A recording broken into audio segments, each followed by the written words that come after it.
Volume 15. Prologue. The ringing of MY Terminal's alarm woke me. I was still sleepy and bone-tired, but that was my own fault. I decided to just push through it. I figured a little movement and a shower should shake off my fatigue. Perhaps roused by the sound of me getting out of bed, Mimi woke up as well. Ah, good warning. Her meltingly sweet morning voice was unbelievably adorable. You can sleep a bit longer, I told her. Master Hero, if you're getting up, then I'm getting up too. Okay. I'm awake.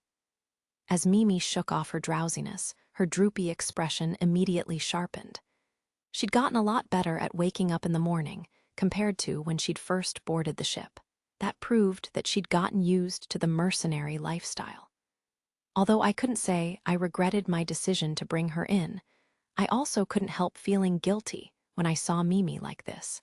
I was responsible for leading her onto a path different from the one intended for her initially. If I hadn't intervened when I first met her, or, well, saw her, she'd likely be a lot worse off now than she was. Still, I couldn't help feeling guilty for changing her. After all, Mimi was so lucky that she might have done fine even without my intervention. Playing this what-if game was kind of pointless, though. For now, we need to shower, I said. Okay, let's clean up. We headed for the shower room together, Mimi hugging my arm. Showering with a beautiful girl with huge tits first thing in the morning, I'd sure moved up in this world since arriving. After I'd enjoyed a nice shower session with Mimi, the two of us headed to the cafeteria.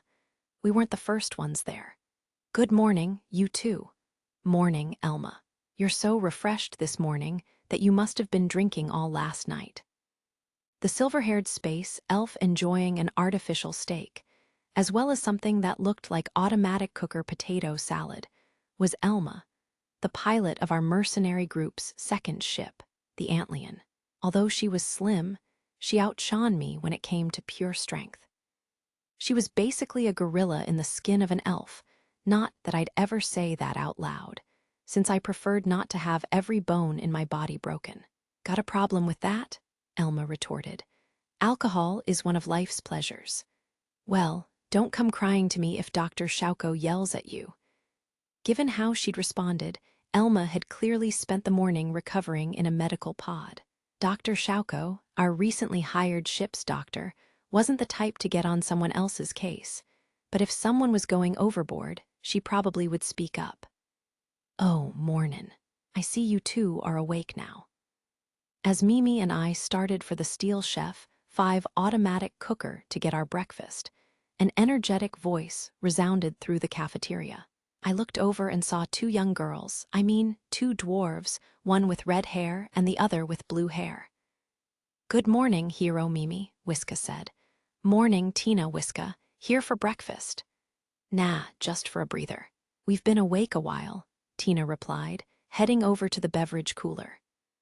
Whiska, meanwhile, perhaps intending to acquire some kind of sweets from the Steel Chef 5, headed our way. It sounds like we'll be thrown into some serious battle soon, so we've been checking our supplies and duplicating parts that wear out quickly, she said. I see. If we need things restocked, make a list. We'll be able to do that at the Imperial Fleet's supply depot. Got it. Leave it to us. I plan to do that. Oh, Mimi, you restocked a bunch of stuff recently too, right? Yes. I loaded up on luxury goods from the colony we stopped at on our way here. Things that tend to be hard to find on the front line. The colony we'd been in before that, Rhymi Prime, had been undergoing a supply shortage, so everything there had been marked up significantly. Thus, before we'd continued on to the gateway, Mimi had insisted that we drop by a random colony to stock up on luxuries that we could sell on the front line at a big markup. Good. Then let's eat and get ready for the day. Okay. Mercenaries had a lot of freedom, which was precisely why they needed to maintain disciplined routines. At least, that was how I saw it. My routine was to wake up in the morning and shower, usually with whoever I'd slept with the previous night.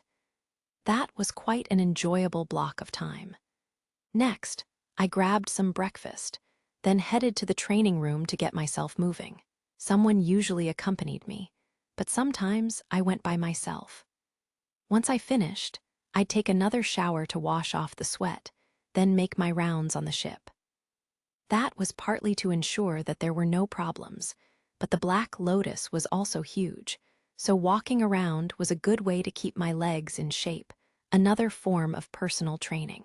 I greeted and chatted with whoever I bumped into on my rounds, since it was important for the crew members to communicate with each other. I made sure to keep an eye on whether they seemed upset or troubled by anything. To be honest, though, I'd recently begun to consider whether it would be best to leave problems like that to a specialist. You're a little short on sleep, but you're still the picture of health. Did you have a lot of fun last night? Dr. Shauko asked me. Yeah. Wait, isn't that question technically sexual harassment? I asked it for medical reasons, so it doesn't count as harassment, she said, smirking. I had doubts that her question had truly been medically relevant, but I wasn't all that bothered that she'd asked. I was going to issue you supplements if your daily copulation sessions had begun impacting your health, Dr. Shauko continued. Based on your blood work and other numbers, though, that doesn't seem necessary. Our steel chef is the best, after all. It really is. Ingesting sufficient nutrition without the aid of supplements is ideal. Our high-performance Steel Chef 5 automatic cooker could analyze the crew's exercise patterns and health, which allowed it to provide optimized meals for each individual. The cooker's accuracy was simply unreal. It seemed to use data the ship's sensors had picked up, but it was so useful that I didn't really mind. By the way, what's Kyugi doing? Or, well, what are you doing to Kyugi? I asked as I glanced over at Kyugi, who was seated, wearing some kind of strange device on her head. Her fox ears were pricked up, and the 3 tails that sprouted from her waist and butt area were wagging, so it didn't seem like she was being subjected to anything unwillingly. My lord, Kyugi said, I'm currently assisting the doctor with her research. People from the Holy Verthalt's empire rarely leave, and those who do usually don't offer to provide us with their genetic information. But there are lots of interesting questions around that information, so Kyugi's helping me. You know how psionic abilities are difficult to use unless you have some type of latent talent. We're fortunate that Mimi, Tina, Whiska, and I have no such talent, while you, Kyugi, and Elma do. In addition to having a wide range of latent psionic talent here, we have an assortment of races. Interspecies breeding is still possible, though, which means that we must be quite similar from a genetic standpoint. Dr. Shauko suddenly started blabbering at breakneck speed. Some people really did get like this when it came to their area of expertise. She was still talking, but honestly, I couldn't understand half of what she said. You don't have to help her, you know, I told Kyugi. Feel free to say no whenever. Yes, my lord, Kyugi responded. However, the doctor seems to be enjoying herself greatly, so... True, I acknowledged. Well, after I check on May, I'll be finished with my daily patrol. I was thinking of getting some training in afterward. Kyugi was currently polishing her skills as the Krishna's co-pilot. She was also my mentor in advancing my psionic abilities, though, and she was keeping a close eye on my development. Understood, she said. Come to my room later, then. Got it. See you, Dr. Shauko. I'm going to continue my rounds. Oh, I won't keep you then. See you later. Later. Make sure to take a break at some point. I waved at the pair and left the medical bay. It was time to finish up my daily routine. I entered the Black Lotus's cockpit, where I immediately found May. Well, it's not like she was hiding or anything. She stood in her usual spot, so it would have been hard to miss her. Turning around, she greeted me. Good morning, master. May was a real beauty. It might come off like just tooting my own horn, since I designed her, but she truly was stunning. On top of that beauty, she was strong, and she could accomplish anything asked of her. She was truly the most perfect maid that could ever have existed. Morning, May. No problems with our route? No, everything is proceeding smoothly. We will arrive at our destination in roughly 52 hours. Good. Sorry to shove so much onto you all the time. No, master, being of use to you provides me with joy. There is no need for you to apologize. So you say, but May wasn't just responsible for the entire Black Lotus. She also served as my training partner and as a confidant for all the women, as well as handling countless other tasks. She did so much for us that, to be honest, I couldn't possibly ever repay her for all of it. It was the kind of situation where I couldn't even sleep with my feet pointed in her direction.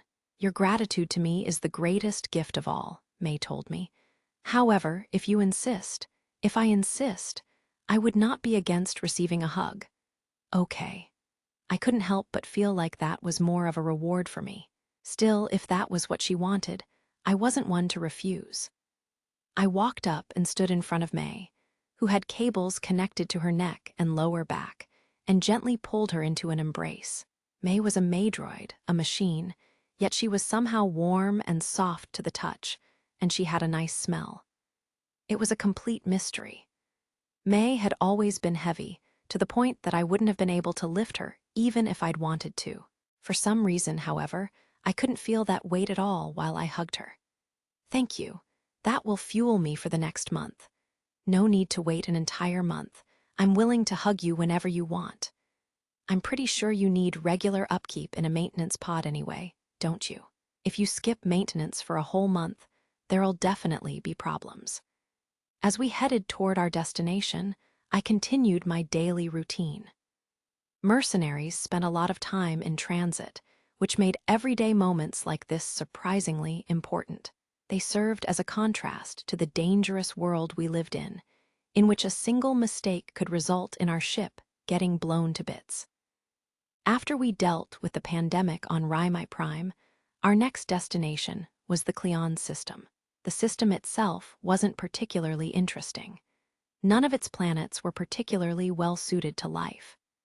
It was positioned conveniently for the shipping of goods, and it possessed a slightly above-average quantity of mineral resources.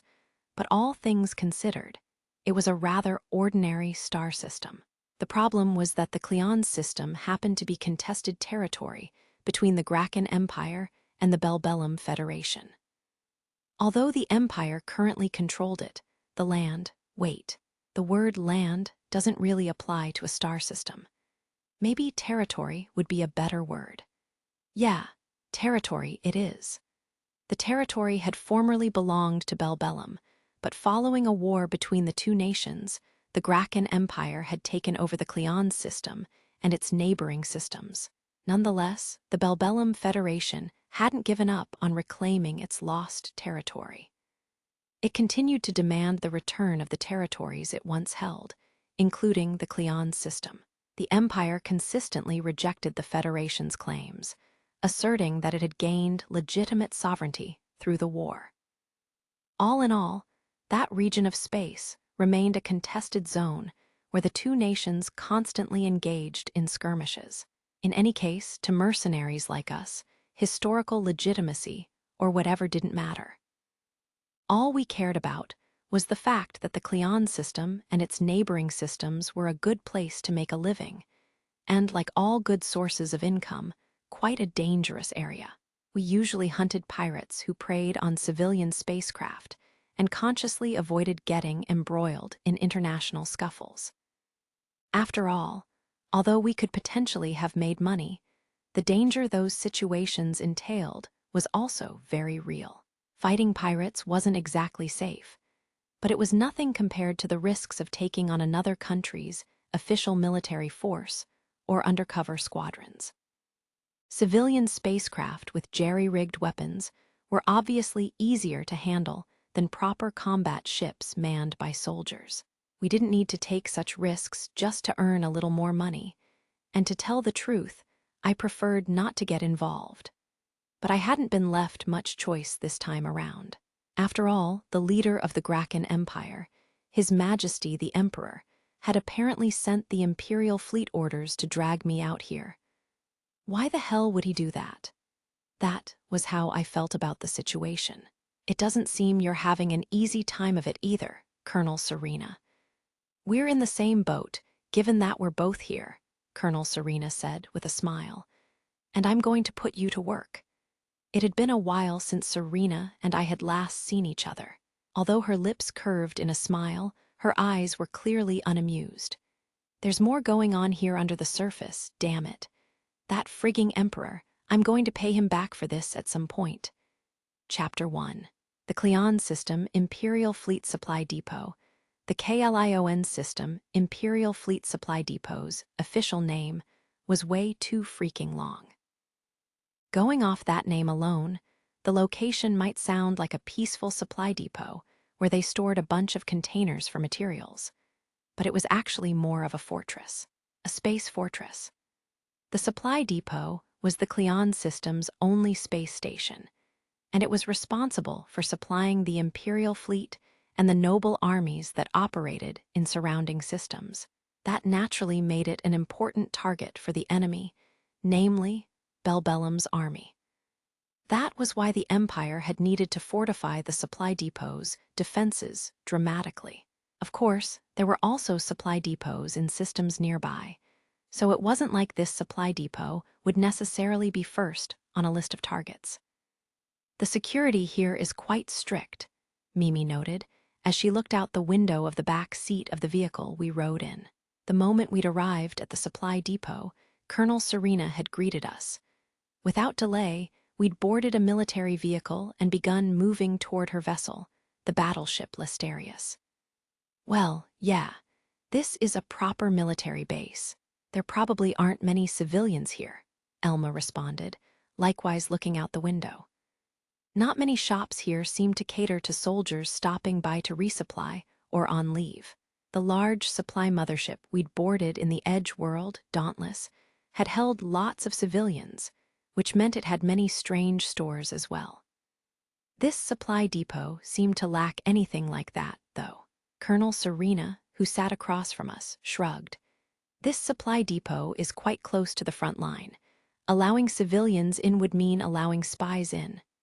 She had a point. If it was easy for civilians to visit, then it would also be easy for Belbellum's spies to infiltrate. That'd be a problem, considering that the front line was nearby. If those spies sneaked in biological weapons or explosives, it'd be an absolute disaster. "So, how come you went out of your way to welcome us immediately when we got here and escort us to your ship?" I asked. "We can talk about that once we arrive. So, has your crew grown again?" "What are you implying?" "No, it hasn't. I don't invite new crew members aboard that easily." Elma spoke up. "We're supposed to gain a new member in 3 years, though." "In 3 years? What do you mean?" Serena asked. "Hero made a promise to a 12-year-old girl." Yikes. Serena shot me a glance full of revulsion. Although I was a patient man, even I had my limits. I wasn't about to allow a child whose body had yet to finish growing onto my crew, so I just rejected her in a way she'd accept. Anyway, a kid her age will probably find something else she wants to do in those 3 years and completely forget my promise. That's why I made it. You're still going back in 3 years to pick her up, though, right? I keep my promises. Of course I'll go check on her. She put her body on the line for us, after all. The 12-year-old girl we were talking about, Linda, had strong innate immunity against the fungus that had caused Rimi Prime's pandemic, so we'd created a cure for the disease derived from her body. The noble governing the colony had provided us with a reward, and we'd given Linda a portion of that. Linda had something of a connection to Tina too, so in my opinion, it wouldn't be that strange to check in on her in 3 years. "I wouldn't be surprised if she really did wait 3 years for you to come back," Mimi said. "No way. We barely interacted, and 3 years is a long time. She'll forget about me." For some reason, not just Mimi and Elma, but even Colonel Serena had begun looking at me with exasperation. "Why, I don't think I'm in the wrong here." "Okay, fine. I can tell I'm not going to win this, so let's talk about something else." Colonel Serena, Mimi stocked the Black Lotus with luxury products, including booze, in anticipation of coming here.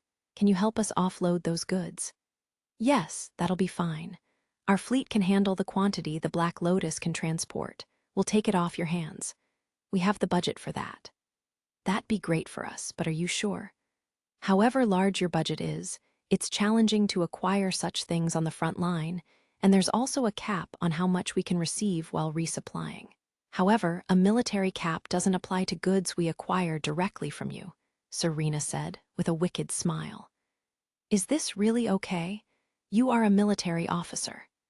Well, I guess there's nothing wrong with purchasing goods at market price using the budget you've been allocated, as long as Serena didn't overpay us, nor force us to hand goods over at a discount. It was probably fine. All right. Can I just contact your logistics officer later, then? Please do. I'll arrange it so that lad, Miss Mimi, can contact them directly. Colonel Serena had definitely been about to call her Lady Mimi. She was aware that Mimi was the Emperor's granddaughter, after all. She must have started with the formal address out of reflex before quickly correcting herself. During our conversation, the vehicle we were riding in reached the location where the Lesterius was docked. We got out to board the Lesterius. For the record, only Mimi, Elma, and myself were visiting the Lesterius today. Leaving May behind on the Black Lotus was safer, all things considered, and there had been no reason for the mechanic twins or Dr. Shauko to come along. Kyugi stayed behind too, since she could contact me telepathically if the situation called for it. I'd had Kyugi instruct me on how to use basic telepathy, so now I was capable of that as well. If I wanted to, I could send telepathic messages to Mimi, Elma, and other crew members still aboard the ship. Only one-way messages, though. After exiting the nondescript military vehicle, we got on a large, elevator-like accommodation ladder to enter the Lesterius's hatch. As we did so, Colonel Serena began staring at me for some reason, examining me from head to toe. What? Just checking your appearance. Although it's rather lacking, I suppose I should praise you for at least wearing your gold star and silver-winged sword assault badge. Thanks, I suppose. It didn't really feel like she'd complimented me, but I went ahead and told her that anyway. Since this was a military base, I figured that the medal I'd received from that battle with the crystal life forms would make a good deterrent. With those huge medals, plus a sword at my waist, no one would pick a fight with me unless they were a complete idiot. All the Imperial soldiers I knew personally were stiff and serious, but I was aware that not every soldier was like that, so it was smart to take precautions to avoid trouble preemptively. Besides, in addition to troops from the Imperial fleet, there would also be soldiers affiliated with noble armies here. By noble armies, I mean the private armies hired by aristocrats. Such private armies usually operated as paramilitary forces within star systems governed by a noble. But some of their soldiers were the sort to be quite violent. It would be more appropriate to refer to that type as hooligans rather than soldiers. So it was best to be careful. Right, while I have the chance, might as well ask Colonel Serena about the situation here. By the way, what's the atmosphere like at this base? Hopefully, no weirdos are throwing their weight around. I was just asking casually, but the moment Colonel Serena heard my question, the expression drained completely from her face. Yikes, I almost pissed myself.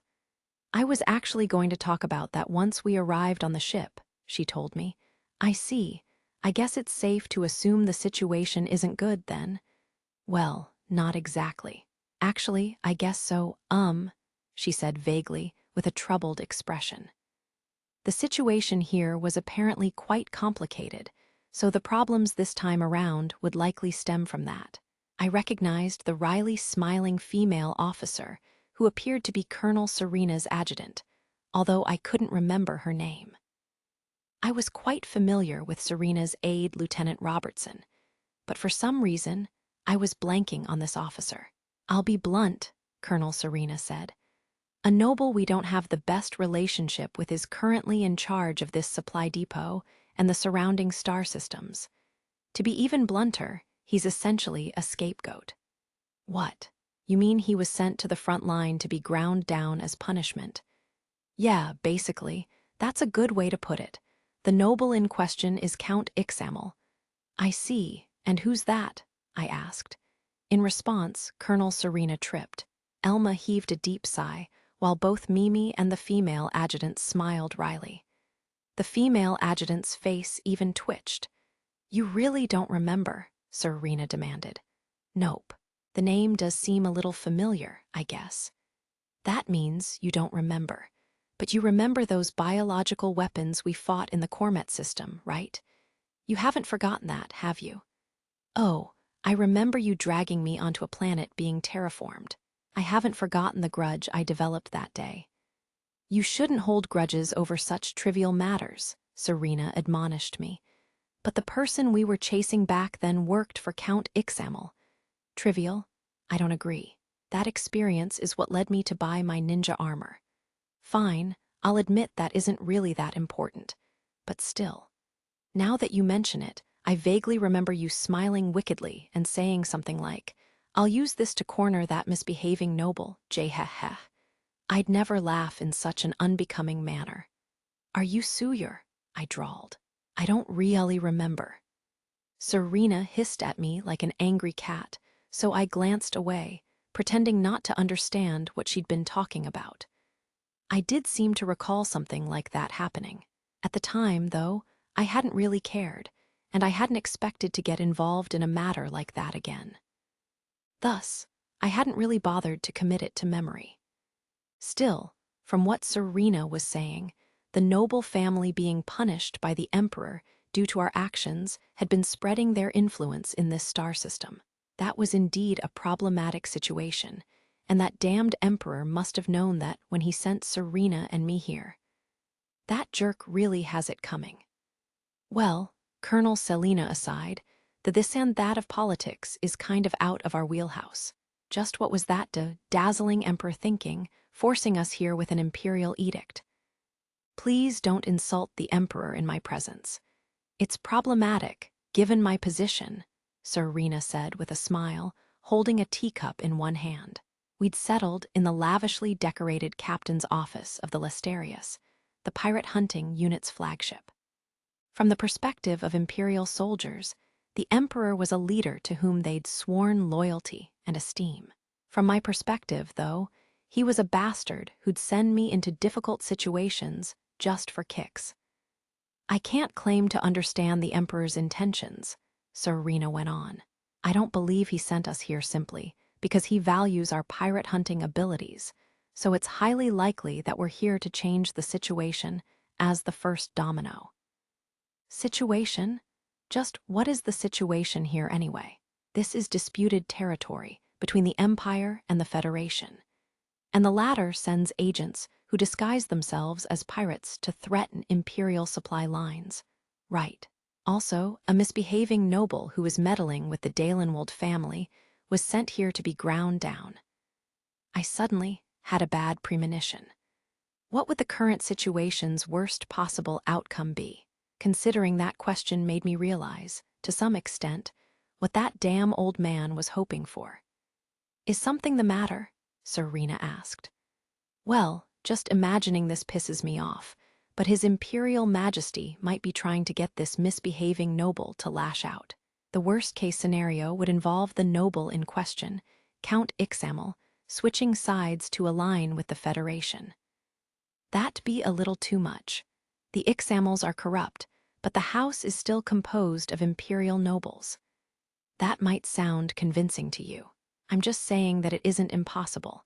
On the battlefield, you can't assume that even the most unlikely scenario is impossible. Well, that's true, but at that point, Serena was speechless. From my point of view, if someone had been cornered and sent to the front line as punishment, and their power and influence were gradually being ground away day by day, then it wouldn't be strange if they switch allegiance.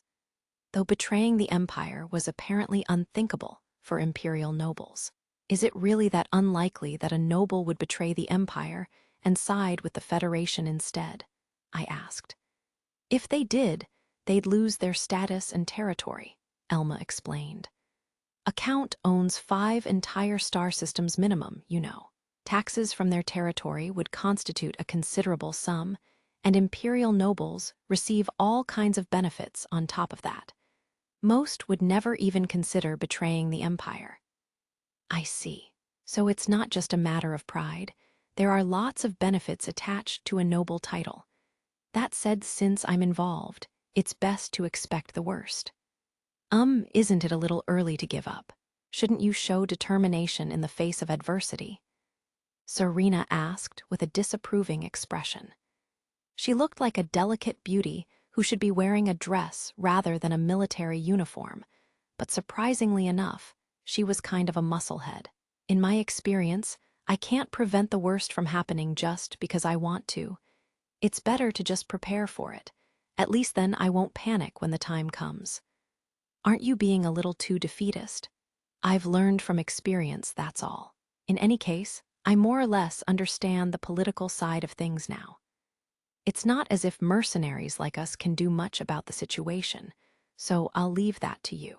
The next thing I want to know about is the pirates. Not that they're really pirates in the first place. Their equipment's a little better than usual, and their coordination and tactics are slightly trickier to deal with. But they're just pirates, Serena replied. We've captured several of them, and they really are. So does that mean Bellbellum's just sponsoring them, or hiring and commanding them, or maybe both? Most likely. As a professional, what would you suggest? There are no specialized solutions for this.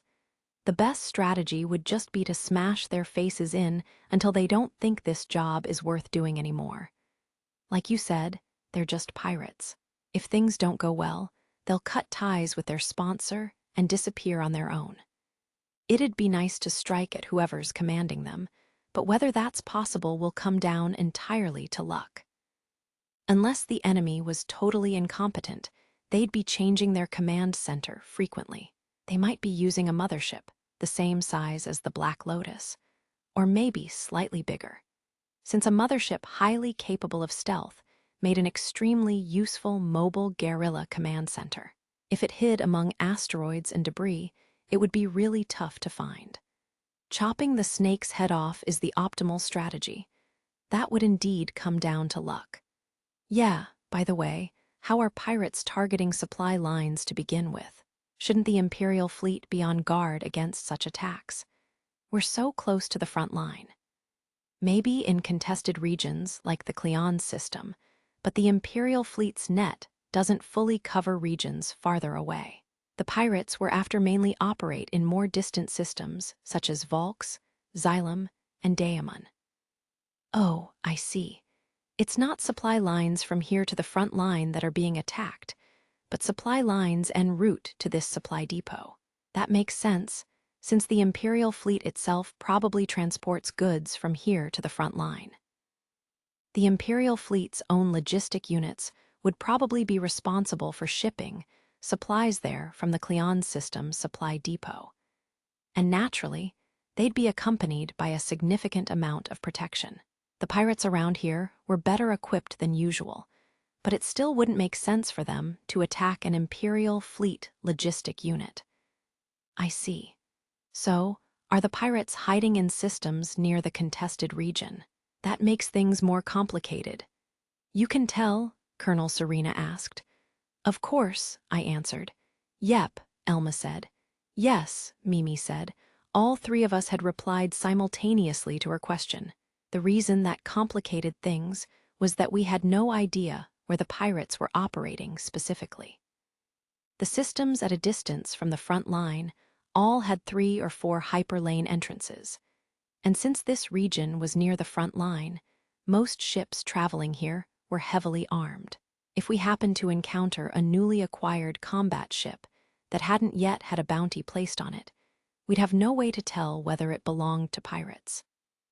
To make matters worse, these pirates were supposedly well-equipped enough that they might possess spoofing devices that, at first glance, could make it seem as though they hadn't had bounties placed on them. Is it possible to trace where their weapons and money come from? We can't exactly install stabilization devices in the hyperlanes of contested regions. Oh, that makes sense. Hyperlanes, alternate dimensional highways connecting star systems, were very handy, But if you wanted to reach your intended destination more quickly, that required preparation. It was similar to how navigating a well-maintained canal was safer and more efficient than trying to sail down a winding river with unpredictable currents. Installing stabilization devices and dimensional beacons in appropriate places made hyperlane travel more efficient. But a side effect of those devices was that they placed a degree of restriction on the coordinates from which you could enter or warp out from a hyperlane. That meant that those defending an area could give themselves a leg up by monitoring hyperlanes' entrances and exits. But the devices in question had to be placed at both ends of a hyperlane to function properly, so attackers in a contested region would just neutralize them in advance. If the devices weren't working, then traveling through a hyperlane would take longer, and the location at which one exited would be rather random, covering a large region. The warp-out point would be restricted to some place in a certain section of the outer system, but such restrictions would still cover an extraordinarily vast area that would take several hours to cover, even with an FTL drive. That was a great advantage to invaders, and it also made it easier for spies and pirates to travel safely, putting defenders at a disadvantage. The patrols are doing their best, but they can't fully cover the area at the moment, Serena said. These enemies have only been harassing us recently, so the issue hasn't really been prioritized either. If you ask me, not taking more aggressive action will lead to the small damages piling up over time, I remarked. Well, it's not my job to worry about that. We'll just have to concentrate on what we're assigned to do. You weren't asked to fight on the front line either, were you? We weren't. We were asked to eliminate the pirates harassing the supply lines.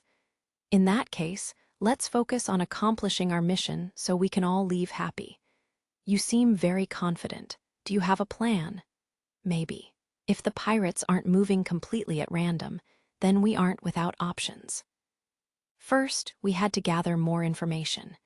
If my guess was correct, though, we'd be able to find a clue that would help lead us to the pirates. I decided to ask Colonel Serena about what particular problems there were this time around.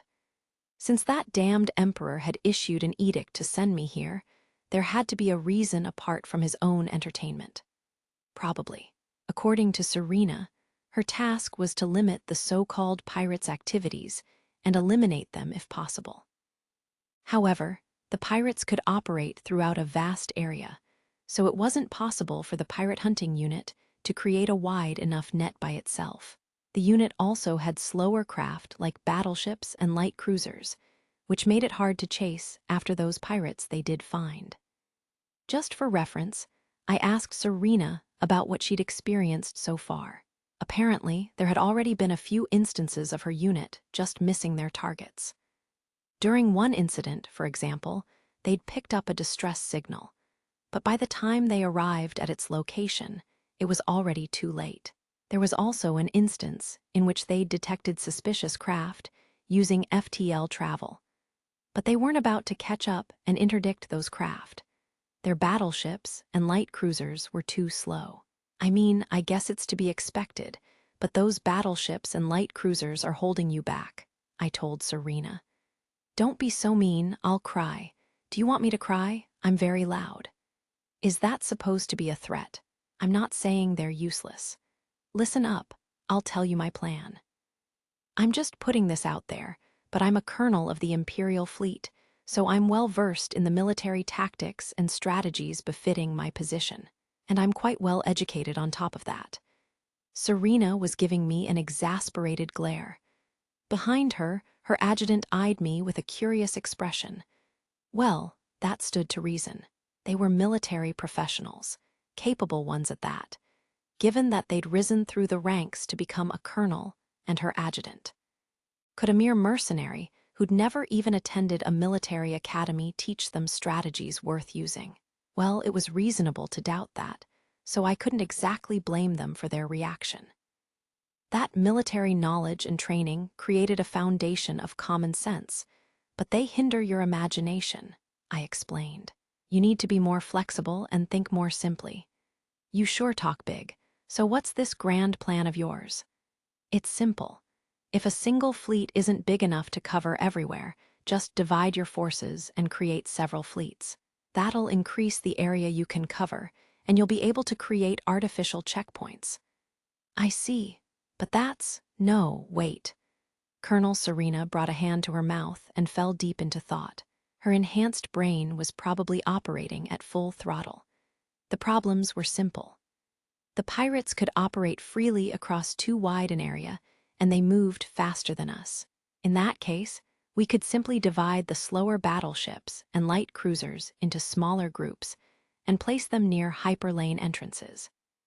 It would keep the self-proclaimed pirates from moving to other systems, as well as keep fleets from warping in from multiple star systems. That alone would greatly restrict their movements. Activating a hyperdrive took significantly longer than activating an FTL drive.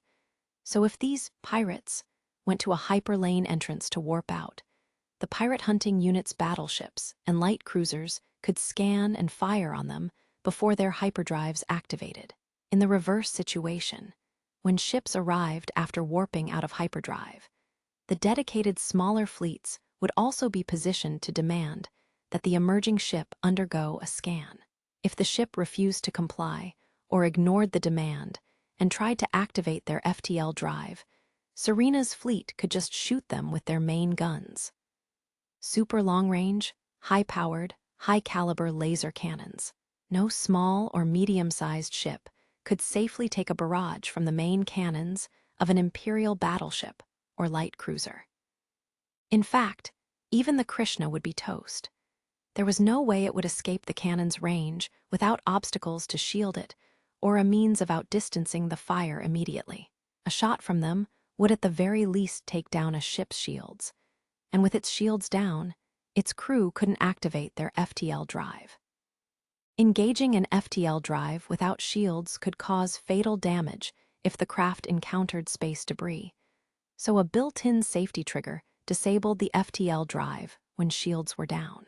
Serena's adjutant raised her hand. The Imperial fleet's military doctrine prohibits dividing a fleet's forces. Those teachings are useless when it comes to pirates. Just forget everything you've learned. That military doctrine was created under the assumption that you'd be fighting the Belbellum Federation or some other interstellar nation. Right. By military standards, the enemies we're up against here are small fry that a single frigate or 2 corvettes could take out, I replied, completely dismissing her concerns. Mercenaries like us typically divided combat craft into small ships, medium ships, large ships, and motherships. From the military's point of view, though, everything smaller than a medium ship was a corvette, and motherships and large ships were subdivided into vessels like frigates and destroyers. From their perspective, only ships that large, or perhaps a size larger, were proper military vessels. Smaller craft weren't really treated as individual combat ships, more like the fighters carried aboard larger ships. Well, that didn't matter right now. It wasn't that important, nor was it the problem here. The problem was that even Colonel Serena's reasoning was being hindered by the so-called military education she'd received, so much so that she'd overlooked the idea of dividing her forces. It wasn't that I couldn't empathize. Military battles in this universe were decided by the sturdiness of shields and plating, and by how many powerful cannons you had. Laser cannons, especially, had an extremely long range in space warfare, and basically perfect accuracy.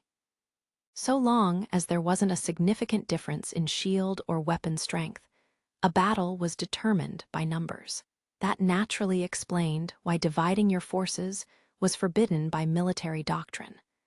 A numbers disadvantage meant you'd be completely at your opponent's mercy.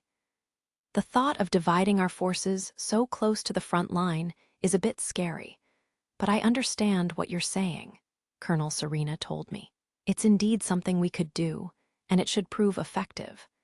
Your plan's finishing touches involve having our destroyers and smaller ships sweep through the system and drive the pirates into the tightening net we created, correct? Yep.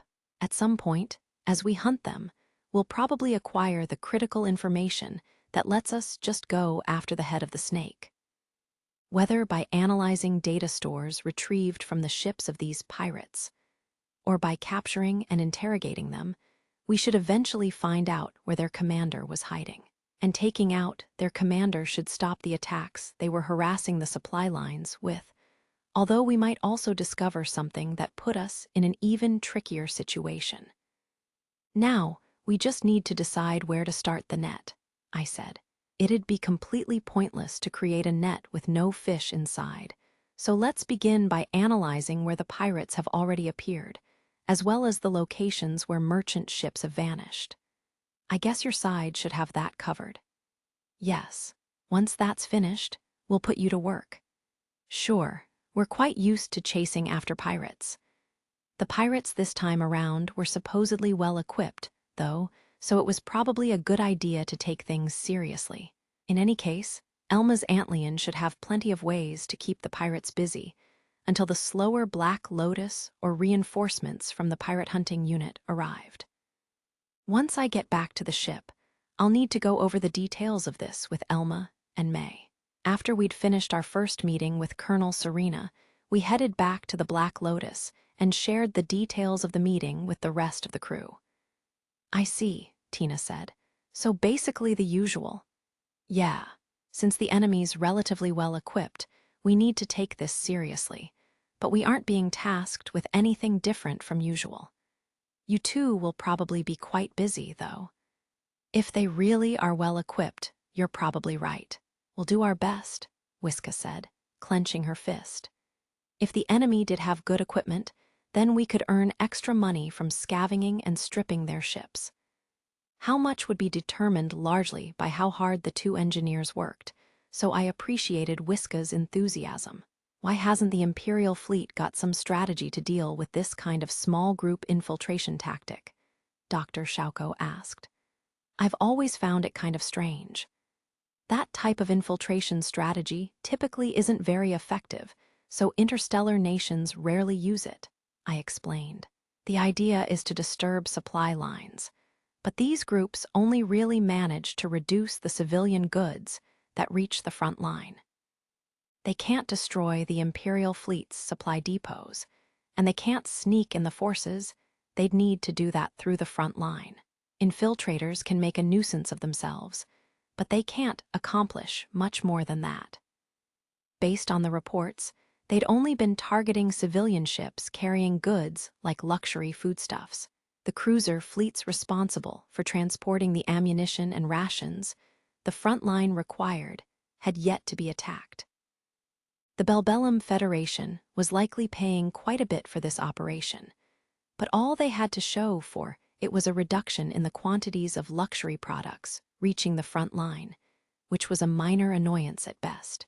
In that case, why did the Belbellum Federation do this in the first place? Dr. Shauko asked. You'd have to ask them yourself, but I think investigating the reason is probably also part of Colonel Serena's job on this mission.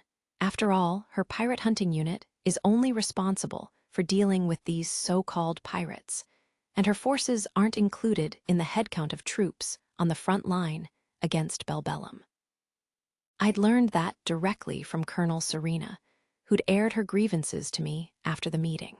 Although she'd come to the front line, she'd only been tasked with handling some lame weaklings attempting to disturb their supply lines.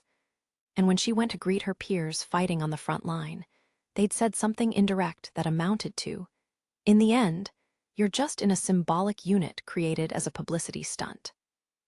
Now that I thought about it, that was probably why she'd been in a bad mood. I'm not sure whether the issue with Count Ixamel is connected or not either, I continued. I still think that he'll switch sides, but Colonel Serena and Elma both say that's impossible. Even if he's in a bad situation and not seen favorably, Count Ixamel doesn't have anything to gain from betraying the Empire, Elma insisted. So Elma says, I acknowledged. In any case, since we've had problems with him in the past, he'll likely do something else to mess with us.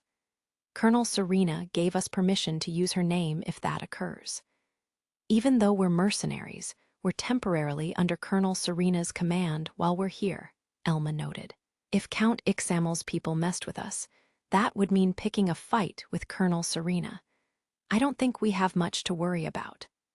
When it came to matters related to the nobility, Elma's knowledge was always so useful. Well, she was super useful when it came to other things as well.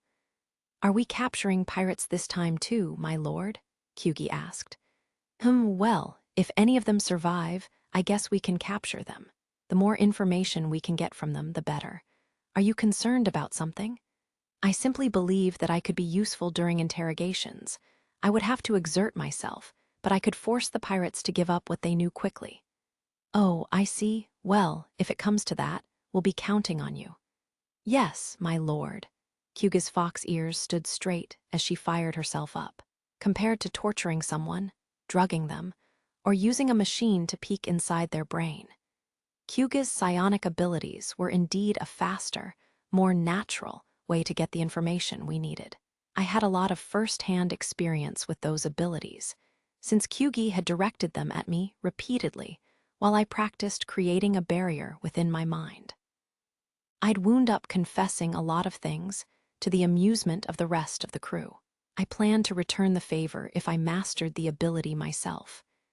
You know, it's basically hypnosis. That was apparently a rather high-level ability, though, so I had no idea whether I'd ever master it. My psionic skills apparently leaned towards space-time manipulation and telekinesis. And although I also had some talent with the mental powers Kyugi used so adeptly, it was a bit weaker than my abilities in the other two fields. Right now, I don't have full control over any psionic ability to begin with. Although I could slow down time by holding my breath, I didn't understand exactly how that worked, and I used that fate manipulation ability of mine completely unconsciously. On the other hand, I was now capable of consciously creating a mental barrier, and my telekinetic abilities had developed to the point that I could actually use them in combat. If I wanted to, I could twist and strangle a marine protected by power armor without even touching them. I'd worked on some other hidden aces in the hole too, but I hadn't yet had a chance to test them. For now, we're on standby while we wait for Colonel Serena to get everything prepared. It seems it'll take a bit of time to reanalyze and compile the data. The crew nodded in response. May, who had been standing behind me, was completely silent. However, her silence implied that I hadn't missed anything. There shouldn't be any problems then. We had a little time to ourselves to recharge before we set out. Chapter 2, Hunting Pirates. Strange, I planned on just chilling until the pirate hunting unit finished their preparations. Ah ha ha. Well, there's not much we can do. This is a direct order from the client. Let's do our best, my lord. I will assist you. Roughly half a day had passed since the meeting with Colonel Serena. Now here we were in the Valk system, a star system near the Cleon system, on a patrol mission. Actually, rather than that, it would be more accurate to call it a kill pirates on-site mission. We were currently in a crane wing formation. Well, with 3 ships, it was more a V formation, with the Black Lotus at the center, patrolling the system with our FTL drives on. As for why, it was because Colonel Serena had sent us the following command. The pirate hunting unit needs to reform its squads before we can move, but you guys can get to work already, right? We've decided what system to station the Lesterius in, so clean it up before we get there. Does she plan to work us to death? Has she no decency? The military's budget isn't infinite. You guys are extremely expensive, top-tier mercenaries paid by the day, so please get to work. So said our client, and she wasn't exactly wrong. After all, our contract had kicked in yesterday, the moment we'd arrived at the Cleon system and met with her. So here we were. The basic remuneration the Imperial fleet was paying me this time was 10 million ener for 30 days. Anything past those 30 days was an additional 300,000 ener per day. The Imperial fleet was also responsible for covering the cost of resupplying ammo or anything else. We were entitled to scavenge the ships we took down as we pleased, and we'd also receive a reward for each of those ships. That basically meant that having us sit around while the pirate hunting unit reorganized its groups would be a waste of money. And it wasn't like Serena had asked us to go fight on the front line while the unit reformed, so I had no reason to refuse her orders. I was hoping to get paid just to eat and sleep all day, I admitted. My lord, I don't believe it likely, but you didn't propose your plan to Colonel Serena with such intentions in mind, did you? I can't say that I had no such intentions, but the plan I presented to them will actually be quite effective. Getting the pirate hunting unit to move in one big cluster for this task was like using a tuna knife on a tiny fish. I see. That makes sense, Kyugi said in relief. Oh, man, did she actually think that I might have suggested that plan to Serena simply for personal benefit? What a bad girl. I'll have to spank that spot where her tails connect later. We haven't seen any pirates yet. This is our first time here, and we don't have enough information, so there's not much we can do about that. We should probably head over to Volk Secundus. Wait, The Krishna's dimensional sensors had picked up on something. The Krishna's sensors weren't powerful enough to determine what it was, but the Black Lotuses were more powerful. They probably could. It appears to be a distress signal, Master Hero. May sent over a message. Okay. Tell May we're heading over, and tell Elma to prepare to use the gravity jammer if necessary. Kyugi, prepare for battle. Okay? Yes, my lord. The enemy is supposedly well equipped, so again, let's take this seriously. The Black Lotus, with which we had synchronized FTL drives, slowly turned around and headed toward the distress signal. All right, let's have a look at how strong these, well-equipped pirates really are. We warped out with a boom at the exact perfect time. The guards of the transport ships under attack still had 2 vessels that could just barely function. The attackers had a total of 9 functioning craft, including 2 medium ships, and the remains of over 5 downed ships could be seen on the battlefield. Reinforcements, said a voice over the comms. Help us, please. Looks like you guys came at a bad time, another voice gloated. There are only 2 guard ships left, plus a few extra targets. Get 'em, boys. Those 2 guard ships had asked us for help, while the 9 aggressor craft had now declared that they meant to attack us too. They must have mistaken the Black Lotus for some sort of transport ship. Well, I guess that had kind of been our goal in hiding its weapons with all that concealment plating. This is Captain Hero of the Mercenary Guild. We're here to help. Thanks, one ship responded, then told the other, Hey, send over an identification signal now. Both surviving guard ships frantically sent an identification signal, which we accepted while examining the enemy ships headed in our direction. 2 medium ships, 2 small, for a total of 4. For our part, we only had 1 medium ship and 1 small ship. You couldn't say that sending double our combat power to engage us was a bad decision on their part. Their equipment's pretty good, I noted. Those don't look like normal pirate ships at all, said Mimi. I gradually opened the throttle and accelerated as I examined the enemy ship's equipment, casually glancing at the results of the scan Mimi had conducted. Their craft were a little run-down and old, but they had proper combat ship frames. As far as I could tell, they were also properly equipped. At the very least, their equipment did more than just shoot. They were outfitted with the stuff you might expect to see on a newbie mercenary's ship. Those accoutrements were a bit old and rundown, just like their ships, but they also had proper plating, and their shields were decent. This level of equipment won't be a problem for us, but it might be difficult for newbie mercenaries to handle, I noted. All right, we're at a good distance. Let's go. Right before we entered range of the enemy's weapons, I opened the throttle fully, turned on the thrusters, and closed the distance between us and the foe. Whoa, this guy's fast. Fire. Fire. The enemy ships frantically fired their laser cannons and multi-cannons, but neglected to concentrate that fire properly. I managed to get within point-blank distance of them before the Krishna's shields took any real damage. I overrode the flight assist, turned the Krishna so that it would pass right by them, and fired my 2 flak cannons directly into their cockpits at point-blank range, taking down a medium ship. That's one. Although the enemy craft had proper shields, flak cannons had no trouble piercing shields at point-blank range. A cockpit taking direct fire was an immediate death sentence. Using the inertia produced when I passed the destroyed ship, I applied my attitude control thrusters to swing the Krishna around in a full turn, then fired my heavy pulse lasers repeatedly into a small ship, frantically trying to turn around, destroying it. Second one. I turned my flight assist back on, fired my thrusters again, and closed the distance to the remaining pirates. Repeating effective attacks was one of the basics of combat. "You've sure got guts, exposing your rear to me like that," Elma remarked. "Og, I'm being melted." No.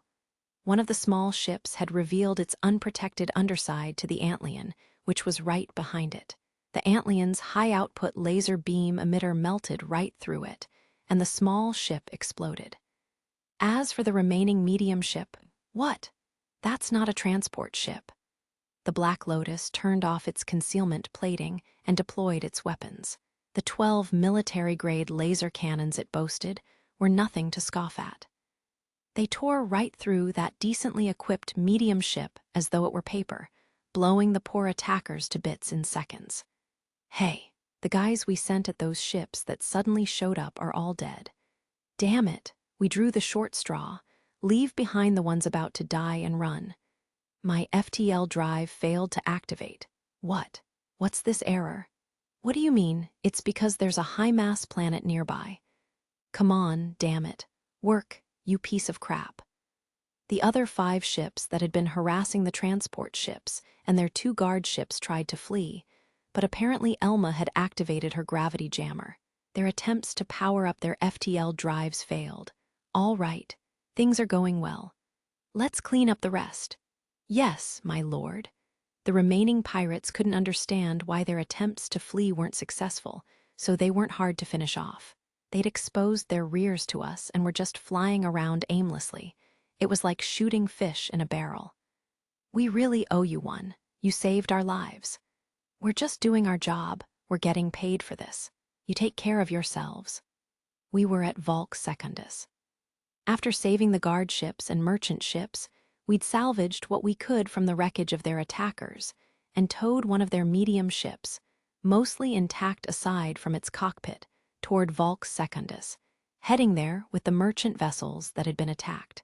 Once we arrived, the captain of the guard ships thanked us. He was a guild-affiliated mercenary, and he'd apparently accepted a mission to protect those 2 merchant ships. It wasn't realistic to continue that mission with only 2 guard ships left, though, so his client had decided to stop by Volk Secundus for repairs and to recruit additional manpower. We don't really need to restock anything, I noted. I guess we can ask our client for our next instructions.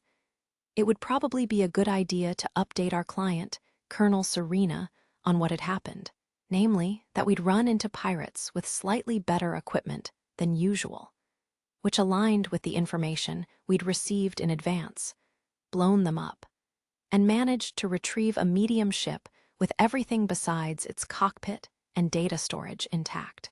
We might still be able to extract useful information from that vessel. As a side note, we'd sent our combat bots aboard the medium ship to sweep it, but there evidently weren't any survivors.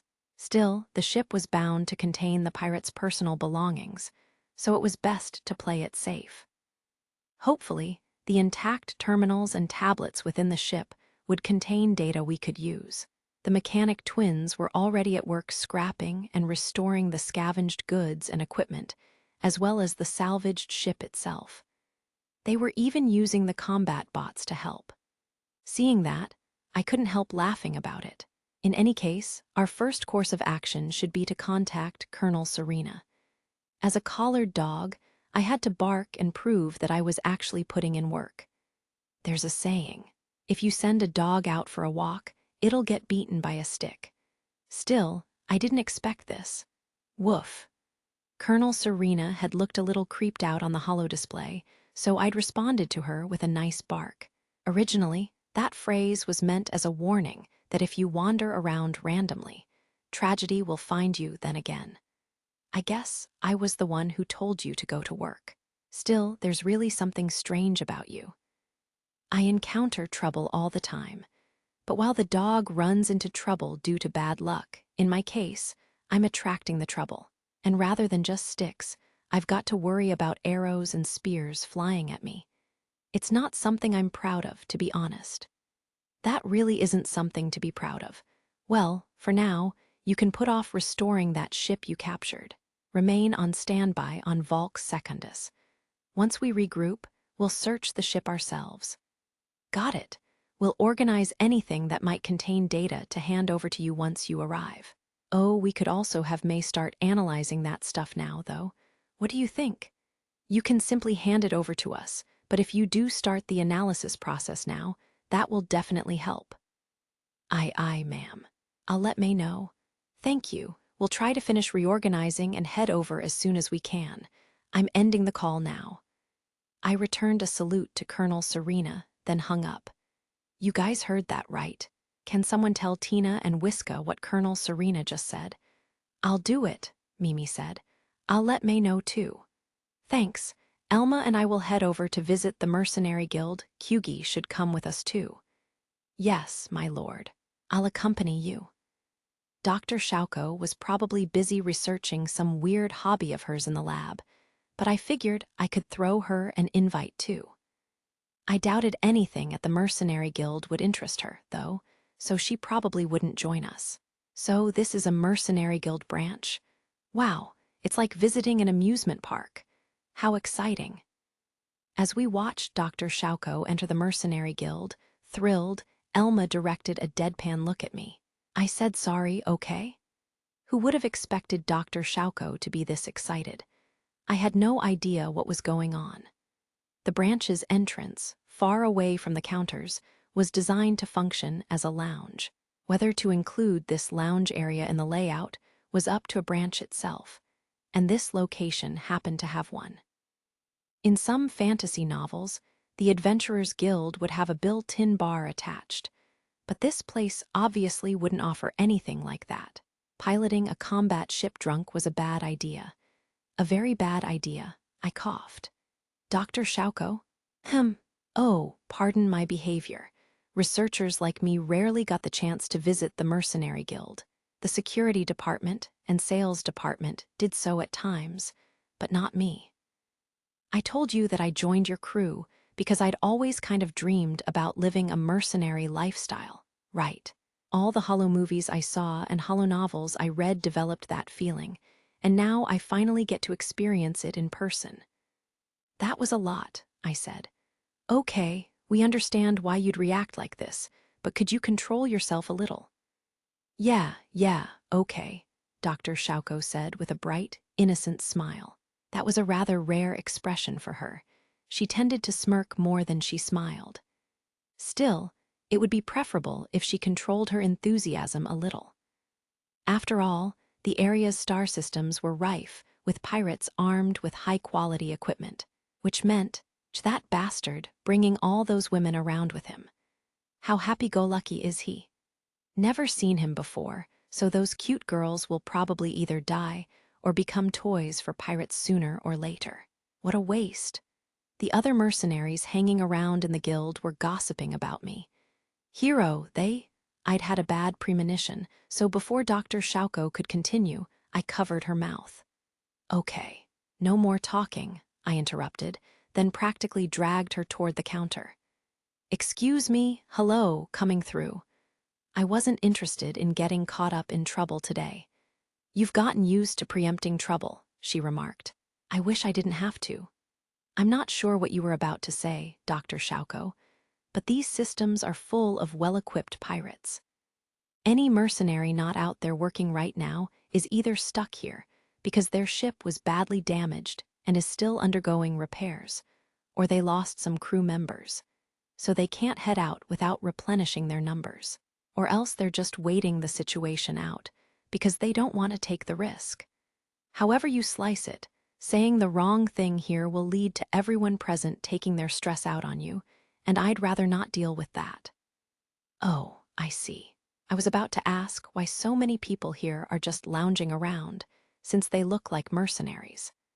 Your talent for agitation knows no bounds. The mercenaries here were already feeling down, and then suddenly a newbie had shown up with 3 beauties. If one of those beauties suddenly asked, "Hey, how come these people are just sitting around instead of working?" These mercenaries would erupt. They'd completely blow a gasket.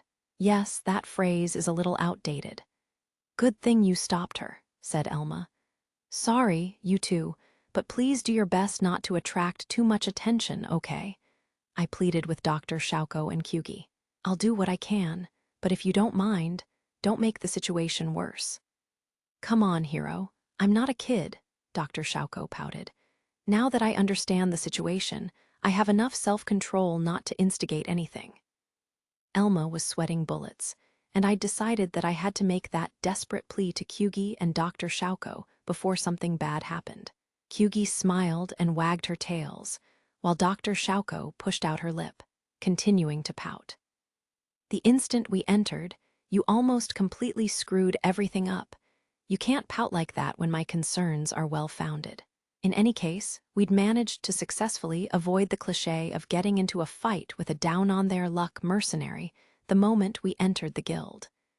We reached the counter, where a rather bored-looking employee sat. "Oh, what a flashy party. Nice. Welcome to the Volks Mercenary Guild branch. I don't think you're here to issue a mission." The female guild employee sitting at the counter cocked her head, puzzled. A guy with a sword at his waist, bringing a group of women around with him, would typically be the young master of some noble family, visiting to issue an escort mission, upon closer inspection. Though, one of the women following this man was dressed like a mercenary, and the man himself also had that look. Plus, he wore a laser gun in addition to his sword, which in itself likely meant he was a mercenary. That was probably the point this employee was at in her analysis of our group. "No, we're not here to issue a mission," I confirmed. "We're just here to greet the staff at the guild and get some information. We're on orders from above to clean out this area."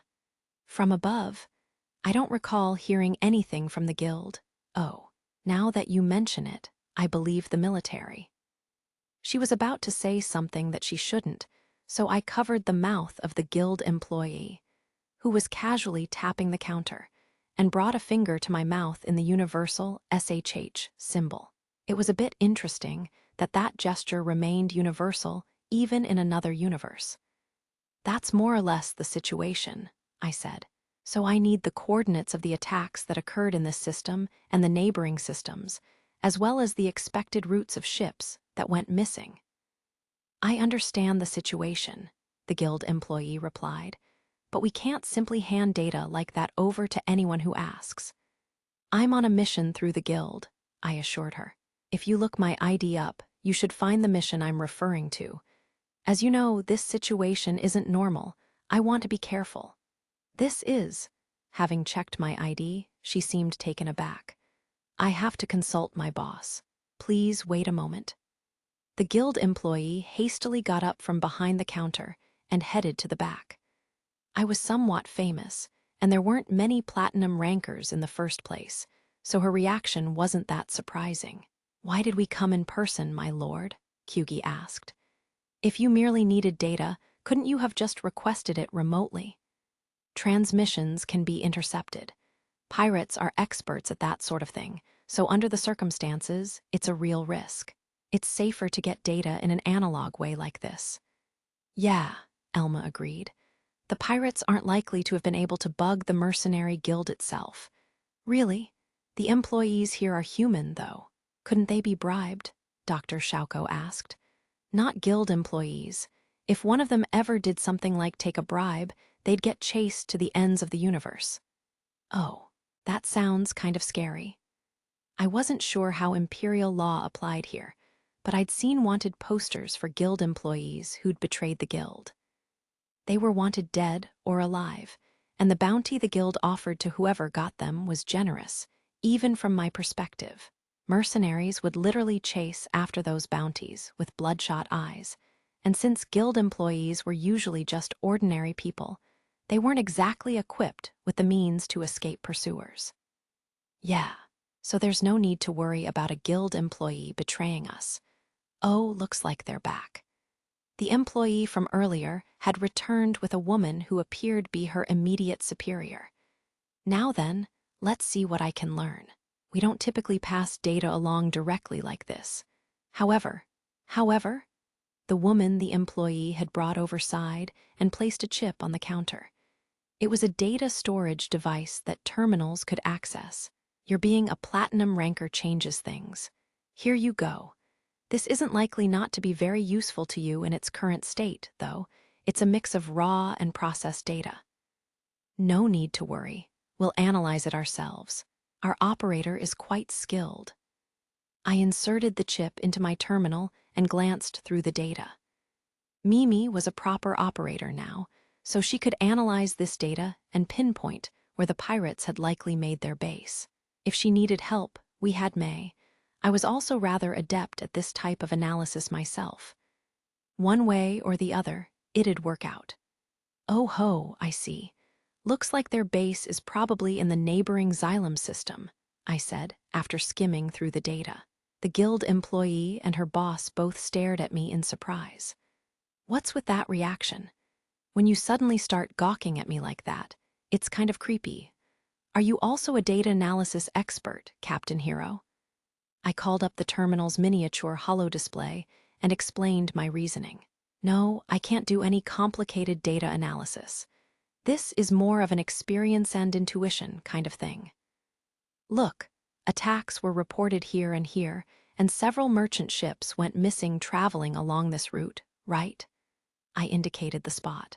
These 2 enemy attacks here were reported as failures, and the system army deployed in response to them. But those incidents happened at the same time. The missing merchant ships were supposed to pass through this area over here. So I think the failed attacks were likely just distractions. They used those to draw out the system army. Their real targets were these merchant ships over here.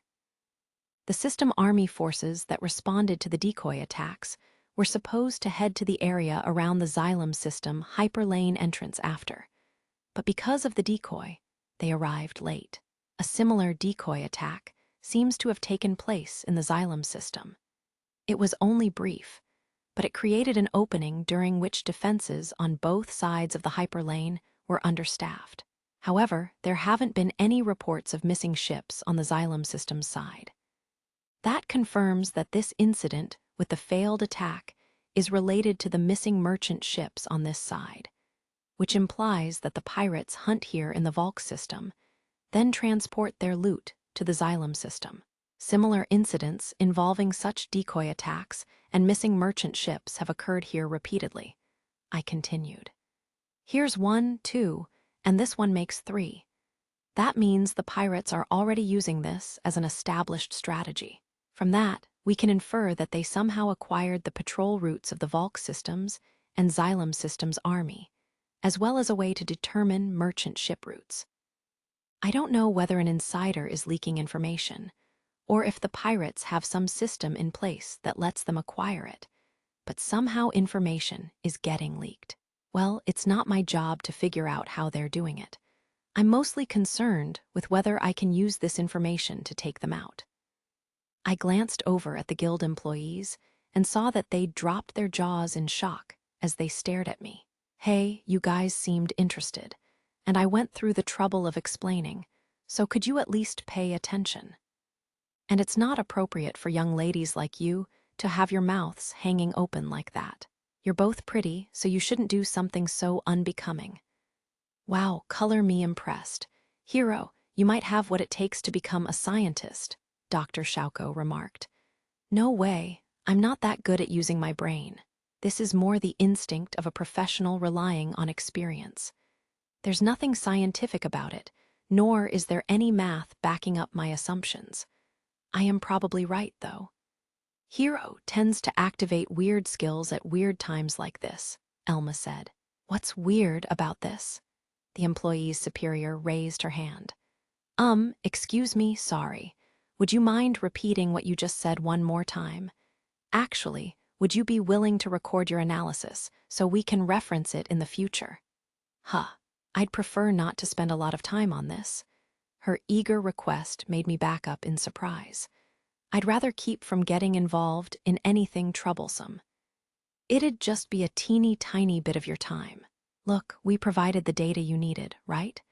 You can use a little bit of your time to repay us. Please. Granted, providing us with this data may have exceeded the usual support the Mercenary Guild offers, but it should still just fall within the support you're expected to provide. Asking a favor in return for that support is pretty brazen. If repaying us isn't enough reason, then I'll personally join you for a night. You can have her too as a bonus. As a bonus? Cried the guild employee. Don't I get a say in this? Well, you're both beautiful, so I can't say I'm not tempted, I replied. But honestly, I'm already covered on that front, so I'm not interested. He turned that offer down too. Boss, I feel like my pride was just trampled upon, and I had no say in the matter at all. The guild lady, who'd nearly had her purity thrown in as a bonus from her boss, shouted in shock and outrage, staring. It was quite entertaining. Joining me for a night would be kind of problematic, wouldn't it? From a professional ethics standpoint, I pointed out. Boss, someone with 3 women waiting on him just hit us with ethics and logic. And I think he's right, boss. I admit that I perhaps crossed a line from a professional ethics standpoint, the employee's superior said. But I can't believe that someone with 3 women waiting on him is lecturing us about ethics. He has 3, no, 4 more back on the ship too, said Dr. Shauko. Why is someone like that lecturing us about ethics? Isn't it a little strange? You need to learn when to keep your mouth shut, Dr. Shauko. I'm glad you remembered to count May, though. Also, Miss Superior, how come you're questioning my ethics? If that's how you want to play, fine by me. Okay, if it's a fight you want, I'm in. I clenched a fist and smiled. The superior immediately began apologizing. I'm sorry. Excuse me, please forgive me for losing control. I hadn't really planned on hitting her. I'm not actually angry, but how come you're acting so desperate? To be completely frank, the analysis you just provided was utterly novel. There are ways to predict where attacks will take place in the future based on previous patterns, but they're not particularly accurate. If the method you just demonstrated could be established and implemented systematically, though, it could become an important tool for reducing future pirate activity. I see. I don't think what I just did was all that impressive, though. This universe's technology was quite advanced, so I was sure there were more efficient ways to assess where and how often pirates would attack. Honestly, the meager analysis I just conducted was probably rudimentary compared to whatever the military learned at their academies. Now that I thought about it, though, Colonel Serena hadn't had any idea how to deal with pirates either in the past. Was there actually no organization that taught such basics? I was pretty sure that there were space pirate researchers willing to buy anything related to the pirates for an arm and a leg. Fine, I said.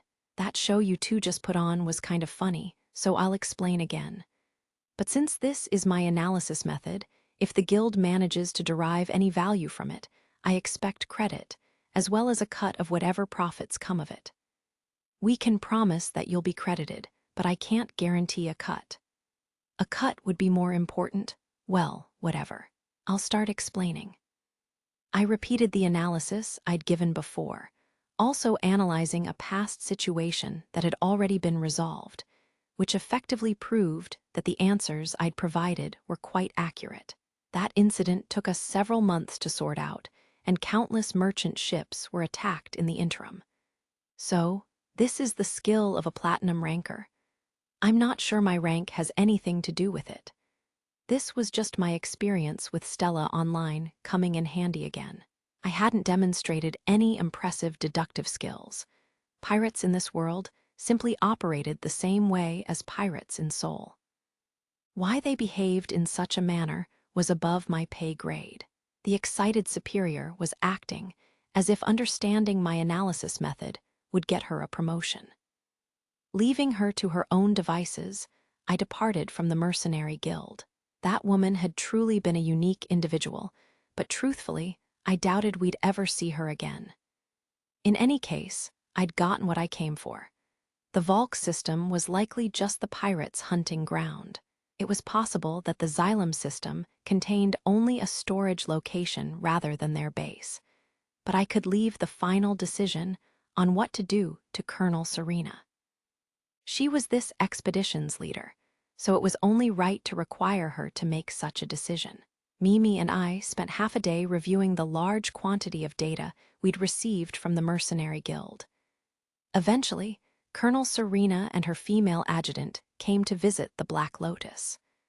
"Welcome, welcome. This ship's my pride and joy.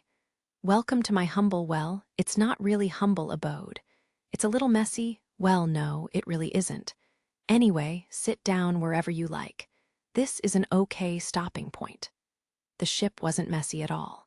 After all, I was the only guy living aboard, so rather than dirty and squalid, its atmosphere came off as somewhat floral. And the decor was a little too luxurious to refer to the place as humble. In fact, the Black Lotus was even better appointed than the Lestarius. "It's clear that you aren't used to standing on ceremony, so don't bother. By the way, what are you looking at?" Colonel Serena asked. "Data we got from the Mercenary Guild on where pirates have been sighted and where merchant ships have gone missing. The military should have similar data in their hands already, right?" I answered, examining the star system map on the holo display. Various points on it had been marked. The Mercenary Guild should be sharing the coordinates of places where mercenaries had encountered pirates with the system army, and the Imperial fleet should also have access to such data. In return, the system army should be sharing coordinates where they'd come across pirates, and where merchant ships had disappeared, with the Mercenary Guild. "What are these color-coded lines?" asked Serena. "Oh, are events linked by a line all connected? Does that mean this incident here was a distraction, and the pirate's true target was this ship over here that vanished? Wait, are pirates capable of such complex plans? Well, yeah, they're pirates, but that doesn't mean they're all idiots who just go around attacking whatever ships they see. They're still humans with functioning brains, so some of them employ actual strategies when they attack, although it's only a handful of them that do that. Then the pirates we usually take down are. They're mostly idiots. Elite pirates are quite careful. Running into them by chance is rare. If they think they're at a disadvantage, they flee immediately, so dealing with them is a hassle. It had happened a long time ago, but the pirates who'd attacked Dr. Shauko's ship had been the elite kind. The moment they saw they didn't have the upper hand, they fled. If we'd encountered them again, though, they wouldn't be able to escape now that we had Elma's Antlion and its gravity jammer. The stupid pirates cause most incidents, so there's still a point in taking them down. But there tend to be higher bounties on elite pirates, and they generally have better equipment, so wiping them out is more rewarding. They tend to have info on storage locations and bases too, so from the perspective of mercenaries, they're really worth beating. And it's probably also a good idea to actively go after them to help maintain public order. They don't act often, but they're guaranteed to cause damage. Why are you frozen like that? Colonel Serena had been unusually quiet, so I'd glanced over at her, only to see her frozen in shock as she stared at me. "What now? What are these elite pirates you speak of?" "Huh. I mean, I guess you could think of them as rare, cunning pirates with good equipment, but they're still just pirates." "Yes, I'm sure, but this is my first time hearing of the concept. No one else has ever mentioned the idea of elite pirates to me. Is this another of those things like, when you had critical information nobody else did connected to the Mother Crystal?" "No, that's not." I trailed off. "I don't think so." It was true that my concept of elite pirates came from Seoul, but it wasn't as if me appearing in this universe had caused those pirates to appear, so I didn't see anything wrong with knowing about them. At least, I didn't think there was anything wrong with that. No, that wasn't the problem. The problem was that the pirate hunting concepts and skills I'd learned in Seoul applied directly to this world, which meant I might have critical information on pirates that most people weren't aware of. Oh, that's a rather weak response. Are you sure you aren't hiding something? This is your chance to confess. Colonel Serena approached me, placed a hand on my cheek, and smiled. Her eyes weren't smiling, though. No, nothing. I'm telling the truth. I brushed her hand off, glancing away, as I desperately tried to recall what I knew about Seoul's pirates. There hadn't been any game events that wiped the pirates out for good, so I didn't have any information related to that. Seoul didn't explain where pirates came from either. Some things had pointed to there potentially being some pirate cloning plant, or a large-scale pirate colony somewhere in deep space. As far as I knew, though, there hadn't been anything concrete. There had been confirmed cases in Seoul in which normal citizens became space pirates, and such incidents occurred in this world too. Say that while looking me in the eye. Colonel Serena grabbed my face with both hands and pulled it toward herself to stare at me from point-blank range. You're too close, Colonel. Also, that hurts. Her red eyes were very pretty. She really was beautiful. And given that I was still capable of such idle thoughts, I guess I didn't really feel that threatened. Nah, are you really not hiding anything? If you refuse to tell me of your own volition, I have methods to make you confess. I'm really not. Really. If I did have some critical information related to pirates, I'd already have made use of it. After all, I could just sell you that information for a ton of money. Fine then, but if you suddenly remember anything, tell me immediately. Aye, ma'am. By the way, aren't we a bit too close? This position's also a little questionable. Neither of us are the type of person who'd get flustered over something like this. Besides, I'm a romantic. It wouldn't be enjoyable at all to force a kiss in a situation that lacked the proper atmosphere, Colonel Serena said, releasing me. Her face looked a little red, but if I pointed that out, she might really draw her sword. I kept silent. We'd had an audience. My crew members were staring at me with deadpan expressions, while for some reason, Colonel Serena's adjutant looked a little excited. I have some questions of my own, I told Serena. How is it that basically no strategies to oppose space pirates have been developed? It wouldn't really be that complicated. Even amateurs like me, well, I guess I'm not exactly an amateur, can strategize against them without so much as a formal education. So how is it possible that elite career strategists in the military haven't come up with anything by now? How have they not even thought about classifying different types of pirates? In the past, research on pirates was conducted, but I recall hearing that it didn't produce meaningful results, Serena replied. Too many pirates operated entirely on impulse, just attacking randomly, which made it impossible to identify meaningful patterns or something. We've also tried repeatedly to investigate where they come from. We're still looking into that. In some cases, imperial citizens have become space pirates, but we have yet to understand where pure space pirates come from. Considering their skill with bionic technology, it's highly likely that, rather than reproducing solely through pregnancy and giving birth, they also increase their numbers through cloning. We've seen hints that point to that, but we haven't been able to discover where the cloning occurs. That said, we've confirmed that some space pirates' genetic data has matched the genetic data of the crew and passengers of ships that went missing. We theorize that the missing persons were likely kidnapped and taken to the space pirates' base to be used to create new pirates. Have you managed to gain any information from the pirates you've captured? No. It's not clear whether their memories have been significantly altered, or if the relevant memories simply never existed in the first place. But most space pirates have no idea where they were born. nor how they became pirates in the first place. Most have no memories before they turned 10.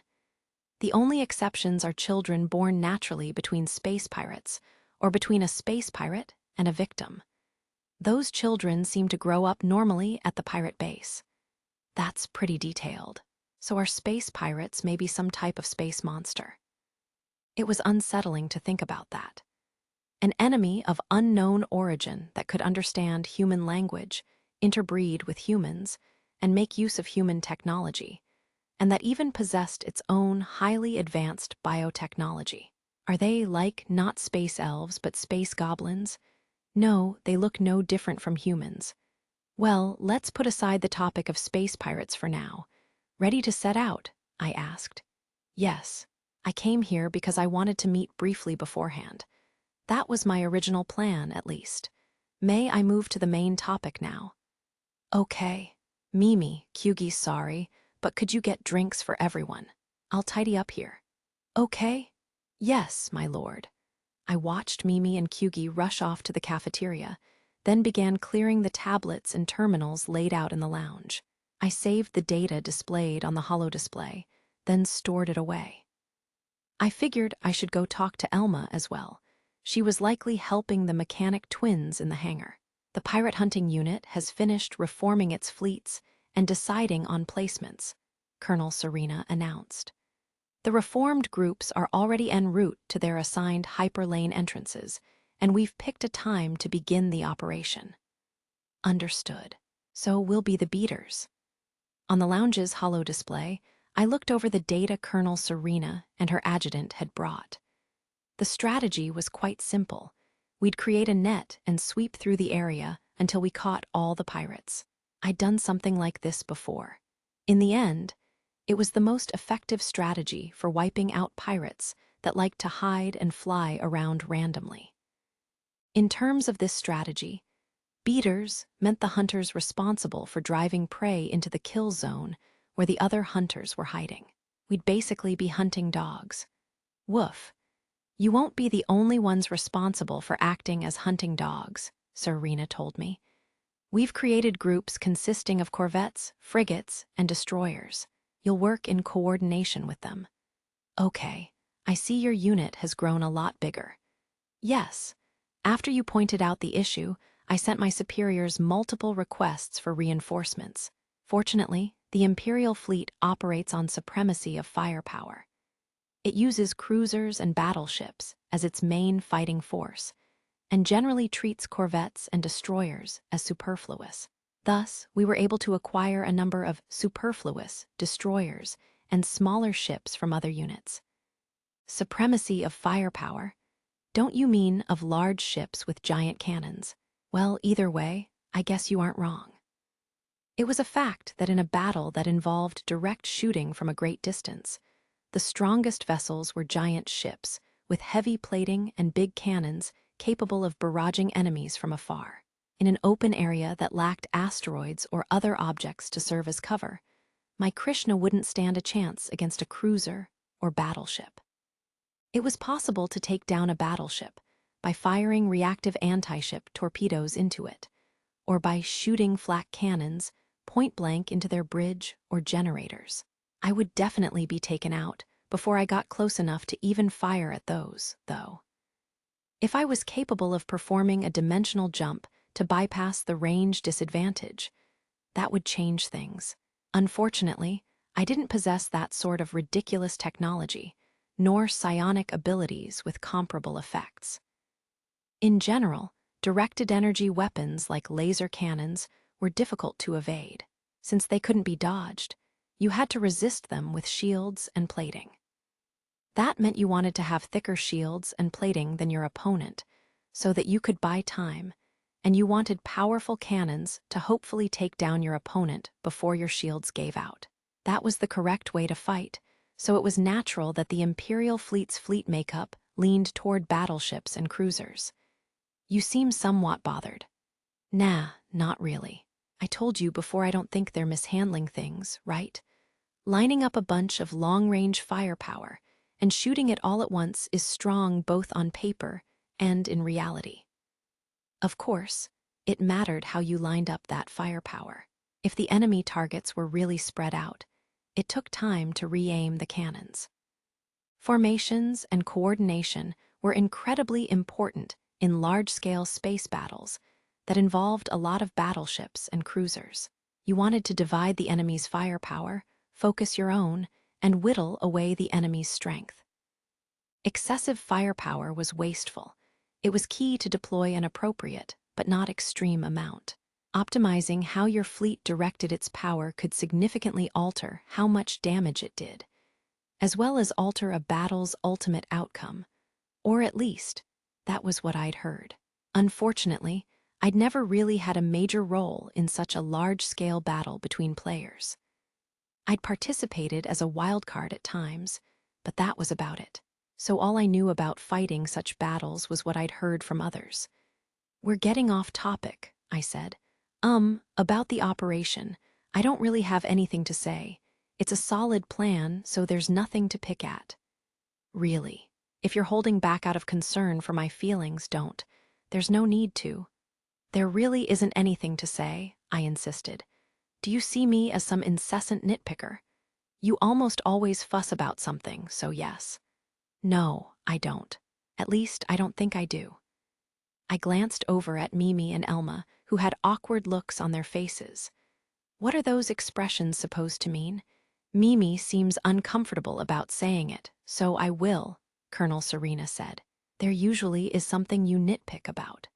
For example, how a certain unit's ship types don't match their assigned tasks, or how a certain strategy is better for dealing with pirates. You pretty much always have something to say. The reason the pirate hunting unit had to reorganize its fleet to begin with was that you said it would be more effective." "Sorry, maybe. I wasn't being self-aware."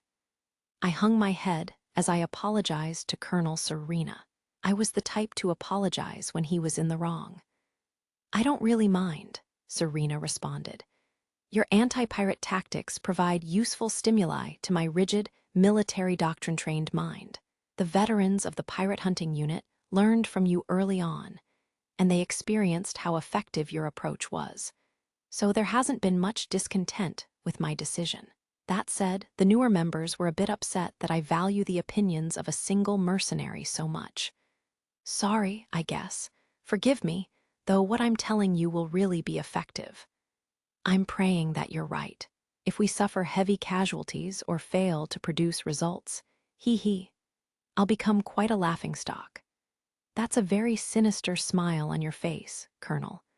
Are you implying that if this strategy doesn't produce the desired results, I'll have to make it up to you somehow? Threats like that don't work on me. In that case, if we do produce meaningful results, I'll deserve credit for protecting your reputation." "Yes, that would mean that you'd produced results that corresponded with what we're paying you, and I'd be sure to let the Mercenary Guild know that." The two of us laughed. Serena had deftly sidestepped my attack. When it came to an exchange like this, I really didn't stand a chance against a real noble. Okay, you win," I said. "Anyway, as long as we don't seriously screw up or get thrown a curve ball by some weird event, we'll succeed. We'll be employing a pretty safe strategy." "I hope you're right. It's pretty strange, though, that I can't help feeling worried when you say that. Come on, now, if something happens, it can't possibly be my fault." I did tend to attract trouble, but I couldn't be held responsible for things I had no direct influence over. Why do people like blaming me for everything? I'm not a scapegoat. Why isn't the FTL drive activating? Stop. Sorry, my mercy for space pirates is out of stock. Well, I'd never stocked any of that to begin with. I fired my heavy pulse lasers at the fleeing pirate, finishing it off.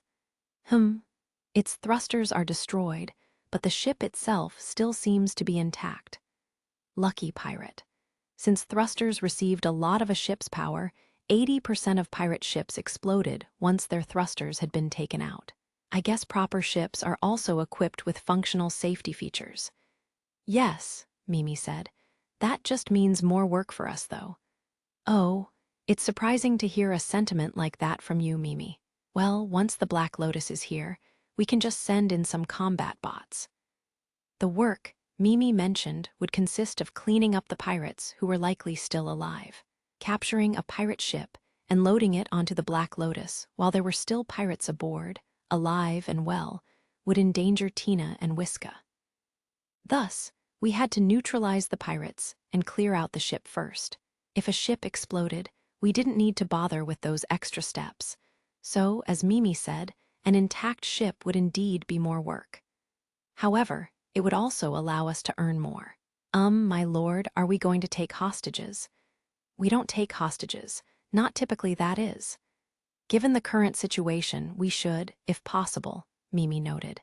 Under normal circumstances, we killed all pirates on sight. No need to take hostages. But Colonel Serena wanted us to capture any pirates we could and hand them over to her. She probably planned to extract information directly from their brains. We'll try having the combat bots demand their surrender, using non-lethal force if possible. If the pirates survive the combat bots, we can have Dr. Shauko treat their injuries and drug them. Once they're neutralized, we can tie them up. UMMY Lord, what if none of them survive? Then luck wasn't on their side, and we can only pray they have better luck in their next lives. I shrugged. Mimi nodded in agreement. She had truly grown into a fine mercenary. It was a moving sight. Don't worry, Kyugi. Your ears are drooping now, but you'll learn to be like us one day. The operation has been quite peaceful this time, Master Hero. You must be tired, though, Mimi. We literally fought a space battle moments ago, you know. WL, yes. But how do I put this? It wasn't particularly dangerous, and we haven't been dragged into any troublesome situations. The Emperor issued an imperial edict that forced us to come close to the front line. Then, after running into Colonel Serena, we were placed under her command and made responsible for hunting space pirates who aren't really space pirates. Isn't that situation sufficiently troubling? I think you've just gotten so used to trouble that you're less sensitive to it. MGH, but usually, the trouble we deal with is far more turbulent. Mimi, you really must be tired. Are you trying to change the subject, Master Hero? Mimi looked over from the operator's seat, her expression deadpan. I quickly glanced away.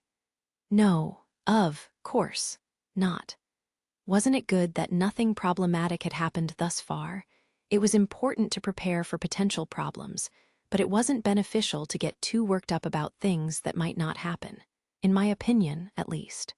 It was best to stay really flexible and play the situation by ear. A major figure in that legend about galactic heroes had said something like that, hadn't he? Wait, now that I thought about it, hadn't that guy been completely worthless? As we continued our patrol, a familiar ship warped with a boom nearby. It was the Black Lotus. Thank you for waiting, Master. We were indeed waiting for you, May. Begin collecting wreckage and start cleaning out the neutralized ship. I've tagged them for you. Understood. Sending in combat bots.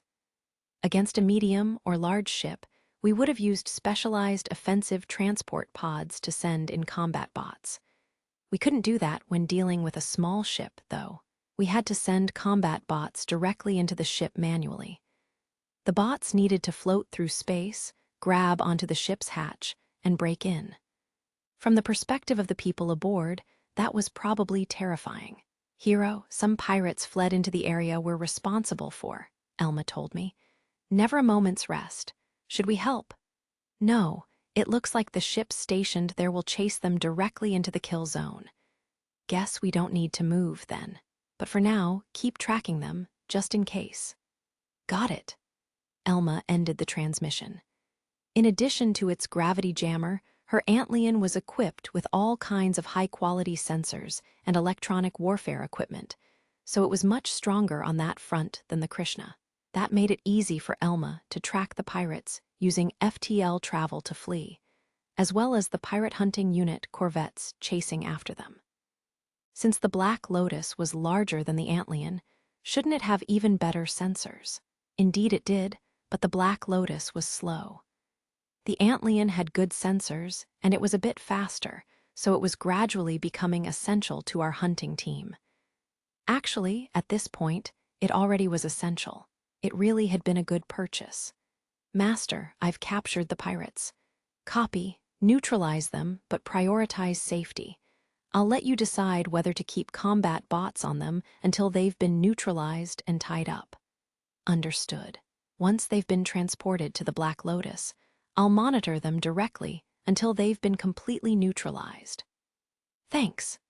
We'd performed this kind of blockade and sweep strategy in the past, during the Red Flag cleanup operation, so the pirate hunting unit's performance was quick and accurate.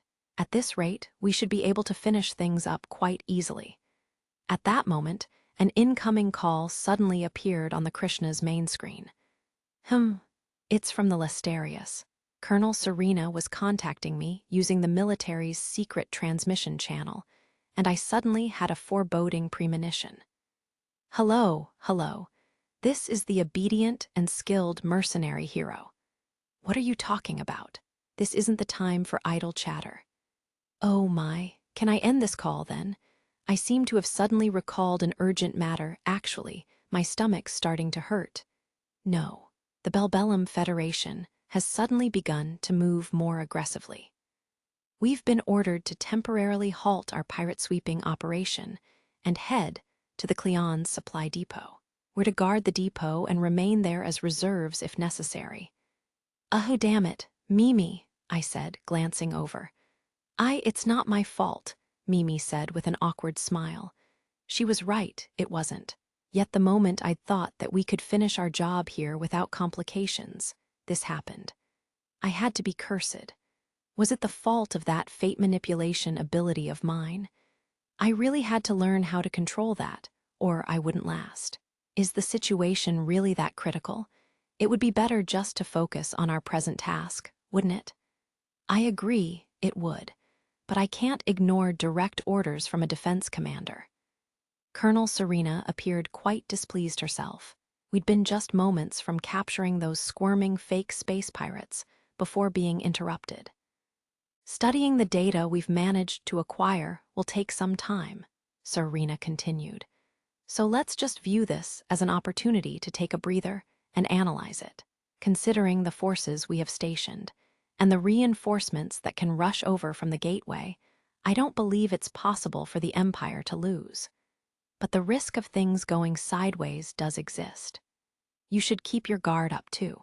I'll send you the rendezvous coordinates. Hurry over as quickly as possible. Aye, ma'am. Seemingly satisfied with my response, Colonel Serena nodded and ended the call. Belbellum had really started their offensive at the worst possible time. Hopefully, nothing strange had happened. No, something strange was going to happen. I figured I just had to be on guard against anything. Chapter 3.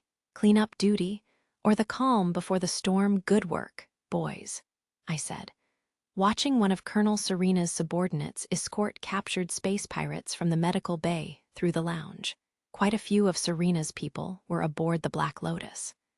They were inspecting the interior of the pirate ship we'd neutralized during the recent sweep operation by destroying only its thrusters, as well as going through the stored data we'd collected.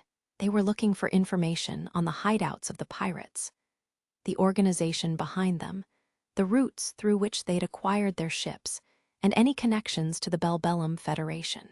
Basically, anything that could serve as evidence or a lead. For the record, before we brought the pirate ship aboard the Black Lotus, Tina and Wiska had neutralized its generator, tampering with it to ensure that it couldn't be detonated remotely. These people might actually do something that crazy to destroy evidence. Naturally, we also ensured that no explosives were planted on the vessel. At this point, we'd pretty much finished inspecting the pirate ship, so the mechanic twins began to work on restoring it. Fortunately for us, we had a large stock of ship parts collected from enemy ships we'd destroyed, so restoring it shouldn't be a problem. Colonel Serena was supposed to track the ship's ID or something. According to Tina and Wiska, though, the ship's condition indicated that it was quite old. It had to be. The shipbuilder who'd created the model had operated in the Belbellum Federation, and had apparently gone bankrupt over 20 years ago, which seemingly wasn't a rare occurrence in the shipbuilding industry. After the company shut down, the ships they'd made could no longer receive official maintenance, making them much more expensive to keep operational. That lowered the craft's popularity and value considerably, so they were sold for cheap. The Krishna was in the same boat as that manufacturer's ships. It had high specs, but it was a hassle to maintain. After all, its shipbuilder was unknown, and its generator and surrounding parts were a complete black box. In fact, Tina and Wiska said that other areas of the Krishna also incorporated strange, unknown parts they'd never seen before. Nevertheless, the twins were somehow still able to maintain it using analytical engines and replicators. I really owed them for their hard work. Enough about the Krishna, back to the captured vessel. According to Tina and Wiska's analysis, it had likely been designed as a cheap guard ship for mercenaries and merchants. Its flexibility, toughness, generator output, maneuverability, and firepower were all higher than those of the average pirate craft. The model was quite cheap, and if you had enough of them, you wouldn't have to worry about space pirate attacks. At least, that had likely been the idea. The downside was that the ship had little in the way of customization options. And since there wasn't much room for adjustments in the design, it was difficult to change out the generators and thrusters for more powerful units. That in turn meant that you couldn't improve its weapons, shields, or maneuverability. You were basically stuck with what you had. To be more blunt, the ship's specs were barely better than those of a Zabuton, but Zabutons had a lot of room for improvement. The captured ship was also pricier than a Zabuton, even though Zabutons had much more potential. In light of that, there was basically no point in acquiring this model, which had likely led to the builder's bankruptcy. The design itself wasn't that bad, but it was too focused on being barely better than a pirate ship. Despite the model's problems, there was some demand for it on the used ship market. After all, it was still a combat vessel, and it was a bit stronger than the average pirate craft. It was perfectly usable as an extra guard ship to boost numbers. As a used ship, it would also be cheaper than a Zabuton, so there would be buyers. Why are you working right now? As I caught up with Tina and Wiska via our tablets, also giving Mimi resupply instructions and directing Kyugi to be present for the prisoner handover, Colonel Serena, who'd been observing me while elegantly sipping the tea Mimi served her, had suddenly asked that strange question. Let me ask instead why you're just lounging around here instead of working, Colonel Serena. Were you never taught not to respond to a question with a question? You're truly hopeless. If you really must know, it's because in a fleet the size of the pirate hunting unit, the officers will handle everything required, as long as you provide the proper orders and delegate authority in advance. Of course, I'm still needed for important decisions, and I make sure to look through reports that come up to me. I see. Wait, why'd you even ask me why I'm working right now? You should already know why. Colonel Serena smirked. This son of a wait, I guess she can't be a son of anyone. But is she trying to needle me? Huh. Let me warn you in advance, if I'm mad, you won't like it. Oh, and why not? Because I don't care whether you're my client at the moment. This is my ship. As captain, my authority here is absolute, and I won't hesitate to use it to throw you out. I see. Are you really capable of doing so? You may have put on a fearless smile, but you're obviously excited. Have you considered the feelings of your subordinates, desperately trying to avert their eyes? You're obviously just looking for attention, I told her. Are you still a loner despite your fleet's success and your promotion to colonel? I'm not a loner, I'm not. That's not a nice thing to say. You're quite lacking in human compassion. Well, I guess rather than you being a loner, it's more that your position, social status, and family background push people away or at least make it hard for others to approach you. You haven't been beating up your subordinates by forcing them to use swords to spar with you, have you? I haven't. You're lying. You have, haven't you? That's your problem. This blonde, red-eyed beauty was really just a muscle-headed gorilla inside. "Stop pouting. Are you a child?" "Speaking of sparring," Serena said, "we have yet to finish our match." "I won hands down. That match finished ages ago." "No, it didn't," Serena insisted. "As long as I say it hasn't finished, it hasn't. It didn't count before. I wasn't seriously trying." "I'm impressed that you can say that with a straight face.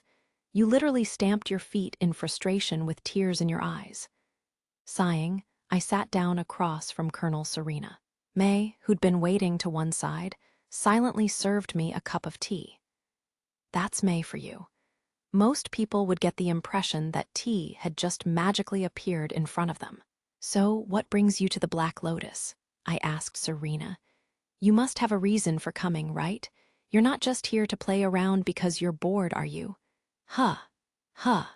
We both stared at each other for a moment. "Don't tell me you really did come here to play because you were bored and had nobody else to play with. You are here for a reason, right?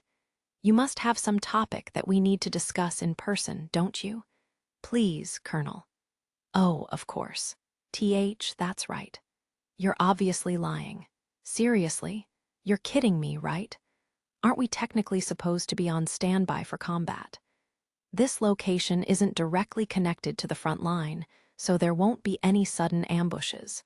It would require an impossible situation where the enemy broke through the front line and arrived here without anyone managing to inform us in time that they were coming. Nothing's impossible on the battlefield.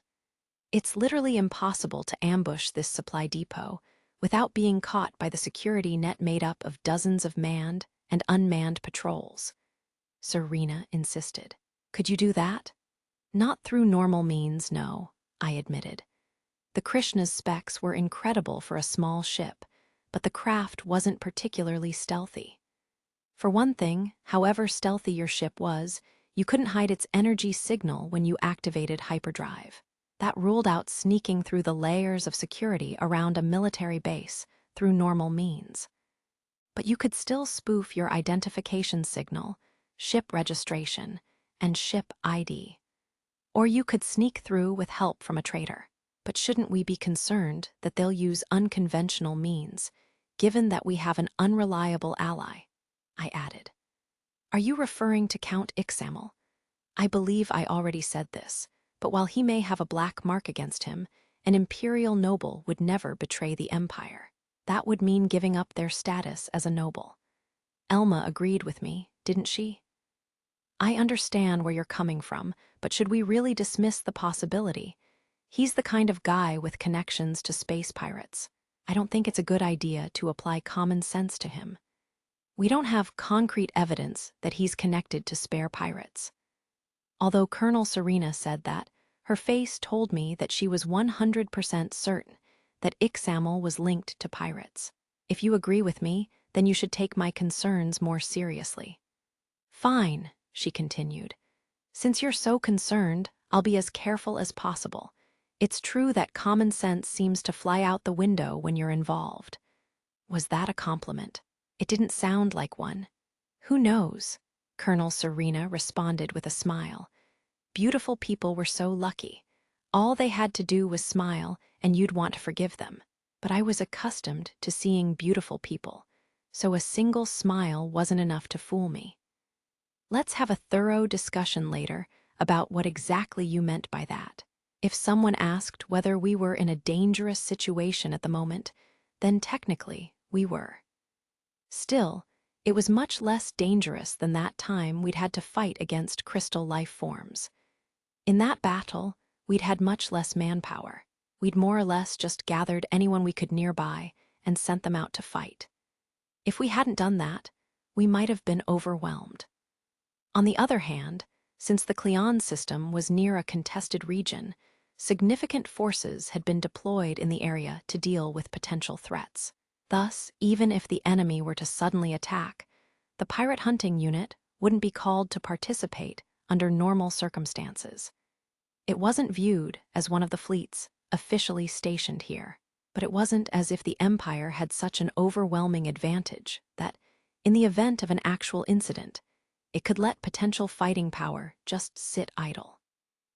That was why Count Ixamel had recalled the pirate hunting unit to defend Cleon's supply depot, while the forces originally stationed here were ready to set out and head to the front line as reinforcements if needed. Well, from my perspective, I guess I'm basically getting paid to just sit around, I said. We were currently relaxing in the lounge. Yeah, we were paid for a specific amount of time, and if we're needed any longer than that, we'll get extra on a daily basis, Mimi said. Is this really okay? Kyugi asked, her expression uncomfortable. She was such a serious girl. The pirate hunting unit is technically independent, but it ultimately has to follow military orders when needed. I noted. It's independent because I'm allowed to do as I please during peacetime, Colonel Serena said, her expression unhappy on the other side of the holodisplay. Of course, I'm required to follow military orders should something happen. We are the sword of the Emperor. I really wanted to ask her something like, "Have you got no work to do?" But she really didn't have any work to do. Since she delegated work efficiently to her subordinates, there were few tasks she had to take care of herself these days. Also, Colonel Serena was the daughter of a marquis, and she'd received significant bodily enhancements. Those not only made her physically stronger, but also increased her brain's processing speed. If she really tried, it would take her less than an hour to finish work that would take an ordinary person 5 hours to complete. That said, she went on, we've merely received a request this time, not an order. We'd be allowed to ignore that request and do as we please, as long as we had a valid reason. We're here to eliminate the pirates threatening the supply lines in the first place, because Count Ixamel sent the higher-ups a request. So, though it didn't come directly from them, we're essentially operating here due to a request from the House of Ixamel. Then, the pirate hunting unit is considered independent because it's allowed to do as it pleases so long as it doesn't receive direct orders. Yes, we're still military personnel, though, so we aren't allowed to move as freely as mercenaries, although I hear some operational procedures and chain-of-command structures are influenced by the mercenary model. I see, so what happened with the situation you mentioned? Nothing, really, although it appears they want to invite us to a banquet. Shouldn't Count Ixamel hate us or view us as a thorn in his side? Why would he want to invite us to a banquet? Even if two individuals don't get along, they may be forced to join hands at critical moments. In any case, his position at the moment is seemingly to let bygones be bygones and to cooperate for now, a very typical aristocratic response. Elma shrugged, her tone bored. She was currently lounging, drinking, just out of view of the optical sensors sending our video feed to Colonel Serena. She was enjoying this standby mission to the fullest. But should she really be drinking when we might be asked to deploy as reinforcements at any moment? In fact, that wasn't a problem. Taking a dip in a medical pod would clear the alcohol right out of her system. It wasn't exactly proper protocol, and it could set a bad example, but we weren't military personnel. We were mercenaries. Elma wasn't drinking enough to actually knock herself out either, so there was no point in me saying anything. A banquet, eh? I responded. Are you sure they aren't just trying to get us to lower our guard, prepping to pull a fast one on us? If Count Ixamel had something to gain from that, it would indeed be a possibility. But if he were, hypothetically, to fool us and capture me and a few close aides, as well as you and some of your people, then my fleet and your remaining crew members would immediately act and come rescue us. Serena replied. That makes sense. Even if I did attend the banquet, I would at the very least leave May behind on the ship. If anything were to happen to us, she'd probably go into action by making use of the combat bots to do something. That would definitely cause a huge commotion, and May had the ability to relay that kind of incident far and wide, expanding the problem's scope significantly. It wasn't likely that Count Ixamel could control the situation at that point, but since I'd been able to reason all that out, There was no way a noble wouldn't have managed to arrive at the same conclusion. Thus, he might have prepared some countermeasures, but it was still questionable whether he'd have enough to gain to make treachery worth the effort. "Looks like Hero's bad habit is showing up again," Elma said. "Master Hero does have a tendency to worry too much at times, doesn't he?" "I believe my lord is simply on guard against the unfortunate turns of fate he attracts. I feel his concerns are valid." Kyugi wasn't going to explicitly reveal anything about my fate manipulation ability in front of Colonel Serena, but she seemed to believe that I was right to be concerned. On the other hand, as usual, Elma and Mimi seemed to think that I was being overcautious. I agreed with them to a degree, but I still couldn't help feeling that something had to be going on.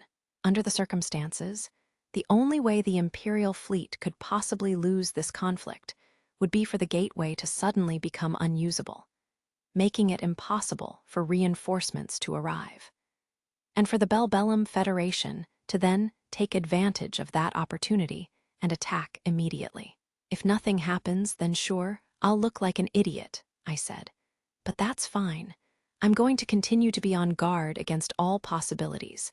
I'm not sure we'll be invited to that banquet or whatever, but if we are, let me know." "I will."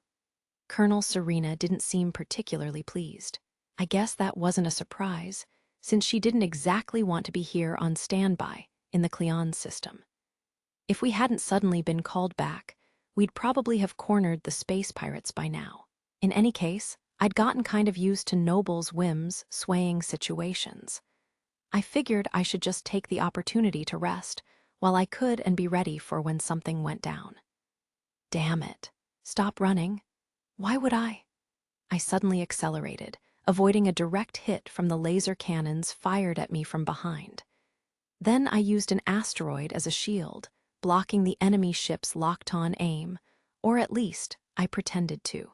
In fact, instead, I turned off my craft's flight assist and used its attitude thrusters to suddenly flip. Then, I fired my 4 heavy pulse lasers and 2 flak cannons at point-blank range into the enemy ship chasing me.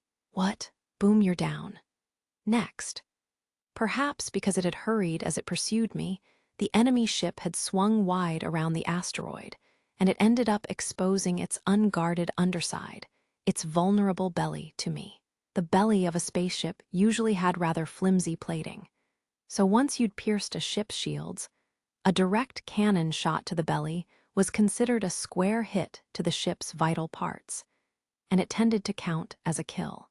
The rear end of a ship, where the thrusters were concentrated, was also considered a vulnerable spot.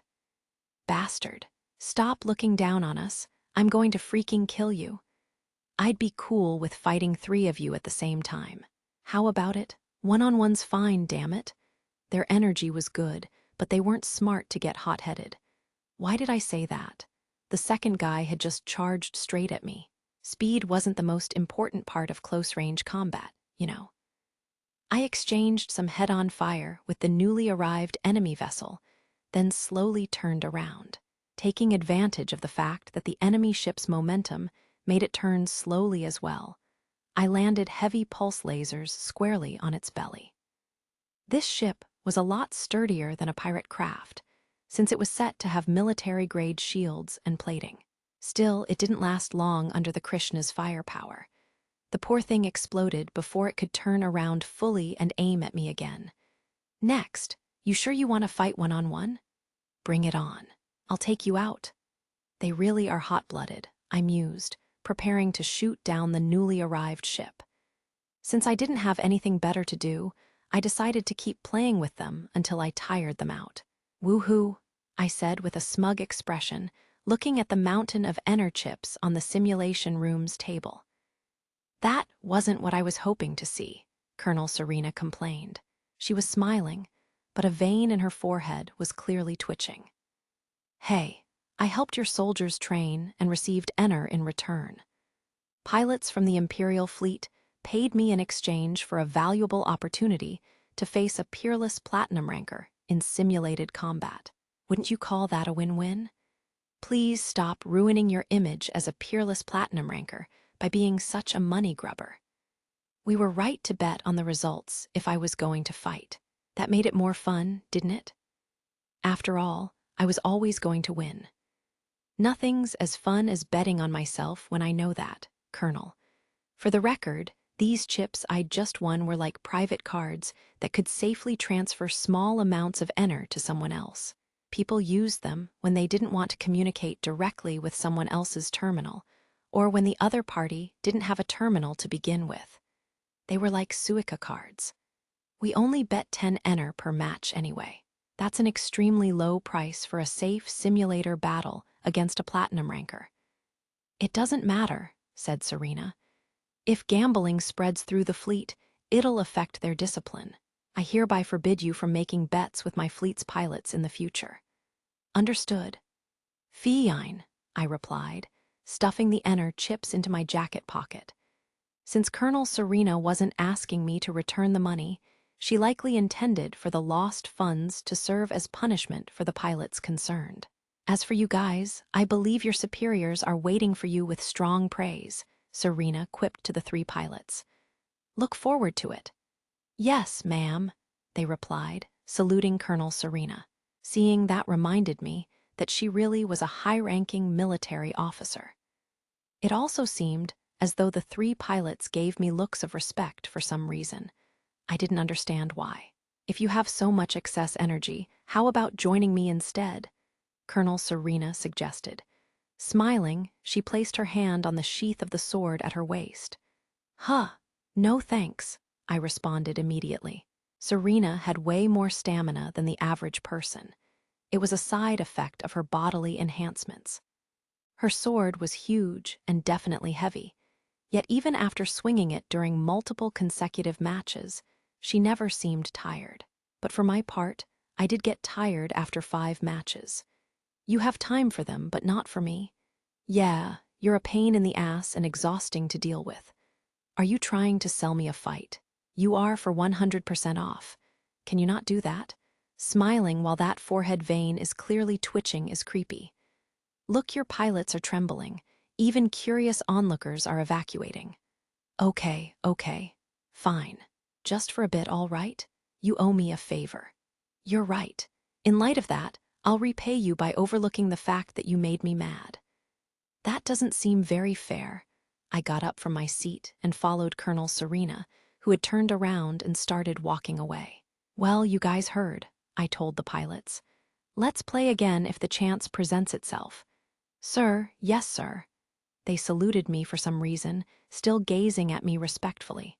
Why are you seeing me off like I'm some kind of hero? Because I interacted so casually with Colonel Serena. Don't get the wrong idea, there isn't anything between us. So, what's the situation on the front? I asked. V-whoosh. I dodged half a step backward as Colonel Serena's sword rushed at me with a tremendous whooshing sound. Then, I tried to knock her off balance by deflecting her lightning-fast upward slash with the long sword in my right hand. She didn't budge in the slightest, though. Deftly shifting her grip on the hilt, she thrusted fiercely straight at me. Is she even human? It wouldn't have surprised me if she was reinforced with artificial muscle fibers woven from some kind of special alloy. Well, from what I knew, she'd undergone biotech-based body enhancement treatments that were probably similar. You don't seem to be on the ropes. My instincts are on point lately, I replied. With my current abilities, I could parry Serena's terrifying swings while remaining aware of my surroundings. At the moment, the Colonel and I were the only ones present. I'd followed her to one of the Lesterius's training rooms, and she'd ordered everyone else to leave. Damn it! Curious as to why I was completely overwhelming her. It was because I understood exactly how she was about to swing her sword. That was one of the things I'd learned from my psionic lessons with Kyugi.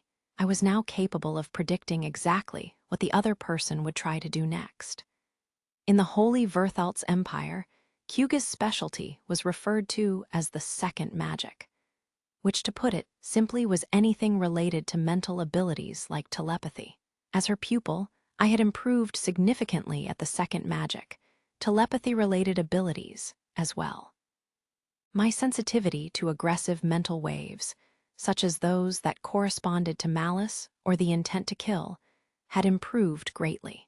In tech terms, I'd upgraded my passive sensors. Kind of like those devices the new types in the Universal Century wore, the ones that went PYing. Now that I thought about it, those knights in a distant galaxy who could manipulate the Force were also masters of these types of abilities. I was quickly becoming pretty superhuman myself. These new abilities of mine didn't work at all against May, however. She could still beat me up easily.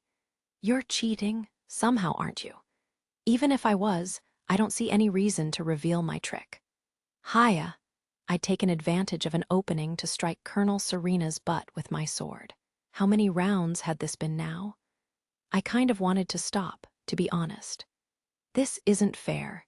You haven't received body enhancements, and it hasn't been that long since you picked up the sword, yet this match has been completely one-sided. That doesn't make any sense. Does it make any sense to you? Colonel Serena closed in on me, breathing heavily. I could only return a wry smile. I mean, what am I supposed to say? Things just kind of ended up like this. I knew better than anyone how insane my abilities were, and it wasn't something I liked discussing. It just wasn't the type of thing you blabbed about to other people. You're hiding something. Can't you tell me? I'm sure your crew knows about it, so why can't I? Well, about that. I scratched my cheek. Serena was being awfully persistent today. Maybe she was worked up because of the sparring we'd been doing. But I couldn't exactly lose on purpose. That would probably just make her more angry. Should I tell her or not? I'm Captain Hero, a man shrouded in mystery. Let's just leave it at that, I said, striking a pose and giving her a thumbs up. Colonel Serena's eyes narrowed. I suddenly had a bad premonition. After everything, that's the kind of response I get. Fine, then I'm going to cry. I'm really going to do it. I'm going to sob and scream and roll all over the floor. I'm going to kick up such a fuss that members of my crew are going to come check on us. Are you sure you want that?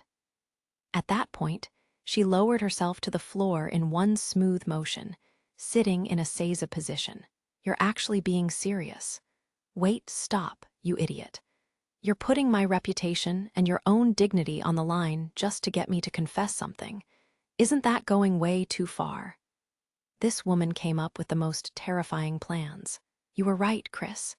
It's best to avoid ever being alone with a woman of noble birth. I still really didn't want to tell the colonel about my circumstances. It wasn't that I was worried that she might leak the information. I was more reluctant because of what she was like.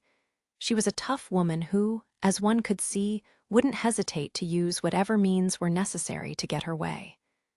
Wait. Calm down, I continued. How come you want to know anyway? It's not like you have to, no matter what my circumstances are. Even if you don't know, we can work together just fine. We've teamed up multiple times now without you knowing, so do you really need to push the issue? Are you serious? Like for real? Are you saying you have no idea how I feel right now, or why I'm asking this? Colonel Serena demanded in a voice from the depths of hell. Her shoulders trembled with barely contained fury. Well, I could more or less guess why she was asking. But I mean, you should also be able to guess how I feel about that matter, right? I've already told you repeatedly that it'd be impossible for us to have that kind of relationship. That's why I maintain distance between the us. Serena didn't say anything. Hey, stop pouting like that. It's kind of cute, damn it. It's really not all that interesting. Okay, maybe it is. But even if you knew, it's not like you could do anything about it. So no need to press me so hard about it. Isn't it natural to want to know more about the person you've fallen in love with? Oh, no more beating around the bush, I guess. I knelt and sat across from Serena, sighing as her red eyes stared at me. Someone directly declaring their feelings like that affected me pretty strongly, and I had a soft spot for beautiful women. Still, the colonel, that just wouldn't be possible. I'm sure you can attract a much better man than me, Colonel. There are as many men out there as there are stars in the universe, but there's only one of you. How romantic. Well, fine. I don't mind telling you, but it'll probably just sound absurd, I said, getting up and inviting Colonel Serena over to the bench by the wall of the training facility. As we sat down next to each other, I puzzled over where to begin. Well, to summarize solely the main points, it's not completely clear just who I am, or, well, what kind of being I am. But according to Kyugi, the shrine maiden from Verthaltz, you can think of her as a kind of priest. I'm a fallen one from another dimension and universe. Serena seemed bewildered. Your face tells me that you have no idea what I'm talking about. I get it, I continued. But Verthaltz has seemingly had experiences with other people in similar situations. In fact, it seems to protect people in situations similar to mine. I think I might have run into someone in similar circumstances, too. The face of that horrible magenta-haired woman passed through my mind. I didn't think I'd ever get along with her. What was she doing right now, anyway? I preferred never to encounter her again, so I hoped that she'd end up dying or getting blown up somewhere far away. Well, okay, Serena responded. So, what does being a fallen one from another dimension or universe mean? According to Kyugi, people like me hide great power within themselves. By power, I mean psionic abilities. And that's factually true, since I do have psionic powers. That's the reason it feels like I'm cheating when I fight, even though I haven't been enhanced. I see. Then your uncanny piloting skills also stem from that. No, those are completely natural. But your piloting abilities are even more abnormal. You realize that, right? Huh, why? Anyone can achieve my skill level as long as they practice. Why are you looking at me like that? I'm serious. Anyone can pull that off as long as they put some effort in. Don't give up. Recently, I've been receiving psionic power lessons from Kyugi, I continued. Those are increasing the number of abilities at my disposal. I took my terminal from my breast pocket, then focused my mind on raising the terminal using only my powers. The terminal suddenly floated up from my hand and began to spin in the air. It had taken a lot of training before I could levitate something in such a stable way. So you're saying you weren't even trying for real earlier? Nobody's going to use laser guns or plasma grenades in a mere sparring session, right? Aces up your sleeve are meant to be saved for critical moments, I said, shrugging, as I grabbed the floating terminal. True, but Colonel Serena seemed displeased. If I used my full abilities against Serena, she would probably lose without managing to fight back at all, unless she was able to strike me before I did anything. She probably had a hidden ace or two of her own. If she managed to use them before I deployed mine, then maybe she'd win. If both combatants were armed with weapons that could end their battle in a single blow, then it came down to who could land an attack first. The endings of action movies typically had both parties trading blows, but real-life battles didn't necessarily work that way. Getting back on topic, I just woke up one day in an empty sector of space in the Tarmin system, inside the Krishna with its generators turned off. I'm not sure how I ended up there. I remember my life from my previous universe, but I don't really remember what happened just before I arrived here. I might have suddenly died or something in that existence.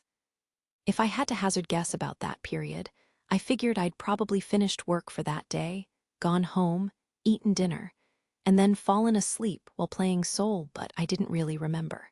I mean, when I'd first gotten here, I'd thought I was dreaming. I remember playing a game in my old world with a setting similar to this world, I continued.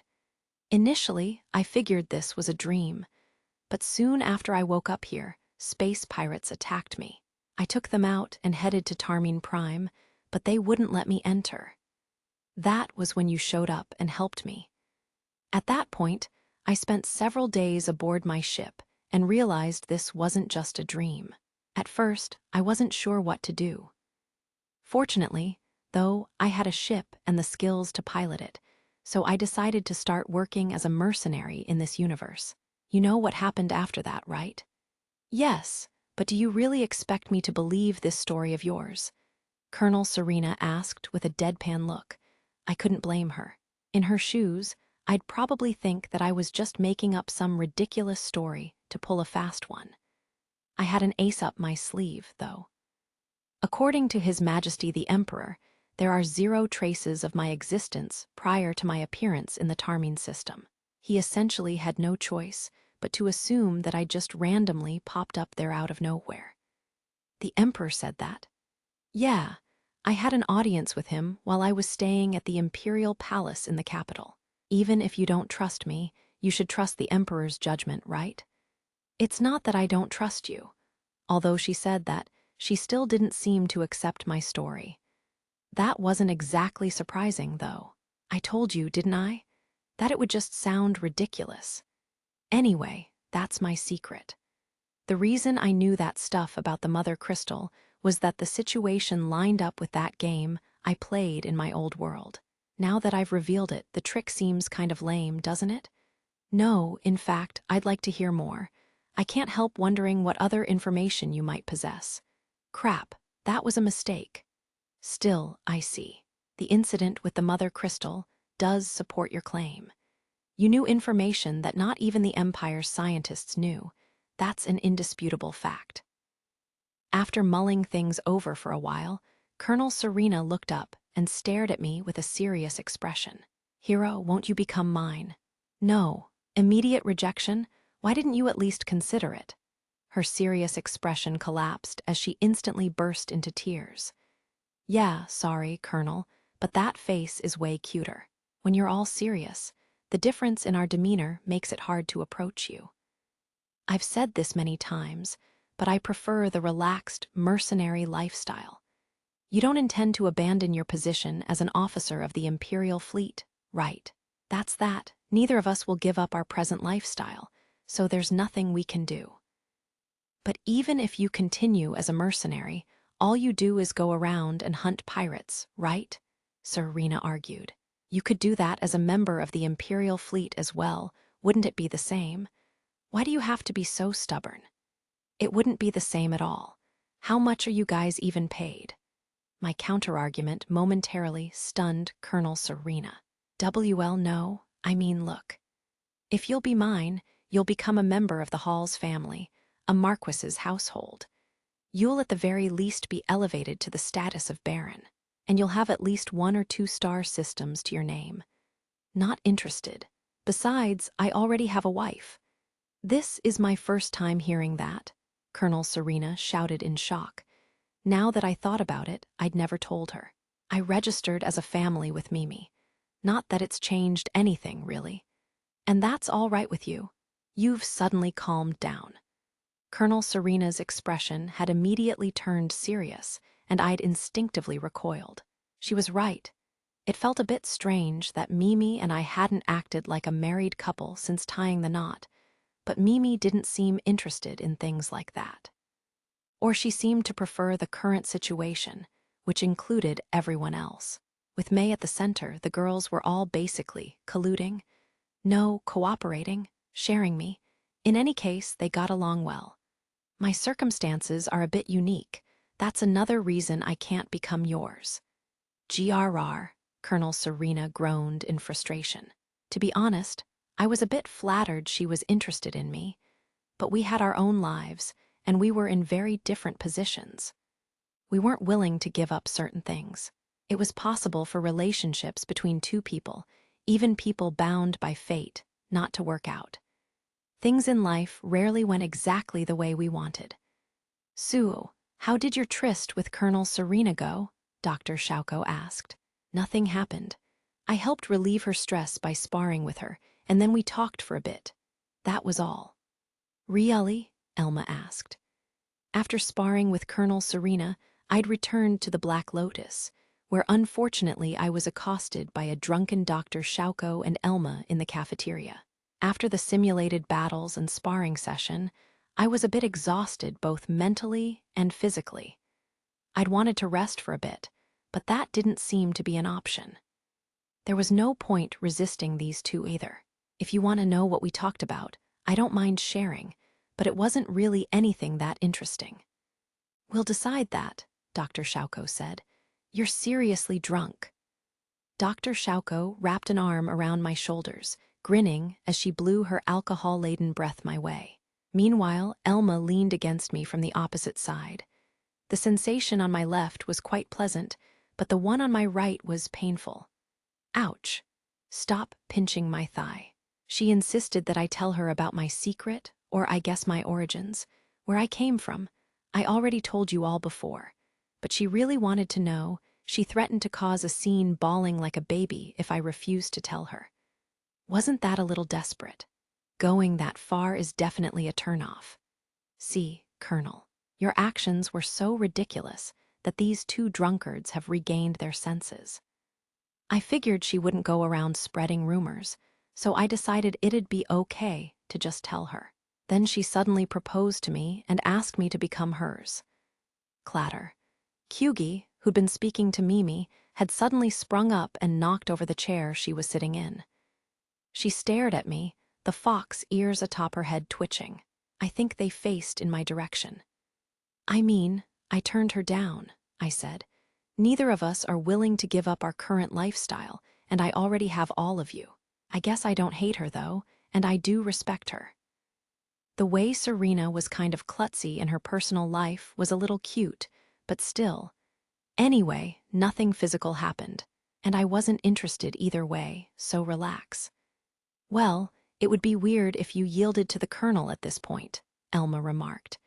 "As one of your women, talk like this kind of triggers my jealous side," Dr. Shauko said. "Instills a sense of danger in me, flusters me. I'm not sure how to put it. I mean, I only told you because you asked me, and I'm not really interested in making up pointless lies anyway." Dr. Shauko rubbed her cheek against my shoulder like a cat. I wouldn't have been surprised if she'd started purring. I let her do as she pleased. Meanwhile, Elma entwined her left arm with my right as she continued drinking. "Explain. In detail, please," Mimi demanded. "Wah, Mimi." "My drink," Tina shouted. "That one's too strong," Whiska cautioned. "Settle for this one instead." "Thank you, Whiska," replied Kyugi. Mimi and Kyugi, who'd been sitting farther away, had passed by Tina and Whiska's table and sat down across from me. Tina was probably drinking something strong, Mimi. "It's a bit dangerous to chug it like that." Whiska was much more considerate. She'd gone out of her way to hand Kyugi a far weaker drink. "There's not much more to it than that," I said. "After I told her my circumstances, she proposed to me, and I immediately rejected her." "Ah, your circumstances. How much did you tell her?" "The Emperor is aware that I randomly appeared in the Tarmine system out of nowhere, so I pretty much told her everything. We ended up discussing the Mother Crystal incident too. The Colonel thought I might be holding important information that nobody else in this universe knows, and that attracted her interest." "Oh, that game knowledge, or whatever of yours. Somewhat dependable, but not always. And you occasionally know really ridiculous things," Elma said. "That's a rather nasty way to put it." I smiled wryly, leaning back in my chair. Most of what I knew from Seoul was combat-related. I'd never been that interested in tech, business, or artifacts, so surprisingly enough, I didn't have that much useful information. I did have some knowledge of space monsters, since I'd fought them a fair bit in the game. I also had info on the space empires that had waged in-game wars. But that was completely useless in this universe, since the game's space empires didn't exist here. Oh yeah, I told her that Mimi and I had gotten married, and she was shocked. I hadn't realized that I didn't tell her yet. Wait, did I not tell her? I feel like I did back in the capital when everything was going on, but no, I guess I didn't. I probably hadn't told her. After all, I'd only learned about it after the fact myself. Anyway, that shocked her, but I told her that Mimi and I hadn't really done anything that married couples usually do, given our situation. Then she questioned whether I was fine with that. Thinking about it, I guess it is a bit weird. "You don't need to worry about that. We've already discussed things amongst ourselves, Master Hero." "Yeah, hun. No need to worry your head about that." They'd immediately shot down my attempt to be considerate toward them. Still, what they said made sense. Rather than me being all weird, it was better that they have an arrangement to share me that they all found acceptable. I leave that to you girls, then. What were we talking about again? Anyway, that's what happened with Colonel Serena. Just as I was about to wrap things up, my terminal sounded, informing me that a message from Colonel Serena had arrived. It appears that the banquet mentioned earlier has been officially scheduled. It's tomorrow. Was there really a need to push it through despite the circumstances? Kyugi asked, puzzled. She was right. It was a bit strange. But I figured this was the only time both Colonel Serena and I would be here at Cleon's supply depot, so it wasn't as unusual as she was implying. I'd like to assume that it'll be fine, but this noble is very likely connected to space pirates, so it's best to be on guard. Us getting split up would be the worst possible outcome, so let's have May stay aboard the Black Lotus, ready to take action as needed. Yes, Master, May said through the cafeteria speakers. Now then, what's going to happen? Or is nothing going to happen? It was best to be ready for all possibilities. Letting our guard down was out of the question. Chapter 4. Pandemonium. I didn't expect for the party to be held here. That was my first reaction when, the next day, Mimi, Elma, Kyugi, and I headed for the venue to which we'd been invited. I'd thought about bringing the mechanic twins and Dr. Shauko as well, but if some problem really did occur, it would be dangerous to have too many non-combatants with us. Thus, I'd had them stay behind. Elma and I could cover for Mimi and Kyugi, and chances were that Kyugi had her own ways to protect herself if required.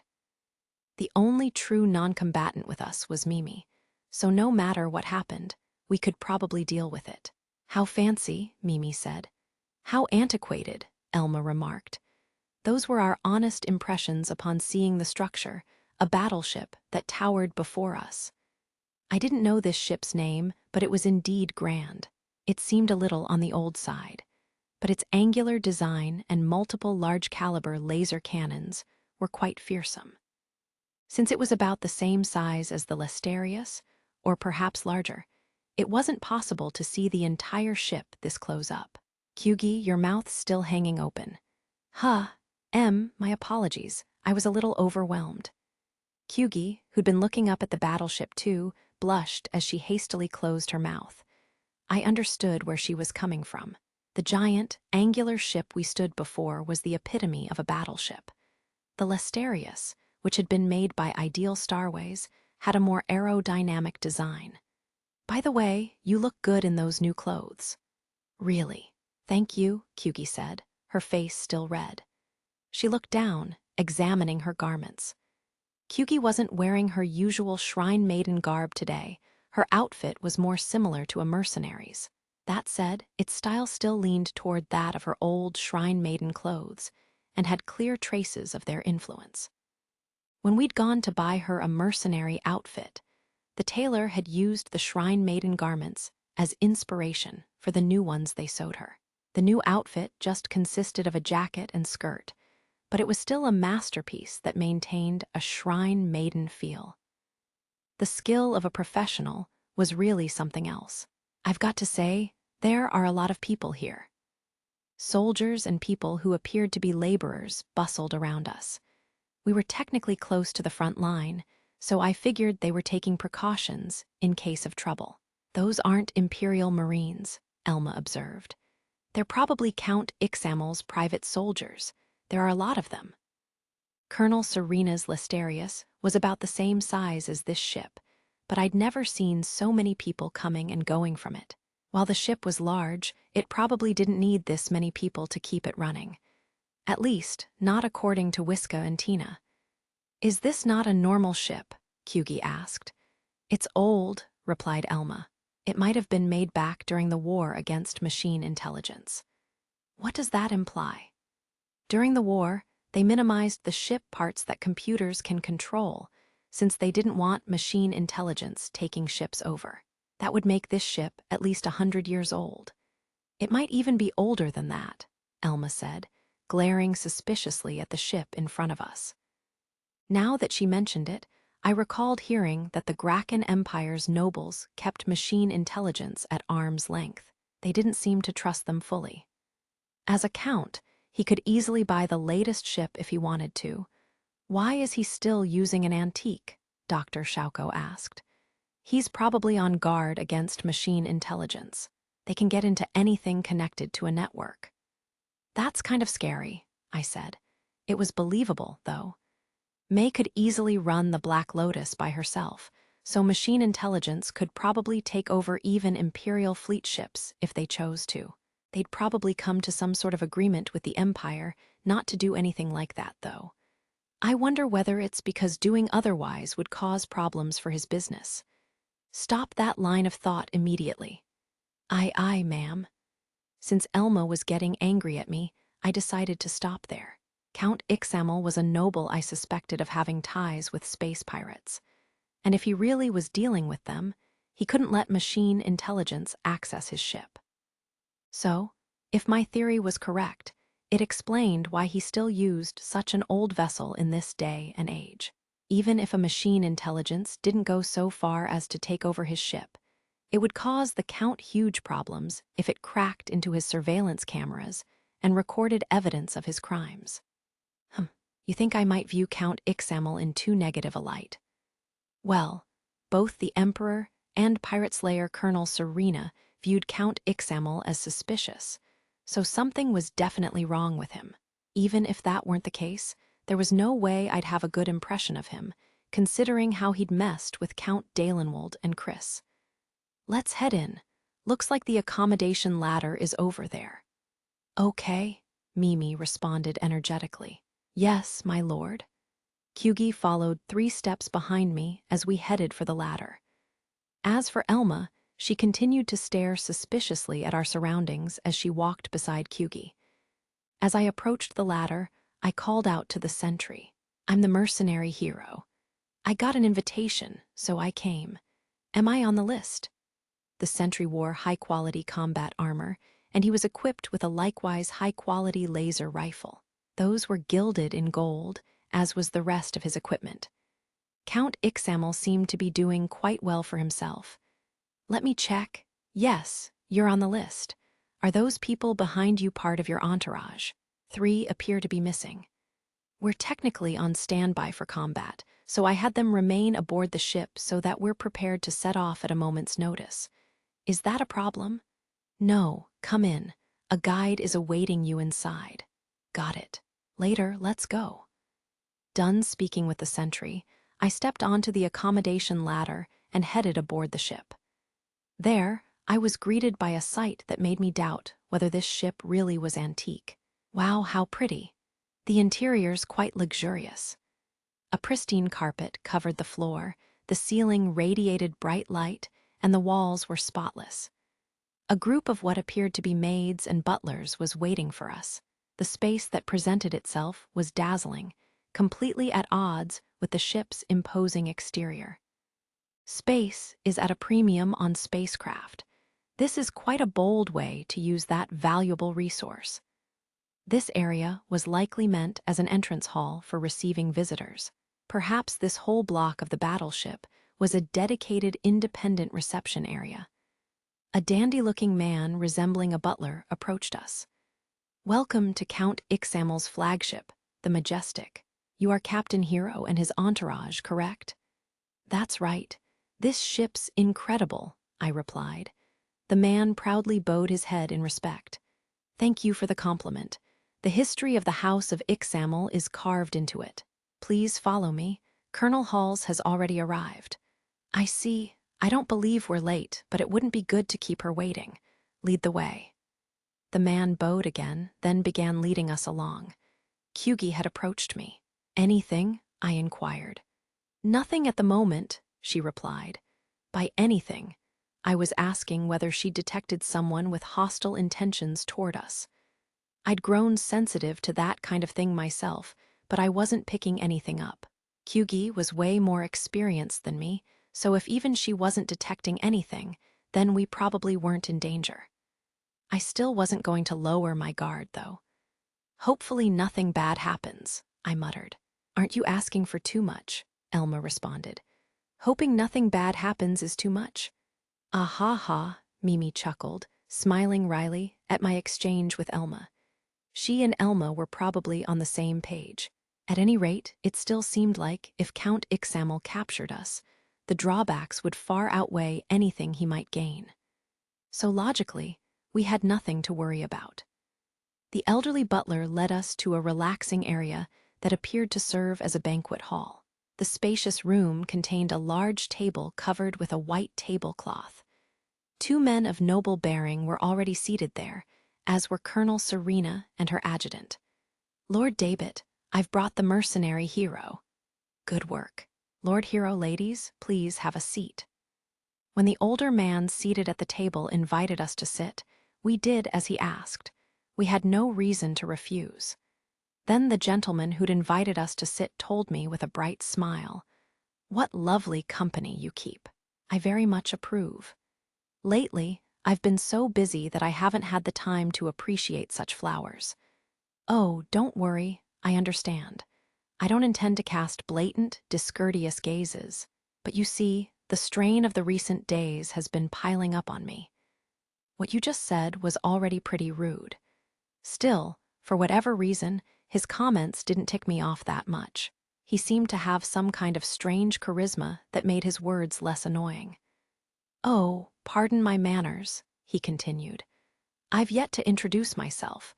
My name's David Ixamel. I'm the head of the House of Ixamel, and my rank is Count. The person seated next to me is Vincent Ixamel. I'm this thing's son," the other man said, shrugging lightly. The male noble who'd introduced himself as Vincent looked about my age, or slightly younger. He had sharp eyes and definitely wasn't someone to underestimate. David sighed. "I'm the head of the family and your father, yet you refer to me as this thing. Are you going through your rebellious phase? Well, putting that aside, Lord Hero, would you mind introducing the ladies you've brought with you?" "Okay. I'll just warn you beforehand, though. Don't expect me to comport myself the same way most nobles do." "That's fine. This isn't a public setting after all." "Thanks. Well, this here is Mimi. She was born in the Tarmine system, and she's my wife. She serves as my ship's operator and also as our group's logistics officer." I'm his wife, Mimi," Mimi said in a low voice, bowing her head. She was frozen stiff with nervousness and blushing on top of that. Now that I thought about it, this might have been the first time I'd introduced her as my wife. "This over here is the silver rank mercenary Elma. She's the daughter of Viscount Wilrose, from the capital, and she's my partner. She's our number 2, and she serves as an advisor in everything we do as a group." In complete contrast to Mimi, Elma greeted the 2 nobles from the House of Ixamel in a businesslike manner. "Hello. Finally, this one here is Kyugi. Due to a number of factors, she currently acts as my servant. She also helps provide mental care for the entire group. My name is Kyugi. Pleased to make your acquaintance."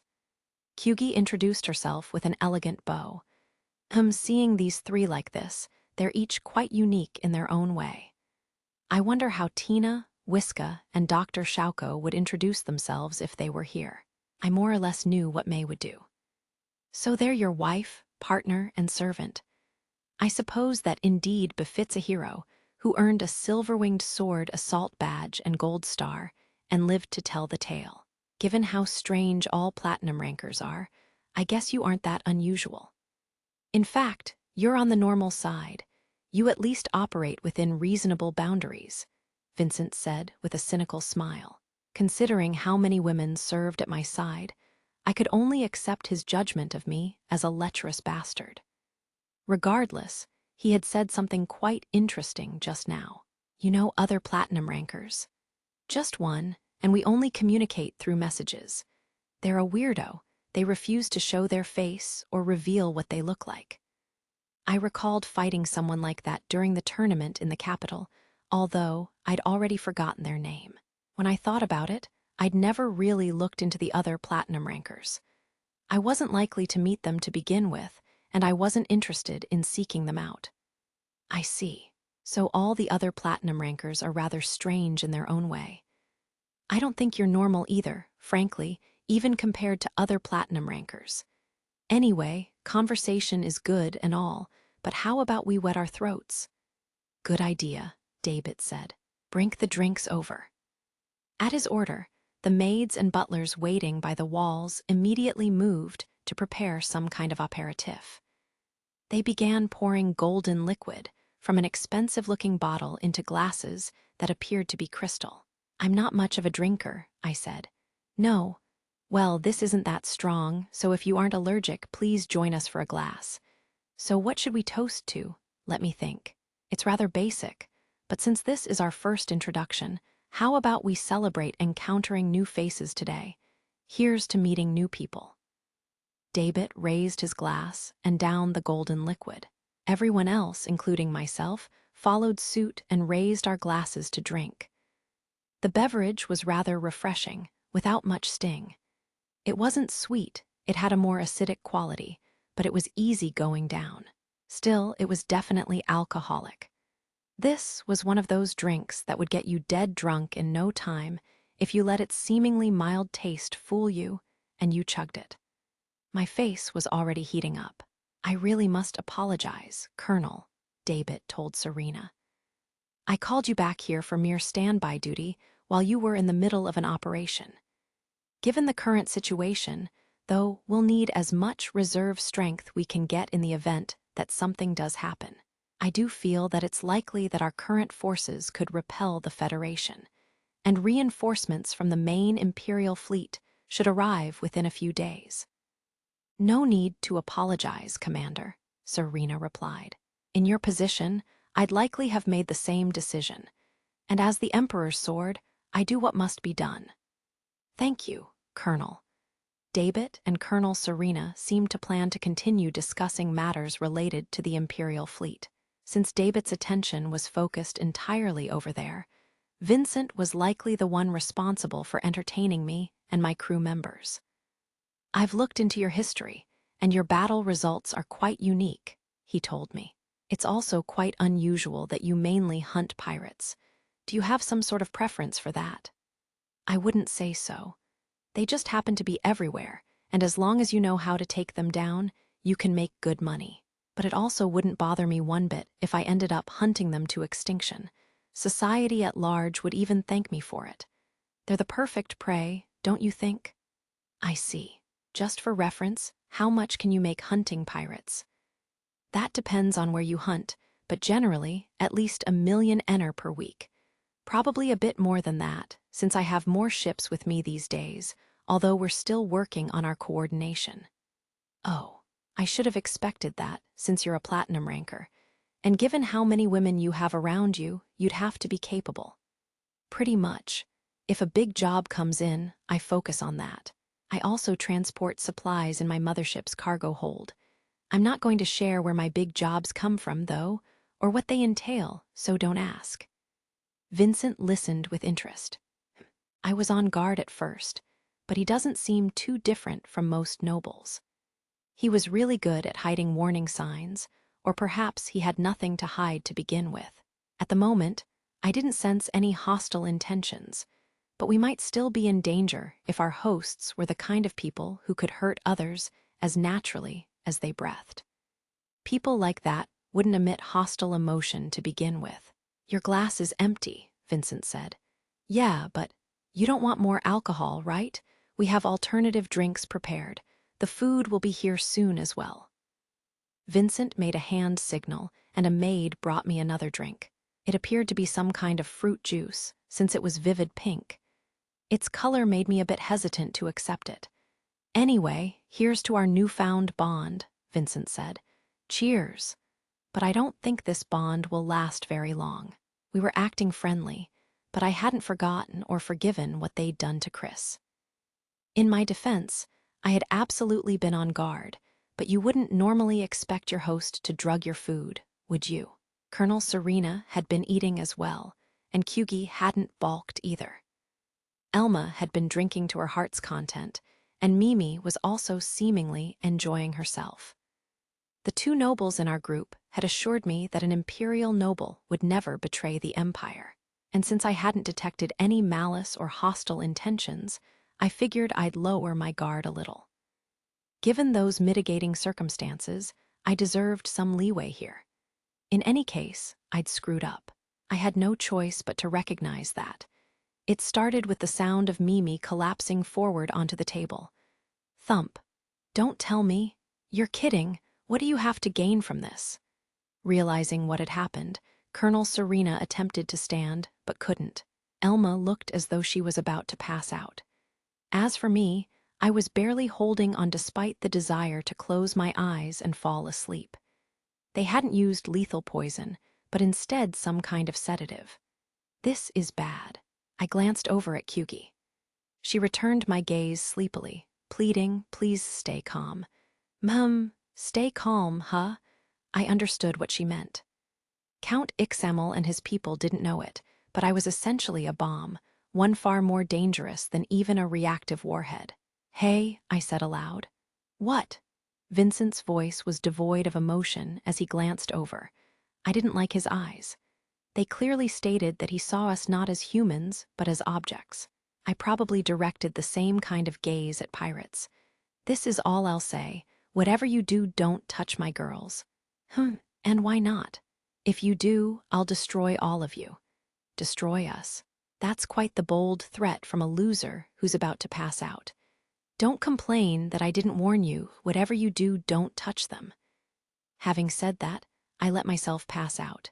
Wonder why I was a dangerous bomb capable of destroying all of them. That was a bit complicated. Actually, not really, I guess. According to Kyugi, fallen ones from higher-level worlds like me contained a ton of psionic power. What would happen if, for some reason, that enormous power was released? In the worst-case scenario, it could destroy the universe itself by tearing a giant hole in it. The energy could also interact with the energy of the main star of whatever system you were in, causing a supernova that would in turn create a black hole. Thus, the Holy Verthalt's empire held that only erasing a single star system was the best-case scenario. What might trigger such a calamity? Verthalts had interacted with fallen ones several times throughout history, and they'd done a certain amount of research on that topic. To put it simply, if rage or hatred made a fallen one despair, that would either damage their mind irreparably or just straight up kill them.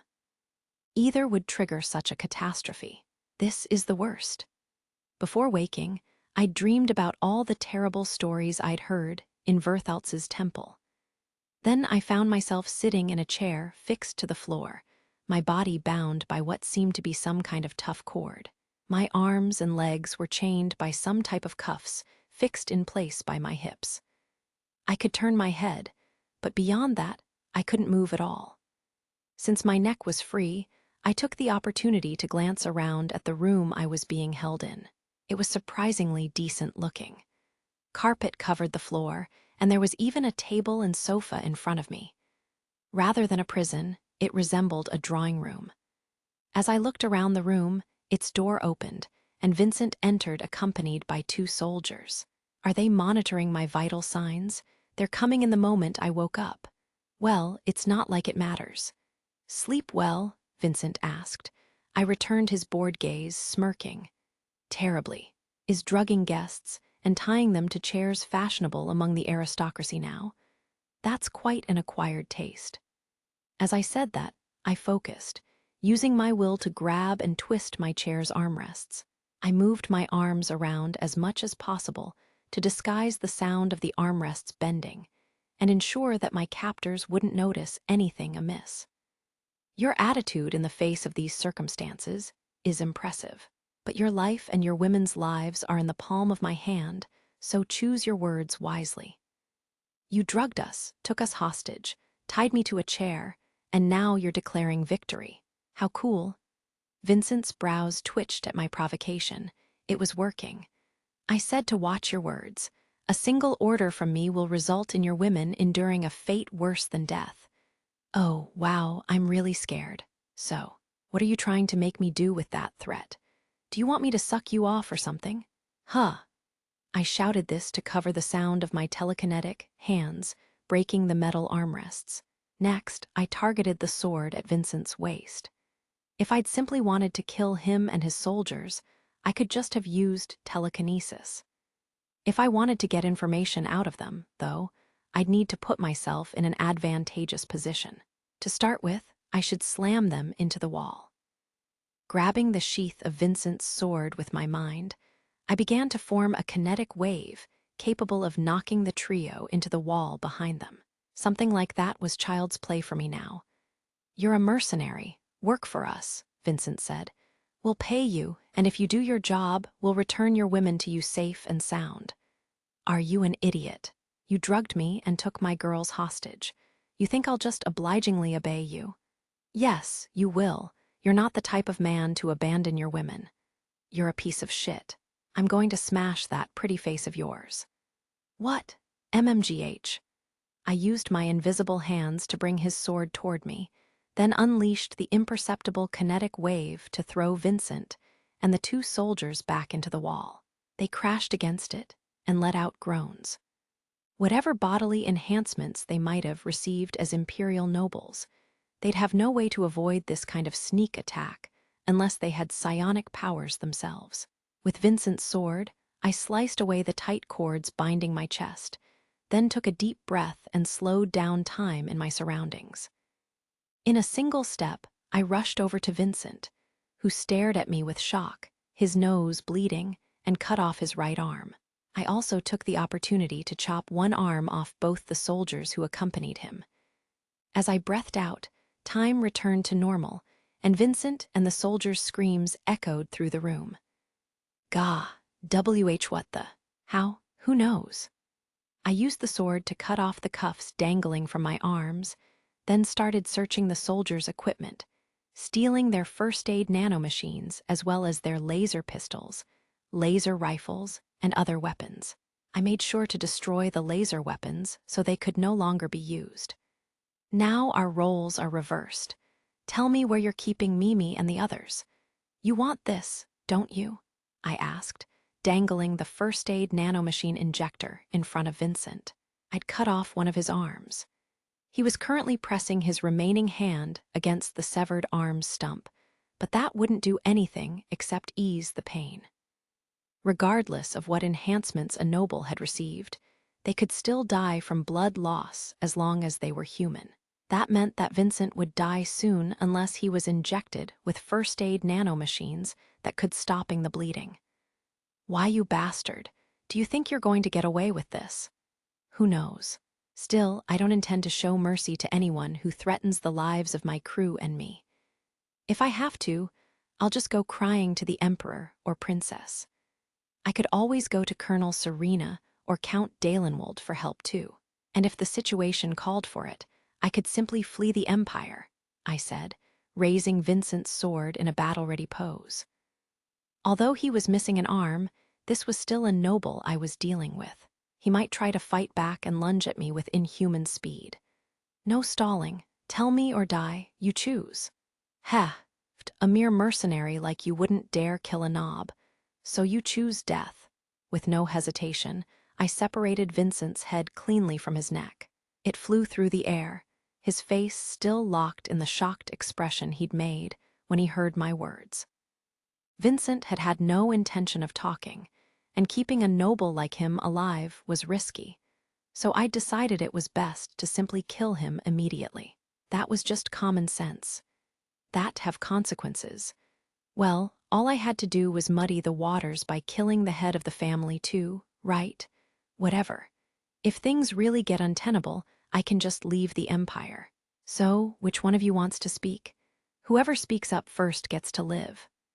Flicking blood off the edge of Vincent's sword, I called out to the two soldiers staring up at me in shock. "Cat got your tongues. If you don't hurry up and spill the beans, my hand might slip. It may not seem like it, but I'm really pissed off right now." I felt my lips curve upward. My mind was in turmoil at the moment, and the furniture in the room seemed to be shaking. I might actually be losing control of my powers. "Hurry up and talk. I'll spare you if you do, but if you refuse to speak, I'll send you where your boss is." I pointed the blade at the two soldiers, who trembled as they each clamped a hand over the stump where their other arm had once been. The two soldiers practically competed to spill whatever information they knew. After I'd knocked them out telepathically, I stole their gear and set out to rescue Mimi and the others. Wondering how I knocked them out telepathically. Well, I had an insane amount of psionic power at my disposal. So I'd simply touch their heads and send a powerful order to sleep directly into their brains, and they'd both gone out like a light. I'd been told that doing that to normal people could have side effects, or even kill them, so I was supposed to be careful how I used that ability. I wasn't exactly in the mood to worry about that kind of thing, though. Someone of Kyuga's level could probably have handled the situation with more delicacy, but I was kind of in a hurry, so that was the best I could do. I'd reined myself in, so the soldiers likely weren't dead, and I'd also stopped their bleeding with the first aid nanomachines, so they should honestly be grateful for how I dealt with them. This ship's freaking huge, damn it. I wish I had a gadget that would display a map for me. Restricting the use of one hand by holding a terminal wouldn't be the best idea, though. There was no telling when the guards would discover that I'd escaped and come chasing after me.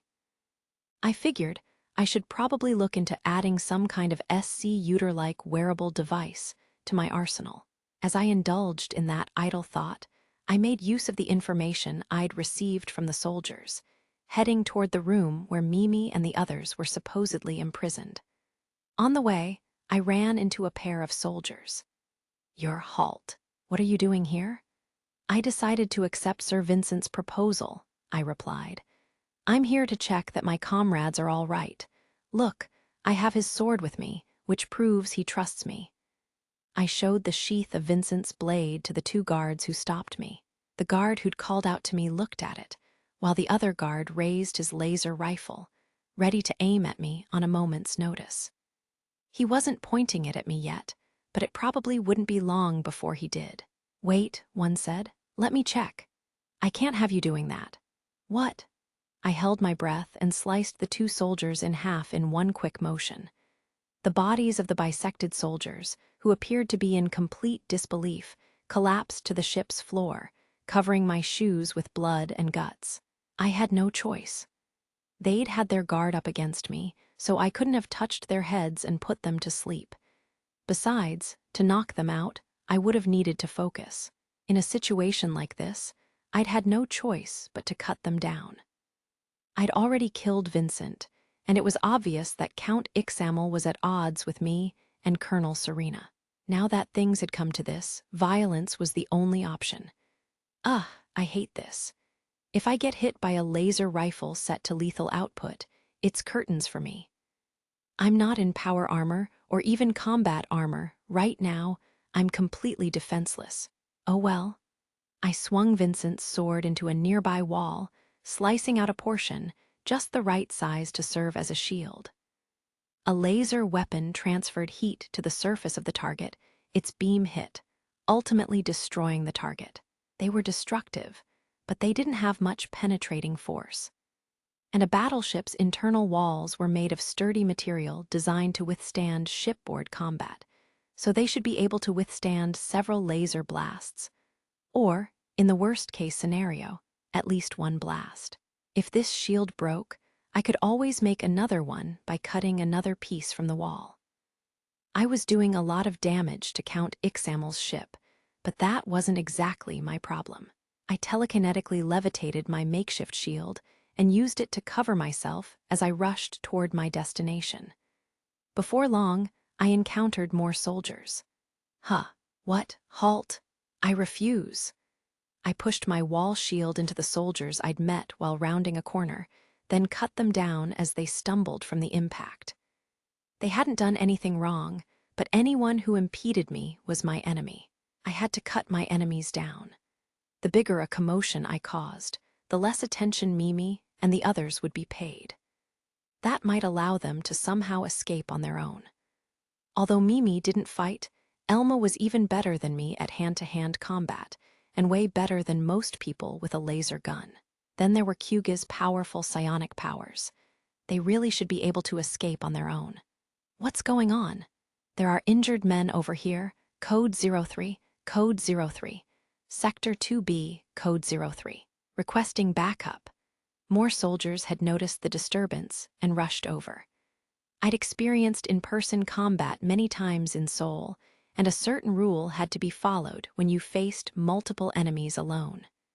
Whoa, did someone just charge in? I'll back you up, Ga. When you were outnumbered, you had to avoid getting into a shootout. It would put you at a serious disadvantage. The difference in firepower assured that you'd lose. It was best to close the distance as much as your shield and plating allowed, then use your enemies' bodies as shields against other foes around you. Those enemies would hesitate to fire, since they wouldn't want to hit their comrades. There he is. Ready your weapons? As I charged through an open corridor, a 5-soldier group showed up to block my way.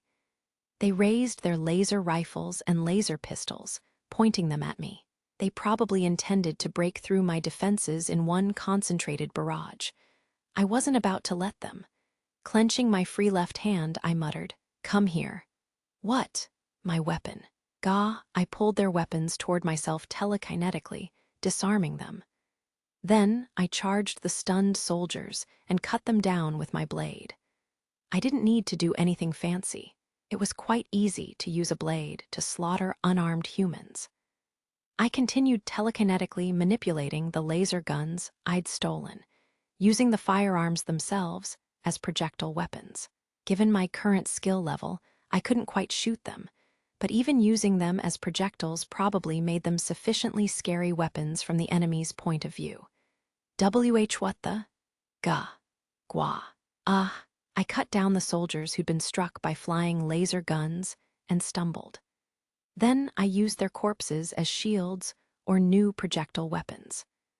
The way I was levitating chunks of the wall, laser weapons, and the corpses of my enemies was probably terrifying, and it definitely intimidated them sufficiently.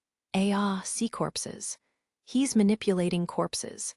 If you don't want to join them, drop your weapons and get out of my way, I ordered. Fine, I'm dropping my weapons, I'm dropping them. Idiot. The Count's going to kill you. Whatever. That's better than dying and having my corpse manipulated like that. Some soldiers threw their weapons to the floor and chose to surrender. Others continued to resist, so I hurled corpses and stolen weapons at them to keep them occupied, then finished them with my sword. I telekinetically picked up the weapons the soldiers had abandoned to replenish my store of weapons. You could never have too many weapons. What bizarre powers! I'll cut you down. Noble soldiers. A noble soldier had leapt out from around the corner, slipping past my corpse shields to close in. The sword he raised gleamed sharply as it caught the light. I have you now. What? The confident soldier's expression froze. Although he'd raised his sword, he couldn't swing it downward. It wouldn't budge an inch. Tough luck. I slashed the stunned noble's exposed midsection. Although such nobles had enhanced bodies, that didn't mean they could withstand being chopped in half. This soldier would soon die from blood loss. Swords were supposedly sharp enough to cut through power armor and even battleship plating, but they couldn't cut an invisible power. That was the reason they couldn't cut through shields. That meant I could use telekinesis to grab the soldiers' blades, preventing even physically enhanced nobles from swinging their swords as they pleased. Impossible. I'll be taking that sword, thanks. I removed the blade from the hands of the bisected noble's upper body, then finished him by decapitating him with Vincent's sword. The sword I'd just acquired was a little heavier than I preferred for my left hand, but I wasn't in a position to be picky. Looks like I've returned to my usual fighting style. If you want to die, come at me. Taunting the enemy soldiers, I slashed at the walls with the swords in both my hands, replenishing my levitating shields. Now that things had come to this, I planned to see it through to the end. Even if I had to create a mountain of corpses, I was getting my crew back. Jaya, Fred, Ga. The moment time resumed its usual flow, screams echoed through the stark metal interior of the battleship's corridors. Meanwhile, blood sprayed, painting the white steel walls crimson. Those movements aren't human. What the hell is he? Not even nobles are that fast. Crap, he's coming. Fire. Fire. I caught my breath by taking cover behind a barricade that Count Ixamel's personal soldiers had erected. Then, once I was ready, I held my breath and leaped out from behind, positioning my makeshift wall and corpse shields in front of the soldiers' raised guns. I used my swords to fill the gaps my shields couldn't cover as I charged at the soldiers. Hostile and murderous feelings prickled against my skin, and the scent of fear wafted through the air. A kaleidoscope of hope and despair filled the corridor, creating a strange contrast. Heightened by the thrill of battle, my expanded psionic abilities sharpened my perception of such emotions even further. In decelerated time, whatever sounds their voices made never reached my ears. Yet the emotions they emitted expanded within that space and brushed against my mind. Anger, sadness, pain, fear, those feelings ignored time, reaching me faster than the soldiers' voices. The corpses and wall shields blocking the lethal laser, beams from the soldiers' rifles exploded and began to disintegrate. Before the explosions even began, though, I was fast enough to cut down the soldiers with the swords I gripped in each fist. I slashed through their weapons, their limbs, and sometimes their torsos or heads.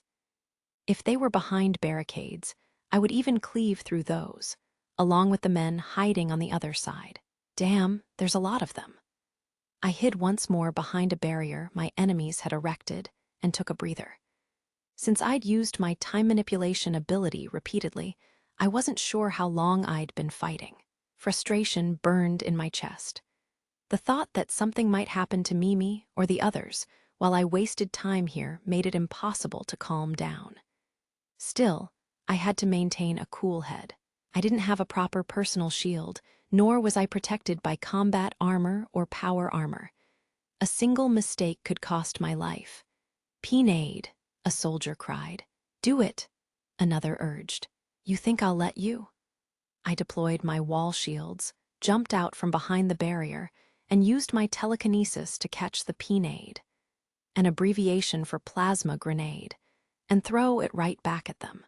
"You're kidding me?" "Retreat," Biwuan. The distinctive low, resonant blast of a plasma grenade echoed, that was followed by a wave of scorching heat.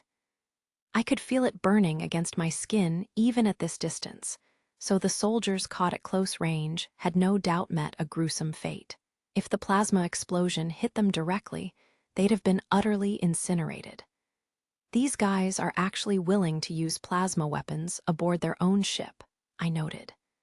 Evidently, they'd received approval to take actions that might even damage the vessel. They really had to be under a lot of pressure. If they kept using plasma grenades so recklessly, the ship would be littered with holes before long. There. Damn it. We can't use peanuts against him. Crap. He's coming. Run. You're not getting away. I deftly hopped over a barricade and closed the distance to the fleeing soldiers, then used telekinesis to bowl them over. Even a light bump to the legs would knock down someone sprinting away, and giving them another helpful push as they tried to regain their balance would seal the deal. "Surrender, we surrender, just spare our lives." "I refuse." I mercilessly cut down the enemy soldiers begging to be spared, then stole their plasma grenades. They dared use such dangerous weapons against me, and yet they wanted me to spare their lives. If a plasma grenade had hit me, it would have incinerated me, leaving nothing but ashes. If only I knew where Mimi and the others were. Oh, wait, I can use telepathy. I should be able to form a two-way telepathic connection with Kyugi, which at the very least should let me know whether they're okay. I wonder why it took me so long to remember that. I might have gotten a little too hot-headed. "Kyugi, Kyugi, are you okay? Respond, please." Kyugi answered immediately. "Yes, my lord, we're fine. We overpowered our guards and we're looking for an opportunity to escape. I'm with Mimi, Elma, and Serena's adjutant, Lieutenant Emma." "I see. That's good, but is the colonel not with you?" "No, my lord. She seems to be with Count Ixamel. Along with her thoughts, Kyugi sent me some information she'd obtained. Telepathy could convey more than just words. It was possible to send mental images, too. The information Kyugi sent was quite detailed. It included the ship's layout, my current location, and the area where Colonel Serena was supposed to be. Mimi took the guards, I believe it's called a terminal, and used it to gather information. Oh, I see. Nice job. If you guys are fine, I'll go ahead and rescue Colonel Serena. Will you be okay? Yes, my lord. I'll protect the group here. Under the circumstances, I have no choice but to use my powers to the fullest in order to defend us. I detected a certain melancholy in Kyugi's thoughts. She probably saw it as distasteful to use her psionic powers against people with no way to resist.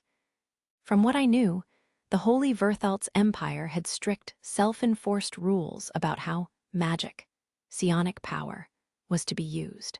As your captain and master, I order you to use any means necessary to protect yourself. No hesitating, understood? I'll take full responsibility. My lord Kyugi trailed off.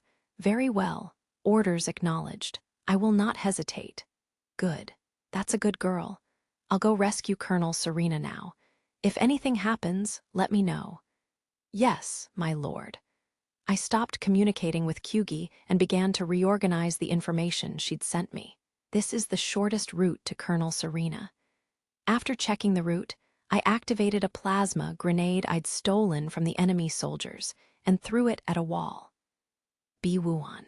Detonating with the distinctive sound unique to plasma weapons, the plasma grenade opened a large hole in the wall. Since I know where she is now, I'd better take the shortest route. There'd be no point in using the corridors. They would simply make me an easy target for ambushes. If the intervening walls were thick, I could simply blast them open with plasma grenades. If they were thin, I could just cut through them with my monomolecular swords. I could also easily detect nearby enemies using telepathy. All living beings emitted thought waves, or at least mind waves, even if they lacked psionic powers. Anyone capable of perceiving those waves could tell whether there was a living being on the other side of a wall. The ability also let me detect whether there was an ambush ahead, as well as what movements the enemy might be making. Yeah, fighting while you're seeing red really is stupid, I muttered to myself, destroying a door with my swords and then entering the room beyond. The rooms in this section of the ship were all super luxurious. This had to be where the personal chambers of Vincent, the guy I'd killed, or Count Ixamel were located. Just as I was about to cross the room, I suddenly detected something odd: weak mental waves. It had a distinctive quality very different from the mental waves of someone asleep. The source had to be alive, since it was emitting mental waves, yet the sensation the waves produced was unusually feeble. Actually, there were mental waves coming from 3 such sources, all within the luxurious room on the other side of the wall. I had to hurry and save Colonel Serena as quickly as possible, but my instincts screamed that I couldn't simply ignore what I was sensing. The situation was unusual. There didn't seem to be any entrances leading to the room the faint mental waves emanated from. Was there a hidden door somewhere? Oh well, I'll just create an entrance. I swung my swords, destroyed the wall, and entered the mysterious room. God damn it. I'd immediately curse it upon seeing what was inside the chamber. Unpleasant lighting, a large bed, ampules of an obviously suspicious unknown liquid, needle-free injectors, handcuffs, ball gags, blindfolds, and some kind of disgusting chair resembling a delivery bed. Littered about the room were all kinds of repulsive toys that I couldn't even guess the purpose of. 3 women also lay in transparent cold sleep pods as if on display. All 3 were naked and in cold sleep. No, aren't just in cold sleep. They're being stored here like toys. These women were tools for the master of this room to use whenever he saw fit. There were also empty cold sleep pods in here. Who was going to go into them?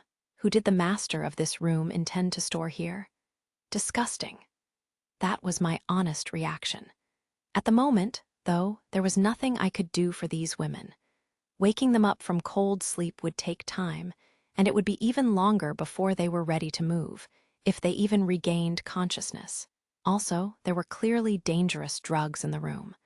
I wasn't sure what those drugs did, but even if I could wake the women, there was a good chance they wouldn't be in any condition to do anything. I'd be idiotic to try bringing them with me while I fought enemy soldiers armed with directed energy and plasma weapons. I'll find help for you and get revenge for you. That's a promise. The women probably couldn't hear me. It was more a declaration to myself. The math doesn't check out. How vexing, David Ixamel remarked. Frustrated, he watched the live video feed on which Hero slaughtered his soldiers with the 2 swords he'd stolen. The Mercenary was causing complete mayhem, opening holes in the ship walls by using soldiers' own weapons against them. I heard that he was strong even without his ship, but this is unexpected. On another screen, the pirate hunting unit's Marines were locked in a tense standoff with Count Ixamel's private soldiers. The conflict was ready to erupt at the slightest spark. On another screen, a Maydroid flanked by military-grade combat bots was breaching the Majestic's entrance hatch. "It seems you're the only one who's completely useless, Miss Halls." I ignored this provocation from Count David Ixamel, no, Rebel David, and remained silent. Responding would only excite him. It was true that I was helpless, my hands bound in chains hanging from the ceiling and my toes barely brushing the floor. Still, hearing this rebel say so was infuriating. I suppose that I should have simply killed him rather than trying to recruit him. "No need to worry about damage to the ship, James. Just exterminate him. Use an EMP on the Maydroid and bots. You have my permission." His subordinates must have acknowledged his orders, because the rebel nodded in satisfaction before turning back to me. He glanced at the table that had been placed right beside me. The drug isn't working very well, perhaps due to your military-use decontamination implant. It's not clear how high a dose I should use. Or should I try using worm? Or perhaps another method?" Muttering to himself, the rebel gazed at a disgusting creature wiggling around inside a small capsule. The rebel had been injecting me with some strange substance. I wasn't sure what his intentions were, but the injections made me nauseous, not so much physically, but mentally. Using this thing creates a risk of physically destroying the brain that would make for extra work, and it would also be immediately detectable on a scan. I could try overloading the implant by increasing the quantity of marionette I'm using, but that carries its own risks.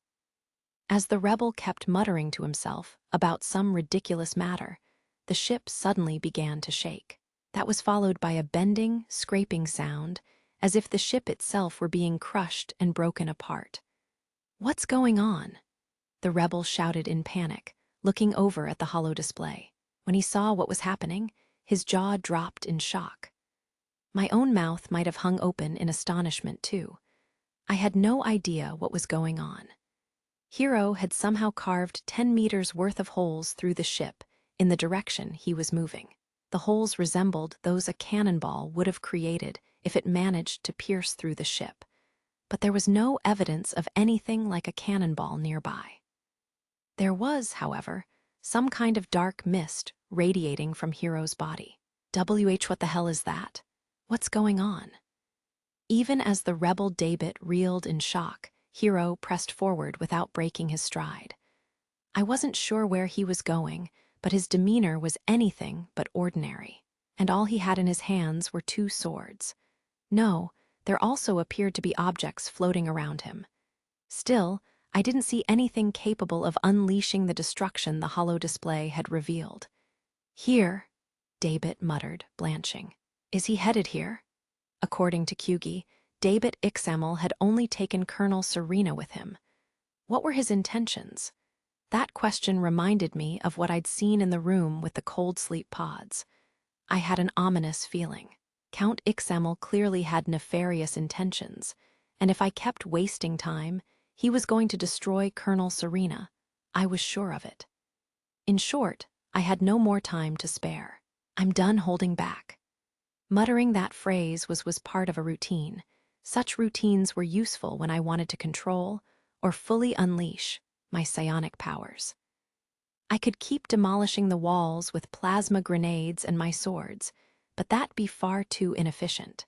Great power slept within me, power that could swallow and erase entire star systems. What was a mere battleship wall compared to such overwhelming force? That kind of obstacle was basically paper before me. That should be the case. No, that was the case. The moment I made that declaration, the laws of the universe twisted. It felt like I heard cogs suddenly aligning within my mind. I was applying a power that manipulated fate and spacetime, an ability that let me impose my own will on the universe, forcibly changing the logic that governed it. And even the reactive force I generated when I bent reality was born by someone else, not me, which made this ability a true cheat code with no drawbacks. The wall in front of me, the target of my power, bent and broke, making a strange noise. 1, 2, 3. I'm going to cheat a little. I'll reverse cause and effect and make the results proceed. A simple formula. In the end, everything just needs to come out to 42. I wasn't sure what I was saying either. In any case, I tore down a wall, crossed to the other side of it, and began tearing down the next wall. There he is. What? What's going on? In the spacious hall on the other side of the wall, a large mob awaited me. My power had only destroyed the wall in front of me. These people weren't part of that wall, so they hadn't been destroyed along with it. I'd had to add that restriction so that I wouldn't end up accidentally hurting my friends. That was just how this ability worked. This problem wasn't that serious, though. I simply implemented a ridiculous new reality. Out of the way. I swung my sword and felt it pass through the mob in front of me. In the next moment, the heads of those in the mob separated from their necks. "No way," a disbelieving voice said, as the head of every enemy soldier in sight departed from their neck in unison. Fresh blood sprayed through the corridor. Its thick stench filled my nostrils, but that didn't bother me. I could feel my psionic abilities growing and expanding. My whole world had expanded. I was seeing things I couldn't previously see. As I entered the bloody hall, I spotted an enemy soldier a short distance away. Monster. He'd completely lost the will to fight and had thrown down his weapons. Monster, I see. It was pretty much impossible to call me a normal person at this point. Yeah, thanks to you. Emotionlessly, I swung my sword again and chopped the terrified soldier's head clean off. My blade didn't actually touch his neck, but it decapitated it nonetheless. After all, I had decreed that it would. I crossed the hall and headed toward a corridor. Colonel Serena was in a room on the other side. The corridor was blocked with barricades, however, and dozens of soldiers were in position waiting for me. They were equipped with laser rifles and plasma rifles. Some even had power armor and custom heavy weapons. If I didn't do something, then before long, I'd be full of more holes than a beehive. But I'd left my wall and corpse shields in the previous room, so at the moment, I had no way to defend myself. None at all. The reason why, though, was that I didn't need one. There he is. Fire. Their laser rifles fired deadly light beams, their plasma rifles fired plasma bullets, and their power armor's custom heavy weapons launched mighty attacks, all of which rushed at me. However, not a single thing hit me. The deadly light beams changed trajectory, and the plasma bullets crumbled before reaching me. "WHWA, what is happening?" Not telling you. Before the soldiers could pull their triggers for a second time, I'd sliced their heads off. They didn't even have a chance to scream. The sound of bodies hitting the floor echoed through the corridor, and then there was silence. I swung my sword through the air and felt it make contact, resettling the balance of cause and effect. This was how manipulating fate and spacetime worked. I'd forced the fate of decapitation onto the soldiers, manipulated the order of cause and effect, and twisted space so that my sword's swing would overlap with the positions of their necks. From my enemy's point of view, this had probably seemed completely unreasonable. After all, my sword was seemingly killing them before it even touched them. To make matters worse, they had no way to resist. Time to go. At that point, it was hardly a battle.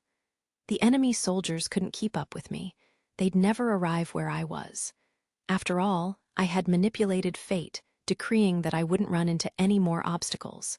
It would have been difficult to manipulate the fate of every individual enemy soldier, but manipulating my own fate was simple. After all, that only involved one person, myself. It was truly basic. I could feel myself understanding my powers better and better. Nothing could stop me at this point. The final wall standing before me crumbled and fell apart. Found you. Entering the room, I discovered Count Ixamel, pale and trembling, with one hand by the sheath at his waist, and Colonel Serena, dangling with both hands chained to the ceiling. Something was obviously wrong with Hero. When he destroyed the wall and entered the room, there was some kind of fire in his eyes, as well as some black fog surrounding him. I wasn't sure what that black fog was, but looking at him elicited primal fear of some variety inside me. I wasn't sure why. In any case, Hero was enormously intimidating. I felt as if I were standing before the Emperor.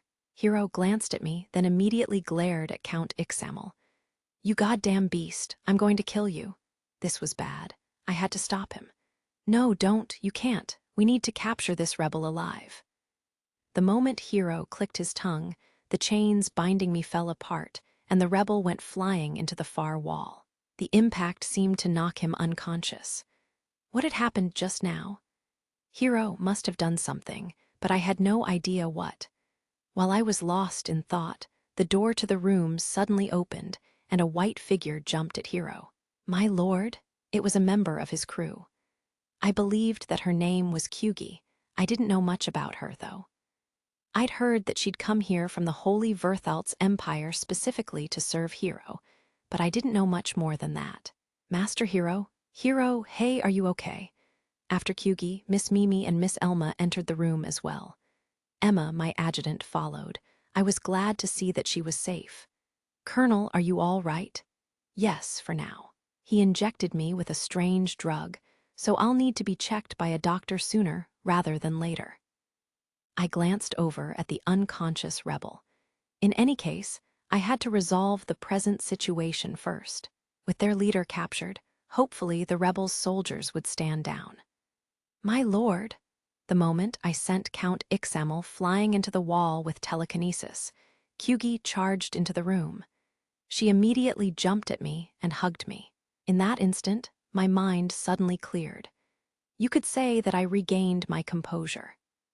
The pitch-black emotions that had swirled in my chest vanished, and my consciousness, which had been recklessly expanding, shrank back to normal. My sense of omnipotence vanished. After I'd calmed down, I immediately realized that I'd gone too far, enacting a complete massacre. It was true that I couldn't afford to hold back against people pointing weapons at me, but what I'd done hadn't been proportional in the slightest. I also seemed to have unlocked new powers I hadn't had before. If I wanted to, I could probably tap into them even now. The results wouldn't be as ridiculous as what I just showcased, but I felt like I was still capable of that ultimate lethal sword move that reversed cause and effect, decapitating multiple enemies in a single swing. I'd also become much more aware of space-time and fate. I wasn't sure how to put that into words. Had I refined my understanding? Had my intuition about space-time improved? Regardless, I understood my surroundings even better than before. Considering the timing, Kyugi must have taken some kind of action. She was still hugging me, but from the bristling of her tails, it was clear that she was doing something difficult at the moment. I probably needed to relax and let her in. My lord. I heard her in my mind, not because she'd spoken aloud. She seemed tired. I wasn't sure what had happened to me, but Kyugi must just have done something quite strenuous, and that was probably my fault. "I can hear you. Sorry for making you worry and exert yourself." It's nothing, my lord. I'm by your side for times like this. After responding telepathically, Kyugi looked up at me and brushed my left cheek in relief. I placed my left hand atop the hand on my face, then used my right to bring her into a hug. I still didn't completely understand the situation, but Kyugi must have saved me somehow. Leaning on her adjutant's shoulder, Colonel Serena deliberately coughed loudly a couple of times.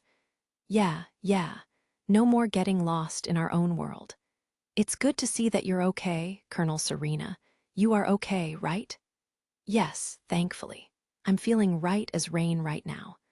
The passion you just displayed caught me a little off guard, though. We've had things on our plate on this side, too, all right. In any case, I'm glad you're okay. Before I got here, I ran into something disturbing. I rushed over because I was scared that I might already be too late. Disturbing? What do you mean? I found a secret playroom where women are trapped in cold sleep pods on display. There were suspicious drugs in there, too. It was definitely bad news. As I explained all this, a momentary flash of rage appeared on Colonel Serena's face. Then she broke out into a cold sweat. That suspicious drug you mentioned, I was injected with that myself. Multiple times. It's definitely something shady, I'm sure of it. You should get checked as soon as possible. I'd love to, but we need to resolve the situation here first. The rebel over there is still alive, right? It appears so. Would you like to leave him to me? I can make him confess everything, or turn him into a puppet if you wish, Kyugi said, with a more ominous smile than I'd ever seen on her. Yikes, remind me not to piss Kyugi off ever. MWRRGHRRRGH. He's rather stubborn. As Count Ixamel convulsed violently, his eyes rolling back, Kyugi looked somewhat troubled. She didn't seem to have any intention of stopping, though, as she pumped even more psionic power into him. Yikes. I was probably the only one who understood what Kyugi was actually doing. From an outsider's perspective, she just placed her hand on Count Ixamel's forehead.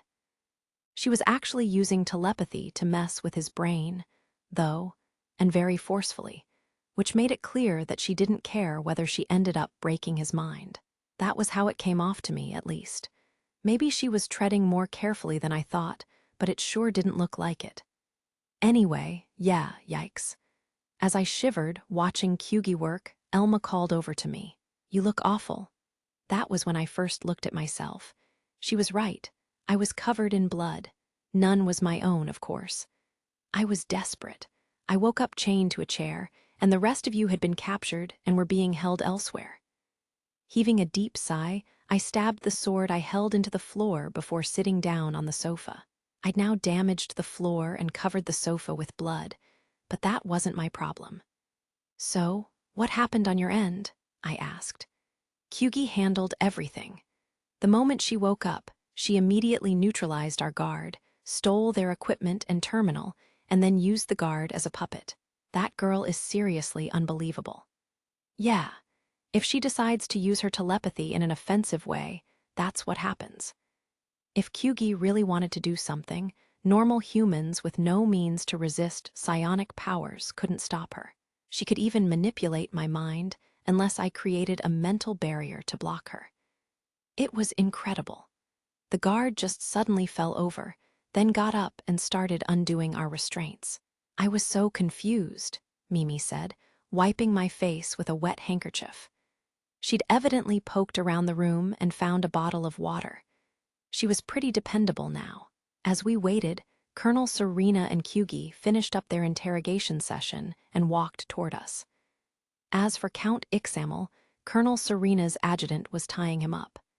Did you figure out his motives? I asked. Colonel Serena sat down on another sofa listlessly. The rebel apparently planned to switch sides and join the Belbellum Federation, she answered. He planned to hand over the star systems from here to the gateway to them, as well as you and me. I knew he was going to betray us. Is this really the time to be lounging around here? No, it isn't. Even if I wanted to, though, I can't move right now.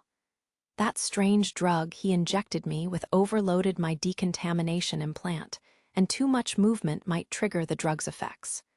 Colonel Serena explained, directing a hateful look in David's direction. Did that implant, or whatever, not ward off the sedative he used? It's not all-powerful.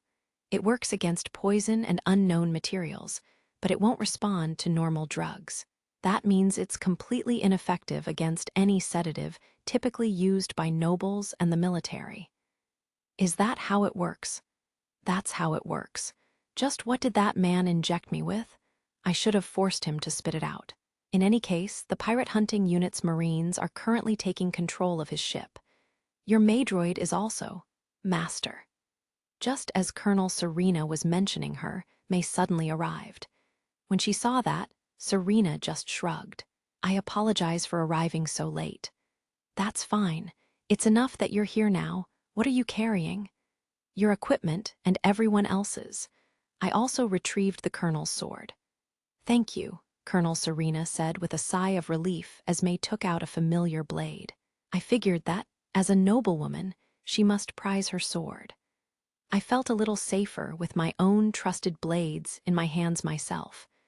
I also decided to keep the swords I'd acquired during the day's battle. They were technically spoils of war. So, he planned to switch sides.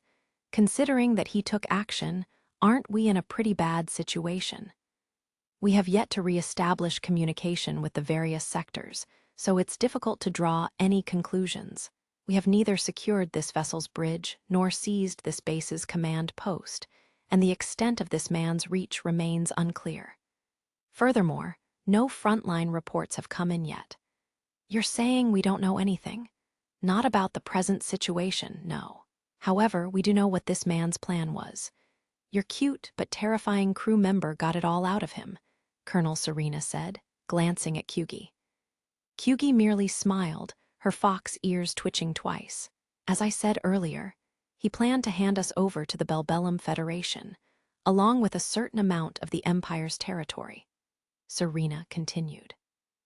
On top of sabotaging the nearest gateway and preventing the Empire's reinforcements from arriving, he planned to use his own forces, as well as the Belbellum Federation's, to crush the Imperial fleet units stationed on the front line. They would then steamroll through all the systems between the front line and the gateway, essentially establishing Federation rule over this area. That's quite a scheme. Territory aside, why were we included in that transaction? Remember that Belbellum Federation fleet we destroyed in the Tarmine system. The upper brass of their army evidently nurse quite a grudge against us, since a certain someone decided to employ an unconscionable strategy that involved a singing crystal. I'm not sure what you're referring to. I'm pretty sure someone aboard the Belbellum Federation's flagship must have secretly been carrying one. And we got attacked by crystal life forms too, so we're actually victims ourselves. As I played dumb, Colonel Serena directed a nonplussed look at me. It looked like her face was reddening. Was she feverish? Well, the Empire makes the same claim in regard to why crystal life forms appeared there. In any case, we can apparently be sold for a good price. The Federation criticizes the Empire's feudalistic society as antiquated, but their own society is nothing to brag about, Elma said. They're completely materialistic, and ethics aren't a thing for them. I hear that the rich there just do whatever they want. I'm not sure how true those rumors are, though, Mimi said. Having heard my discussion with Colonel Serena, Elma and Mimi began their own conversation about the Belbellum Federation. The nation postured as a democracy with a free market economy, using those points to criticize the Empire, but it seemed that their own society had plenty of problems. I gathered that it was a super-capitalist society where money was everything. I'm not sure what the situation is, but we can't just sit here forever, said Colonel Serena. Let's go take over the bridge. In your current state physically, won't that be difficult? Count Ixamel's actions constitute treason against the Emperor, so he no longer has the right to act as defense commander. I need to assume his post immediately and assess the situation. Even if I'm in no state to do so, I have no choice but to try anyway. Having said this, Colonel Serena used her sword as a cane and rose from the sofa. She was an important client of mine, so I didn't have much choice but to help her. Chapter 5. When it rains, it pours. We proceeded with the containment of the Cleon System Imperial Fleet Supply Depot. God, its official name was so needlessly long, making good use of the fact that David was in our custody. After we'd taken control of the bridge of Count Ixamel's flagship, the Majestic, ignoring Serena's poor condition in the process, the colonel gave a speech that was displayed throughout the supply depot. Her words, planning to commit treason against the Empire and the Emperor, Count David Ixamel attempted to hold me captive through underhanded means, but failed. I currently have custody of David, and we've obtained physical evidence, as well as a confession from the man himself. Thus, there's no longer any reason for you to follow his orders. Surrender and prove your loyalty to the Emperor. After that, most of the soldiers stationed on the base, including those from Count Ixamel's private army, surrendered to her. Of course, there were those who didn't, and Colonel Serena's Marines were now in the middle of suppressing them. Serena sighed. You killing Vincent actually proved useful, in hindsight. Other blood relatives of Ixamel's could theoretically inherit his position, but none are here on this base. Without a leader to rally around, it's hard for the soldiers to organize themselves, few. We'd returned to the bridge of the Lesterius, and Colonel Serena sat in the captain's chair. She sighed in pain, or rather, frustration, as she analyzed the situation. You don't look so good. To be honest, I'm feeling rough. Just what did he inject me with? I need to get checked as soon as possible, Hugh. She could respond to questions, but her face was bright red as if she was feverish, and she had broken a sweat. Her body was trembling too. Given the contents of that secret room, David had definitely injected her with something nasty, so I was pretty worried. That said, the drug likely wasn't lethal. If the Count had wanted to kill Serena, then there was no need for him to do it in such a roundabout way. He could just have used his sword. For the record, Colonel Serena's subordinates had recovered the women being stored in that secret room. It wasn't clear whether we could provide the medical care they'd need at the moment, though, so the current plan was to keep them in cold sleep until the situation settled. Serena's people were also trying to identify the women. They seemed to believe that the girls likely came from families with a certain standing, since they'd apparently received bodily enhancements unique to imperial nobles. It wasn't clear how they came to be a part of David's collection, but it probably wasn't through any means that were above board. They'd been stored in that secret room for a nefarious reason. By the way, how long until David recovers from what you did to him? Colonel Serena asked. Still restrained by a special apparatus, David lay sprawled on the floor of the Lesterius's bridge, his face blankly staring into the void. Colonel Serena had had her subordinates transport him here. If we don't do anything further and just leave him be, he should recover within the hour, Kyugi answered. Then we should get whatever else we can out of him while we have the chance. Can I count on your assistance? Kyugi glanced at me. I nodded back. Yes, she said. Leave it to me. Serena panted. Thank you, Emma. Yes, Colonel. Miss Kyugi, this way, please. Having received her orders, Colonel Serena's adjutant escorted David off the bridge with the Marines, and Kyugi accompanied them. That adjutant, Emma, was rather surprising. She'd been captured alongside Mimi and the others, but she was working as if nothing had happened. As for me, I was exhausted. Serena panted. So, I want to ask about several things. No, you should rest, I told her. Something's obviously wrong with you. I'll answer your questions later when we both have time. You promise? Yeah, I promise. This ship has medical facilities and a doctor, right? Our ship does, first-class ones at that. No need to concern yourself. My crew is very capable as well. Colonel Serena called over some crew members and had them help her over to the medical bay. Now it was time for us to Well, we couldn't exactly leave, since Kyugi was still in the middle of interrogating David. I figured I just needed to wait here. The moment the people around us had left, Mimi and Elma started staring at me, neither saying anything. May had left too. She was taking the combat bots back to the Black Lotus. So the only people who were still here were Mimi, Elma, myself, and some bridge operators. "I hear you did something crazy," Elma said as she gawked at me. I'd put on a shirt and pants of the Imperial Fleet's design. My usual outfit was blood-stained, so I'd had to get changed to avoid pathogens. I obviously didn't have a spare set of clothes stored aboard the Listerius, so my only option had been to accept an Imperial Fleet uniform that fit me. Elma was likely staring to see whether I'd sustained any serious injuries. Or maybe she just found it interesting that I was in an Imperial Fleet uniform, or, well, combat suit. I was desperate. That was the truth of it. I'd been worried that I might not be able to rescue Mimi and the others, so I'd lost my cool. I had calmed down quite a bit after communicating telepathically with Kyugi. Still, I'd gone a little too far. I should have maintained a cooler head, and there were things I could have done better, but what was done was done.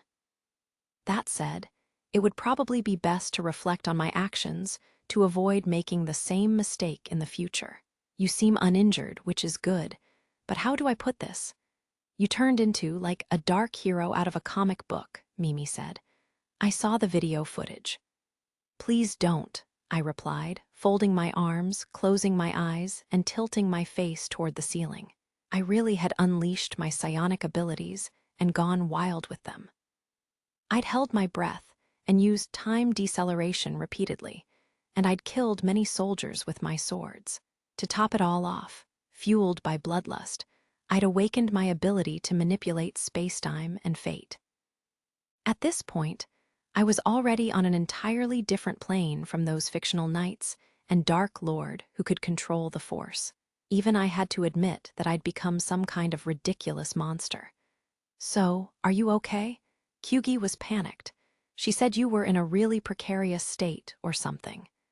I'm not sure what the danger was, but I'm the same old me right now. Still, even I'm not sure what exactly I'd turned into while my swords were creating oceans of blood.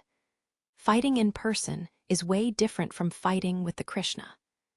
Mulling it over, I didn't feel like I'd been my normal self back there. Once the situation cooled down, it might be a good idea for me to meditate, or have someone baby me to help me relax. "Oh, yeah," I added. "I kind of killed Count Ixamel's son and a whole lot of his soldiers, so am I going to be arrested?" I'm not sure." Mimi directed a worried look at Elma. Elma wore a rather uncomfortable expression herself. "There were extenuating circumstances, and since you're an honorary noble, you should get a favorable verdict on your battle against the commoner soldiers. But it'll be a different story with Vincent and the other nobles you killed. If Colonel Serena's allowed to testify, that should help. If she isn't, though, it might be better to prepare yourself for the worst. Worst case scenario, we run away. You always say that, but you've never fled once. That plan can only be a last resort, okay? We'll have to try to get through this using your connections with the Mercenary Guild and other nobles. If push comes to shove, we'll blame the Emperor. He's the one who sent us here." That would probably open a whole new can of worms, but what else could I do? If worse came to worst, we could always leave the Empire, but then we'd lose all our connections there, and the Mercenary Guild wouldn't look favorably upon us running off. If things went badly, they might even send pursuers after us. "This sucks," I said. "In any case, right now, I just want to take a shower and rest." "Agreed," replied Elma. "Hopefully we'll all get to relax soon," Mimi said. Under the circumstances, though, it wasn't clear whether we'd be getting to do so. The Belbellum Federation was apparently launching a major attack, and the potential threat to the nearest gateway was worrying. That damn Emperor. How dare he force us into this mess? I'm going to give him a piece of my mind the next time we meet. After we'd waited for Kyugi to finish her hypnotic interrogation of David, the four of us returned to the Black Lotus. I was concerned about Colonel Serena's condition, but she herself had said that the Lestarius had capable medical staff and facilities, so she'd probably be fine. Still, I sent her a message that said she could always come to the Black Lotus for help if it became necessary. "Hun, did you join the Imperial fleet?" Tina asked. "No, my clothes were just bloody, so I changed on the Lestarius. I should probably return these there later."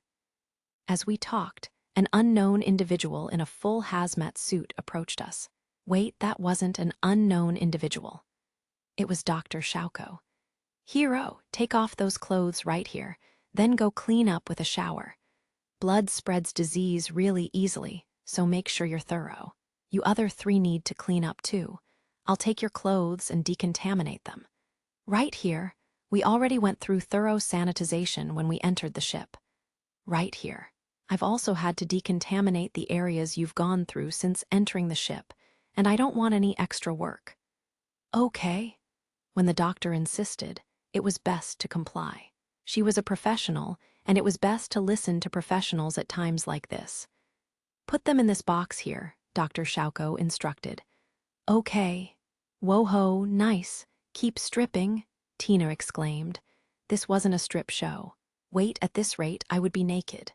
"Okay, now go bathe. Remember, be thorough. Run. Run, run. Okay?" I had to run through the ship with nothing on but my underwear. What a tragic scene.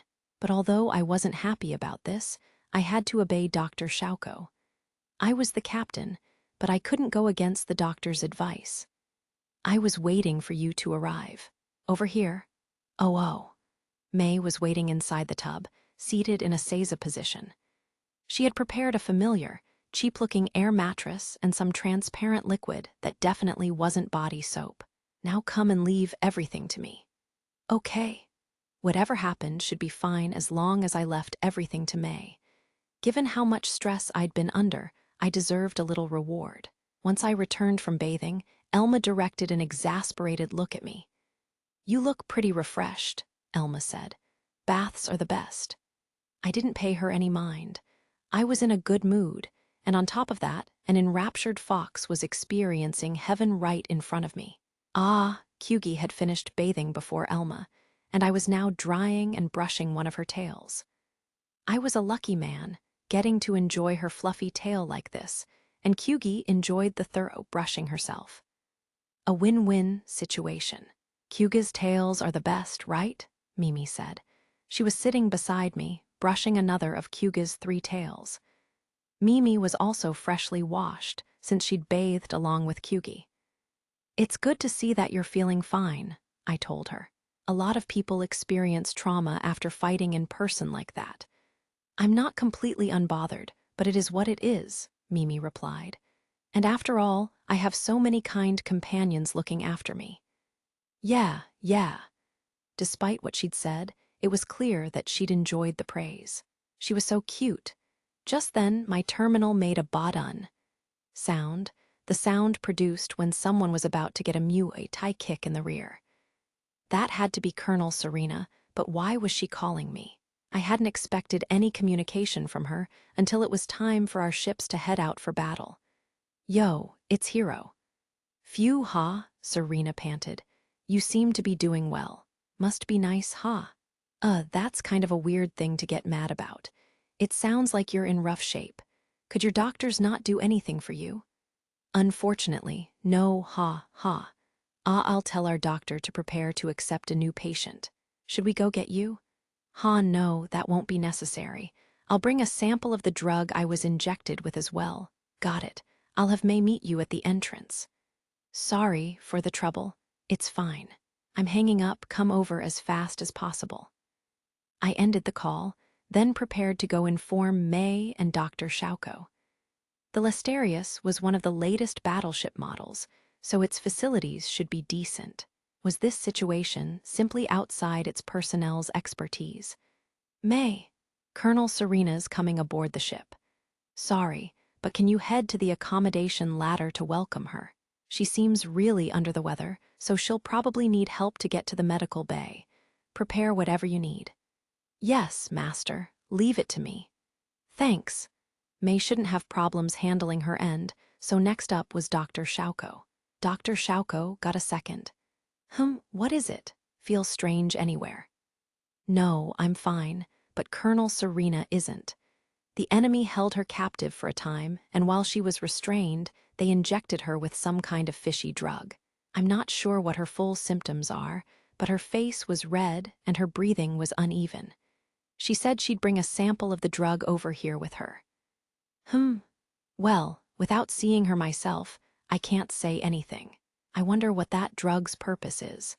One that you'd inject into a captured, restrained woman. It's definitely something unpleasant.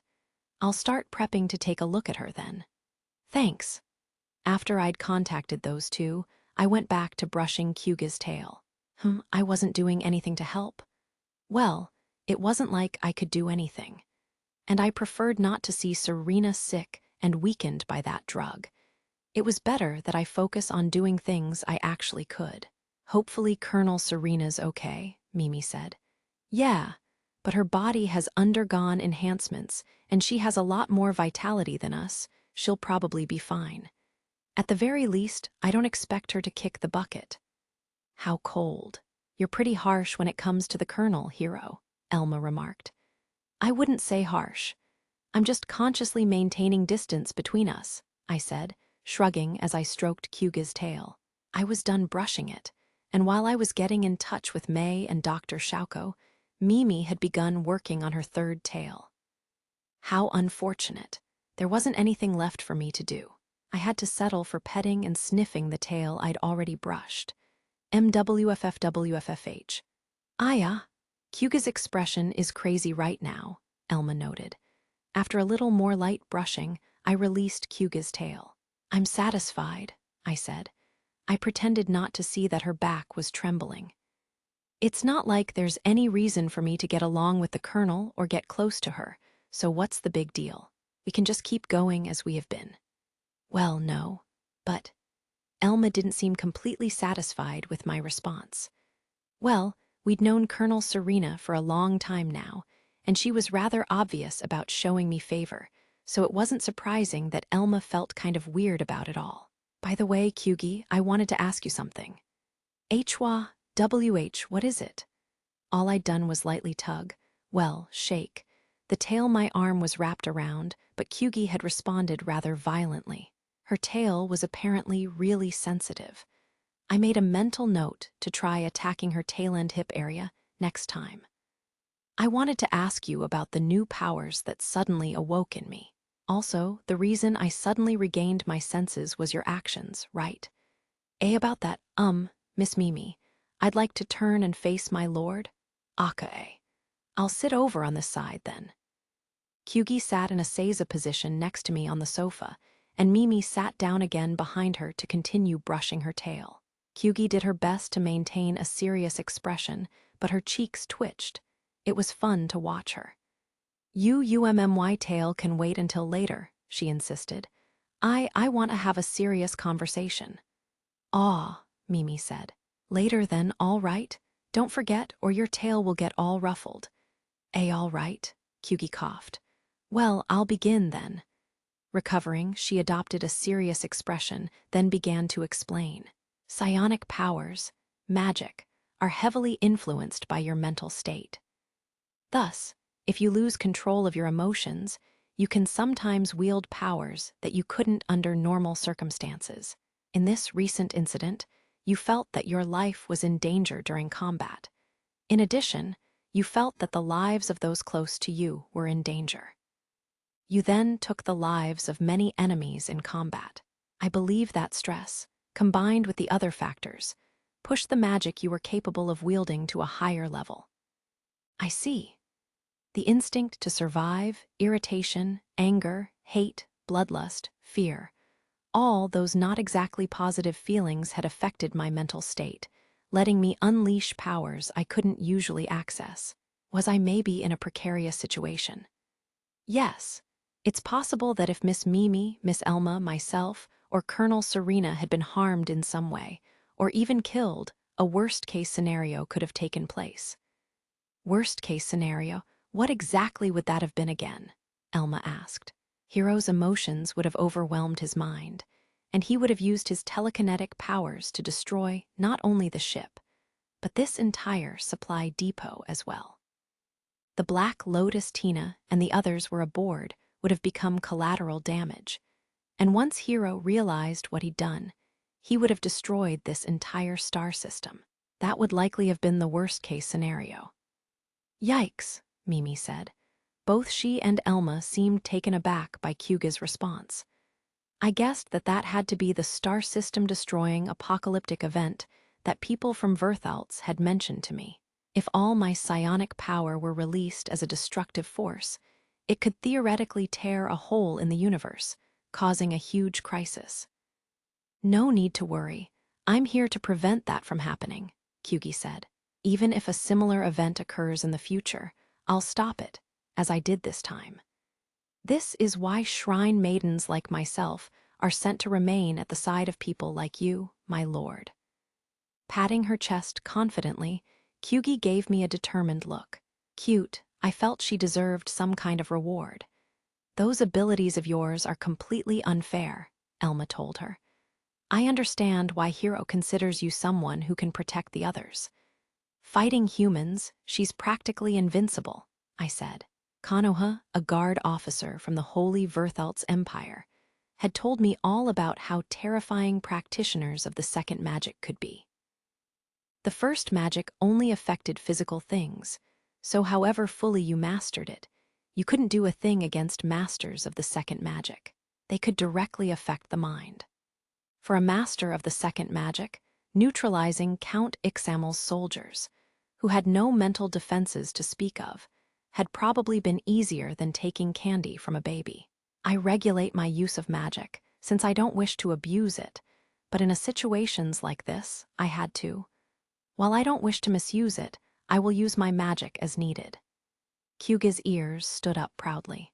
She and Verthalts's other citizens took pride in not abusing their psionic powers, but that didn't mean they wouldn't deploy them when they or people close to them were in danger. I really can't thank you enough. This situation would likely have been extremely dangerous without you, Kyugi.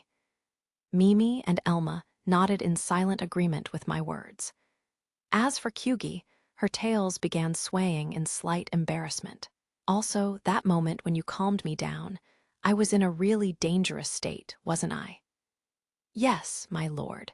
Considering your mental strength, I believe you might have been fine anyway. Just in case, however, I used an appeasement technique I prepared in advance through special means. Through special means? Oh, I see. I recalled discussing something like that with Kyugi the first time we did it, while opening my eyes. We'd also formed some mental connection or whatever. Now I understood that, even back then, Kyugi had been prepping for this kind of situation. Ah, I get it now, I said. Thanks for telling me. I'll tell you anything you wish, hiding nothing. If you would like to know anything else in the future, do not hesitate to ask, Kyugi said, smiling. Cute. I was a little hungry due to all the fighting I'd done, but just as I thought about inviting everyone to join me and eat something, my terminal rang. It was Dr. Shauko. Yo, what's up? Oh, well, there's been a bit of a complication regarding the situation with the colonel. Can you help us? Me, I don't mind, but is there anything I can actually do? HMMMM? Well, yes, I guess. In fact, you're probably the appropriate person for this. That had been a very long, This situation seemed rather unusual, so I couldn't help feeling leery about it. According to Dr. Shauko, my assistance was required. But what kind of situation would require my assistance? Did she need someone to restrain the colonel? In any case, come here quickly, Dr. Shauko urged. I don't really get this, but okay. I'll head right over. I ended the call and got up from the sofa. Alarm bells were definitely going off. It felt like my sixth sense, which had only grown sharper since I'd awakened my power over space-time and fate, was reacting. Still, I couldn't just not go. After explaining the situation to Kyugi and the others, I dashed toward the medical bay. Chapter 6. Straight out of a porno, I'll cut to the chase. I need you to do her. I'd rushed to the medical bay, which doubled as Dr. Shauko's research lab, and the moment I arrived, those were the first words I heard. The quack, Dr. Shauko, pointed her fist at me, her thumb sticking out between her fingers, a gesture that made her meaning obvious immediately. Stop that, you skipped over way too much. Explain the situation first. Huh, that'll be annoying, and you'll just end up doing it anyway, so what does it matter? It matters. As I forced Dr. Shauko to stop displaying that obscene gesture, firmly demanding that she explain, Colonel Serena's breathing was still labored. Her face was red, and she looked feverish. She also seemed dazed, her eyes unfocused. Well, I guess there's still a little time until the sedative's effects run out. Basically, Colonel Serena's captor injected her with a nanomachine-based drug. I've already neutralized it, as well as any other drugs in her body. But now all we can do is wait for her own recovery ability, and that decontamination implant of hers to do their job. It sounds like you already handled everything, so there's no need for me to be here, is there? Wait, her enhanced recovery ability and decontamination implant couldn't neutralize the drug on their own. Let me start by correcting that misconception. However strong her body's ability to recover is, and however powerful that implant of hers, they don't matter when it comes to nanomachines. Once nanomachines capable of self-replication enter the body, they'll continue to duplicate until they achieve their goal. However hard her implant works to get rid of them, they'll keep on duplicating somewhere in her system. Unless you neutralize the nanomachines themselves, they'll eventually overload the implant. It's true that she's only lasted this long because of the implant, however. I see, but I don't understand how that's linked to me doing her. Don't blame me. Blame the degenerate who injected those nasty nanomachines into the kernel. I've examined the code in the nanomachines we've recovered, and 9 times out of 10, it was created by space pirates. It's pretty nasty work. You can't resolve the issue with some kind of sedative. Essentially, the kernel won't last that long. Those nanomachines are a real piece of work. They're already messing with her mind and body. I've begun developing a countermeasure to fix that, but it will take at least an entire day to finish, however fast I rush. It's possible to use sedatives to force her to rest until then, but unless we do something immediately, the kernel will have come to heaven. Or rather, come to heaven, Dr. Shauko said, tilting her head. That kind of dirty joke isn't funny, just saying. This is ridiculous. It'll take an entire day. We don't have that long in this situation. Don't you have, some other handy solution to fix this? If I did, I would have used it already. Dr. Shauko shrugged. Yeah, it made sense that, if she had a solution, she'd already have used it. She wouldn't need to do me dirty, have me do the dirty with the kernel, that is, if she had an alternative. That drug's actually real. What's the use of something like that? It would have its uses, wouldn't it? It's pretty much perfect for thoroughly breaking the dignity of a woman like the kernel. My head hurts. If she just needs to be satisfied, can't she do it herself? If that were enough, I wouldn't have called you. I would just have taken the necessary medical steps to resolve the situation. To be direct, the only way to calm her down is to do the deed with a man's thing involved. This situation is straight out of a porno. Yep, don't blame me, blame the space pirates. It's not as if we're only learning about their depraved tendencies now. That's true. Space pirates were happy to turn women into usable objects by cutting off their limbs. Some went even further, remodeling their victims' internal organs to make them excrete the pirates' nasty drugs. Compared to that, a drug that made you so horny that you'd die if you didn't do the deed was rather tame. Seriously. Actually, the sedative will wear off soon, so decide whether you'll help her or just watch her die as a voyeur, Dr. Shauko ordered. That wording isn't called for. Is there really no other way? None that I can think of. Well, maybe we could use a syringe to get some of your stuff, then inject it into the kernels.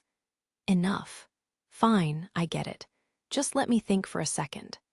For a moment, I'd actually considered it, But if I went ahead with that, Serena might cut her own head off. A noble's sword could easily accomplish that. At any rate, up until now, I'd avoided entering this kind of relationship with the colonel. Why?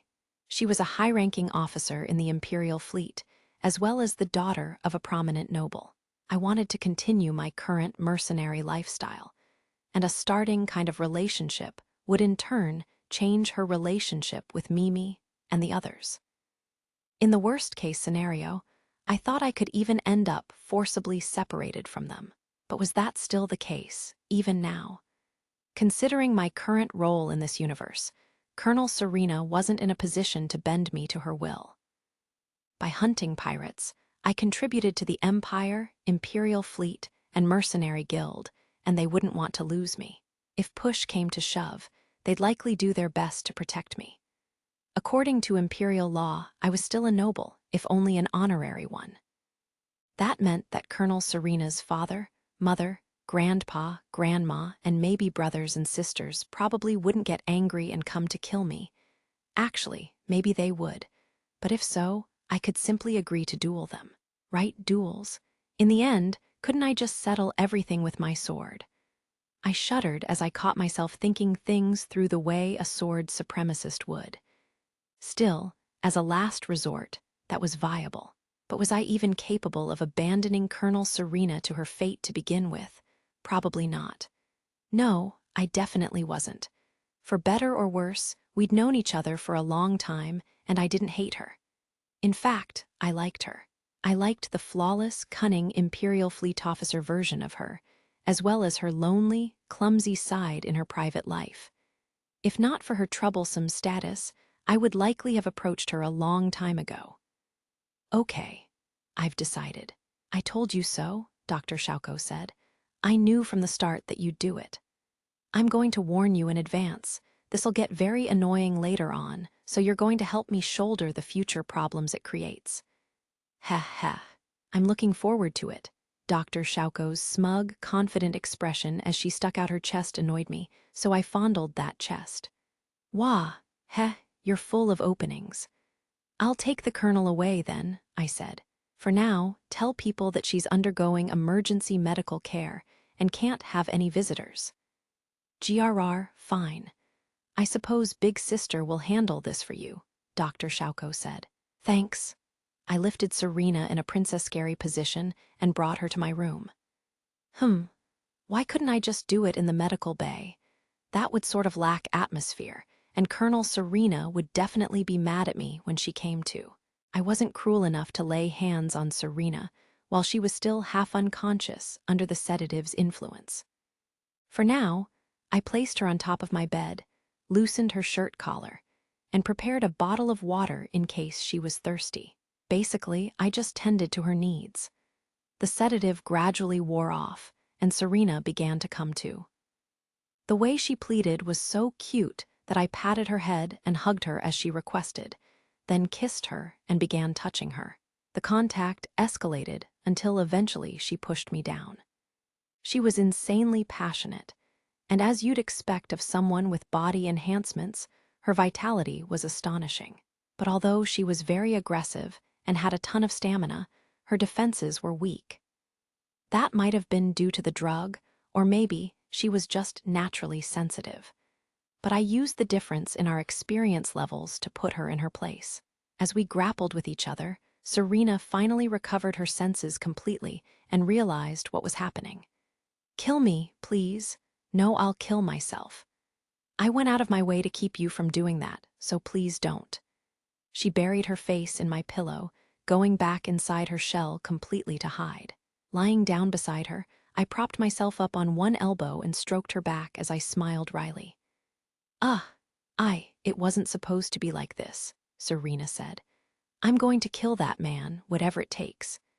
This may not have played out in the ideal manner, but in terms of the results, the situation isn't that bad, right? I don't regret having done this, I'm satisfied.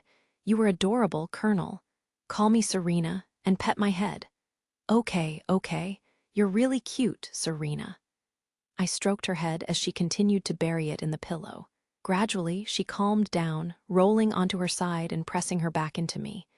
Isn't this when we talk face to face? I asked. That'd be too embarrassing. Fine, then. Neither of us said anything. We just shared each other's warmth for a moment. I suppose it was a reward for all the trouble I'd gone through.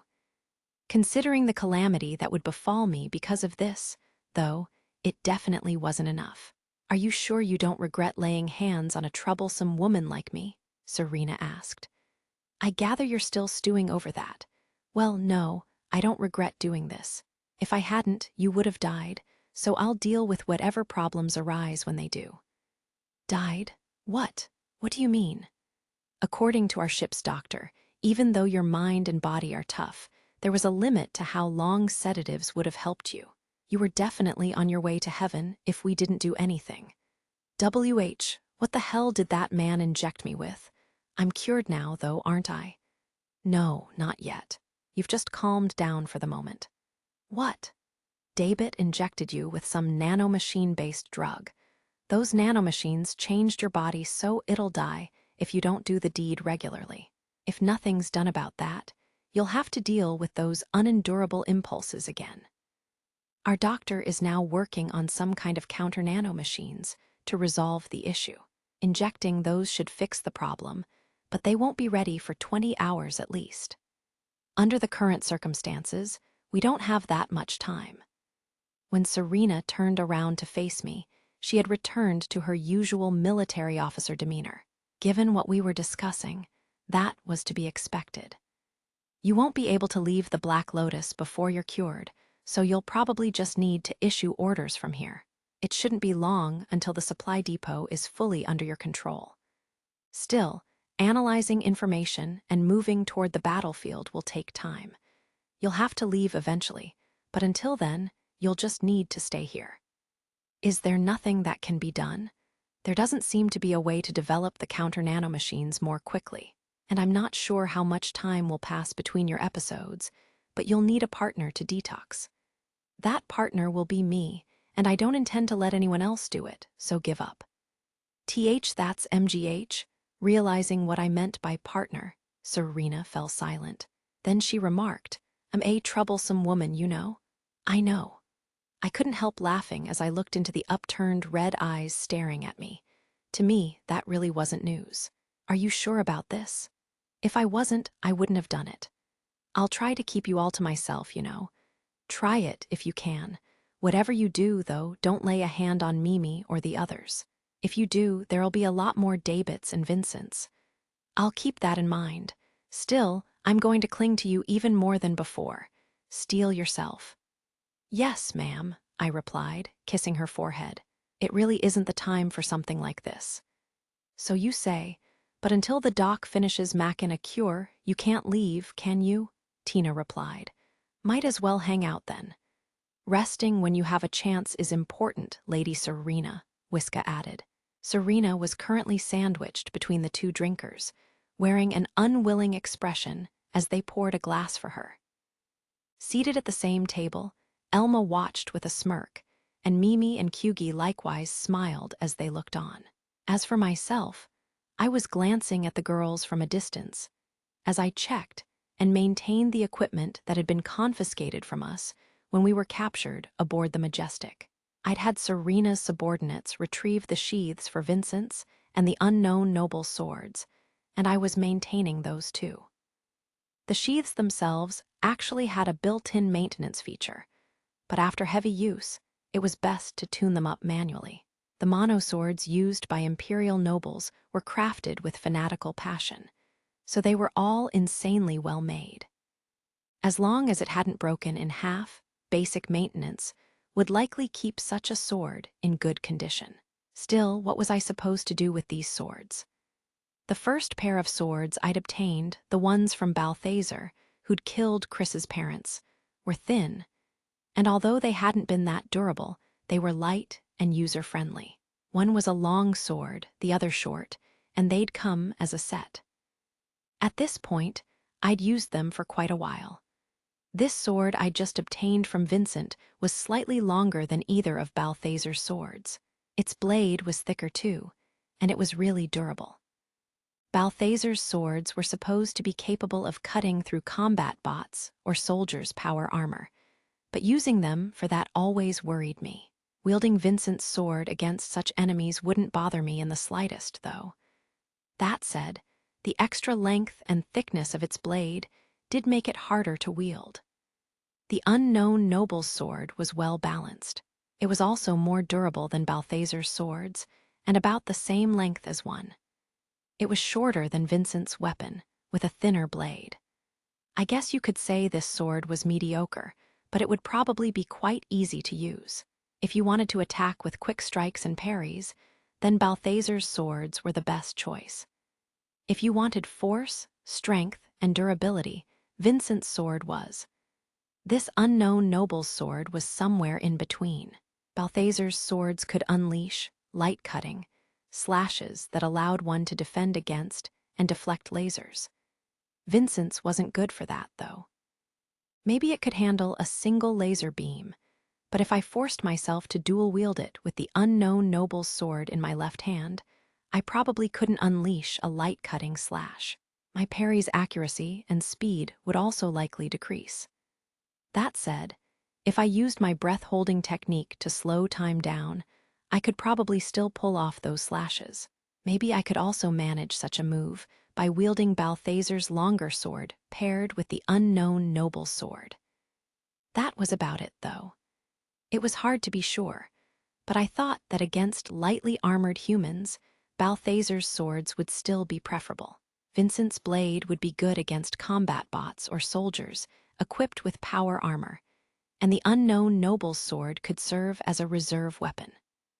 For the record, Serena's sword was a bit longer than Vincent's, with a slightly wider, denser blade. It was more a great sword than a long sword, a sword-like that could easily slice through a soldier in power armor. So, with this, Serena has joined the sisterhood. Sisterhood. You know, Huns, Tina trailed off. You get what I'm saying. How vulgar, but yes, you're right. It took a while, Elma remarked to Serena, but it looks like your long-held desires have finally come to fruition. Of everyone here, I was the first to meet him too. As the ladies enjoyed themselves, was the topic they were discussing even enjoyable? In any case, as they spoke, Serena's terminal rang and interrupted the conversation. Colonel Serena here. Yes, then do that. What about the front? I see. Gather the troops, have them ready to move at a moment's notice. Yes, I'm fine. The treatment should be finished by then. After a short exchange on her terminal, Serena walked over to me.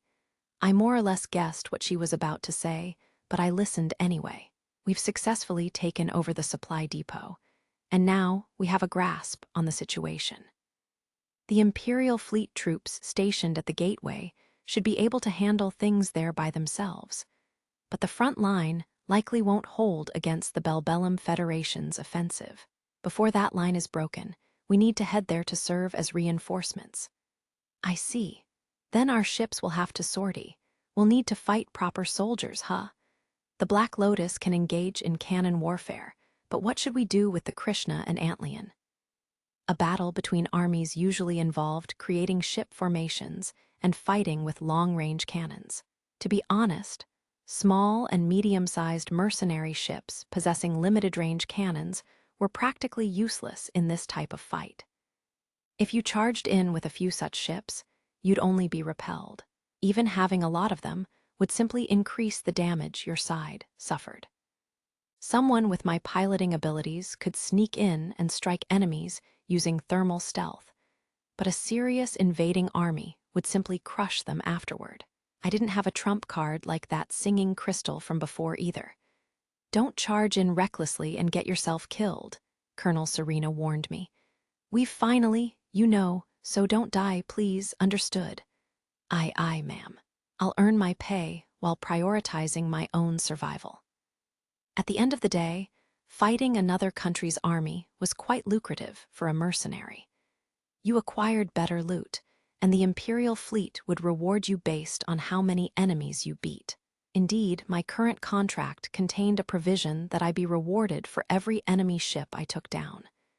In any case, I said, once we get there, and evaluate the situation, you can just send me anywhere I'd be useful. I'll do that. Until then, though, what do you usually do at a time like this? Nothing in particular. If I can get information on the system I'll be fighting in, I study it and prep a bit. I also check over my equipment and ships. But other than that, I just chill. I see. I've usually got a lot on my plate, but my subordinates are handling everything now. It makes me restless. Serena sat next to me and looked at the arrangement of equipment I had laid out in the lounge. She immediately noticed Vincent's sword and cocked her head, puzzled. "Oh, are you changing your weapon style?" she asked. Vincent's sword was very different from those I'd used up till now, after all. "Spoils of war," I explained. "That's a pretty good sword, though. Are you physically okay?" W.H. Beau Leletcher. What? How so? I was legitimately just concerned about her well-being, so her suddenly calling me a lecher made no sense. "What do you mean, how?" Serena retorted. "You know the state my body's in. By asking if I'm okay physically, well, if I said no, you know what that would mean, right?" "Oh, right. Yeah, that's true. Sorry. I was trying to express concern, but apparently I didn't think it through." Dr. Schauko had managed to neutralize the drugs and nanomachines inside Serena, but the damage they'd done to her body remained.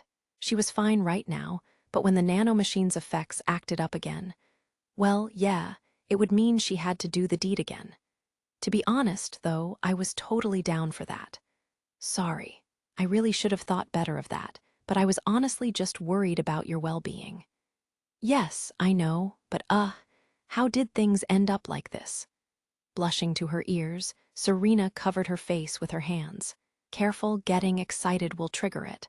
I was the one who'd embarrassed her, so it was a bit stupid for me to think this, but she really did need to calm down. Anyway," Serena exclaimed. "Once things are settled here, you're coming with me to the capital. We need to meet with my parents. You are coming, right?" "What? Why do you seem so against the idea? This situation might have been unavoidable, but did you think there wouldn't be consequences, given the circumstances?" "I need you to take responsibility." Well, I had expected consequences, and I planned to take responsibility to a degree, including by meeting her parents. But just saying yes and obeying her was no fun.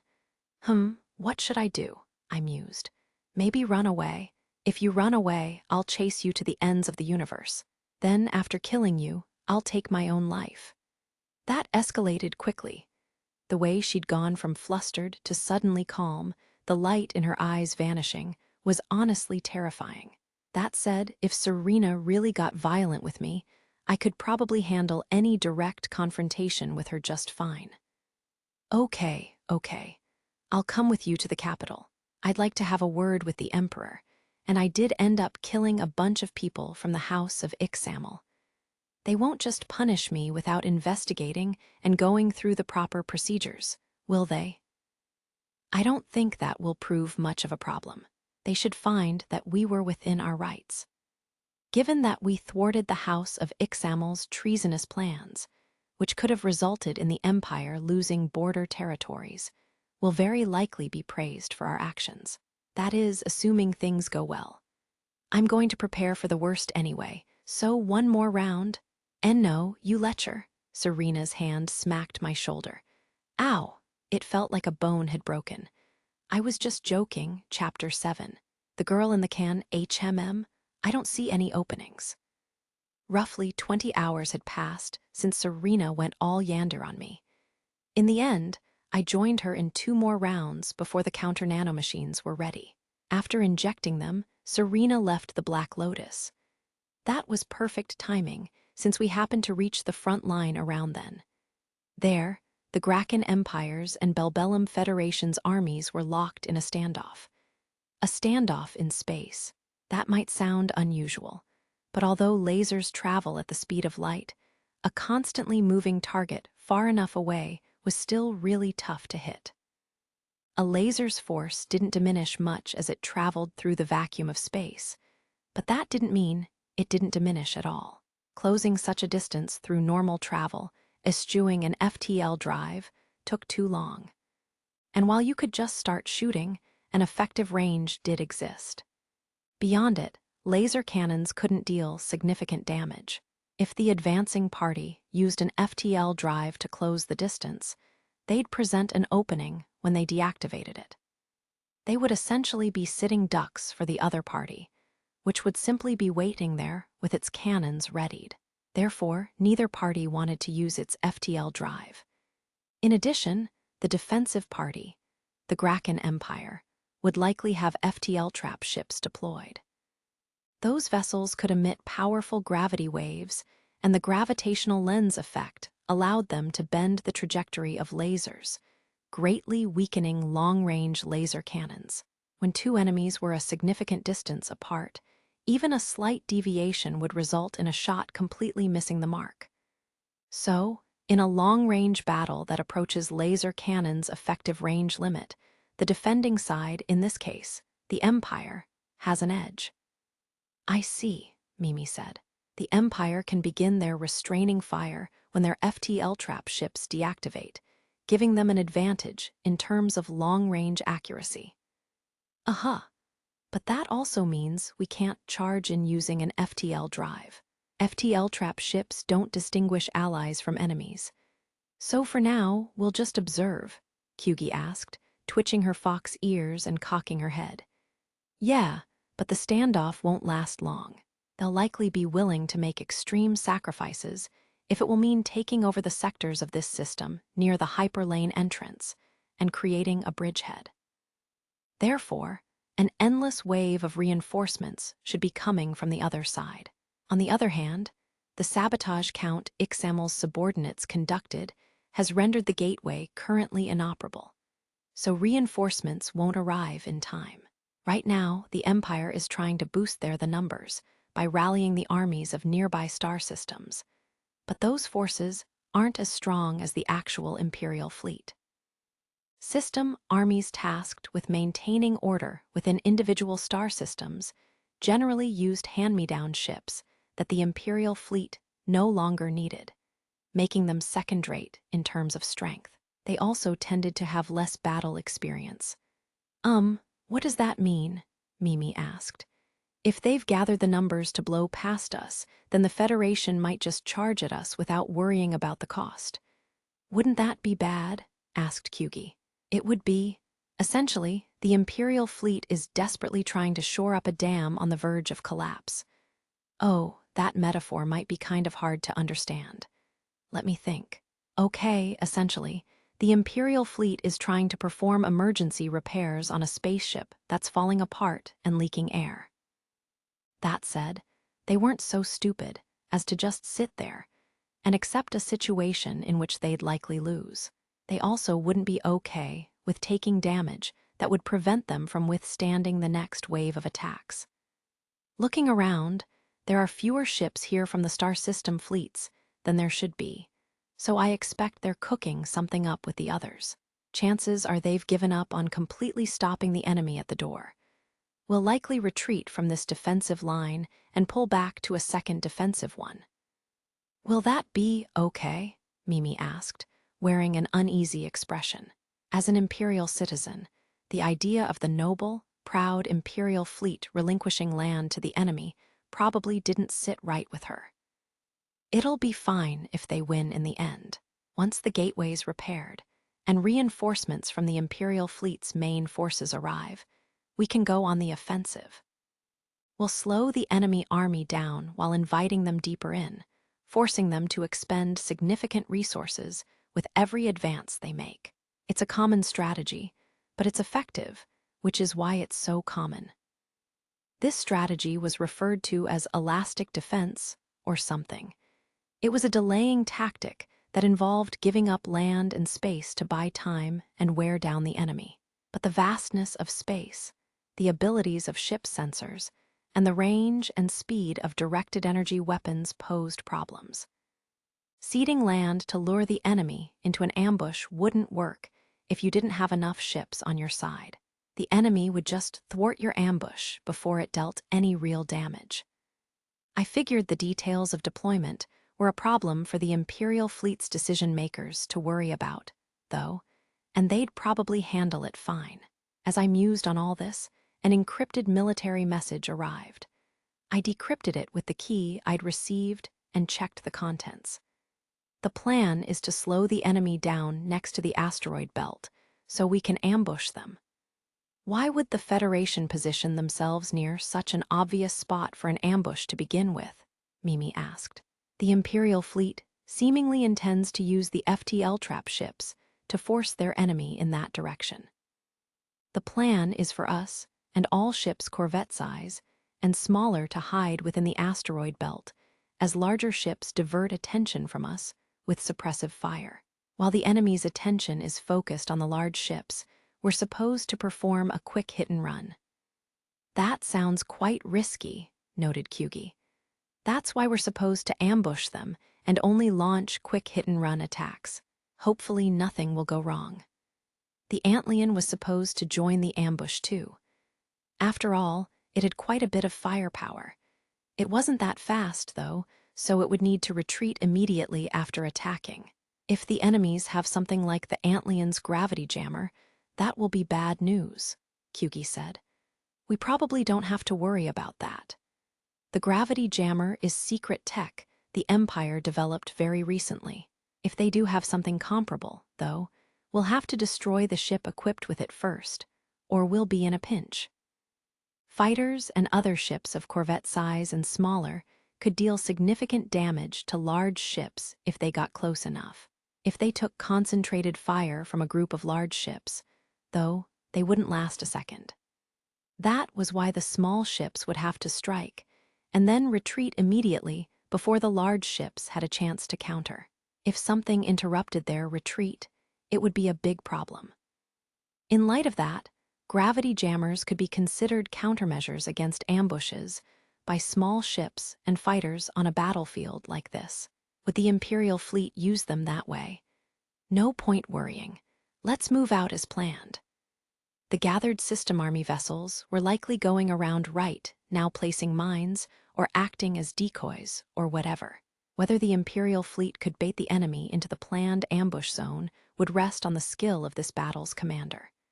GRR, that damned two-faced noble. In the end, you can't trust an uncivilized barbarian who lives in an antiquated feudal society. I cast a sidelong glance at the Federation admiral, whose face was flushed as though he was about to die of rage, and inwardly sighed. He might be red with fury, but he'd attained his position and risen to vice admiral solely through connections and family backing. He utterly lacked the abilities to command a fleet. I didn't really see a difference between him and the imperial noble he disparaged. In fact, it seemed to me that imperial nobles placed a lot of weight on the noble part of that title. They were looked down upon within the Federation. But in my own experience interacting with them, they tended to be proud individuals, and most were quite capable. Being in a command unit, I could acquire that kind of information, although I had to do so sneakily so that no one noticed. The deal was that we'd be able to reach the gateway without much resistance. But at this rate, this operation will leave a black mark on my record.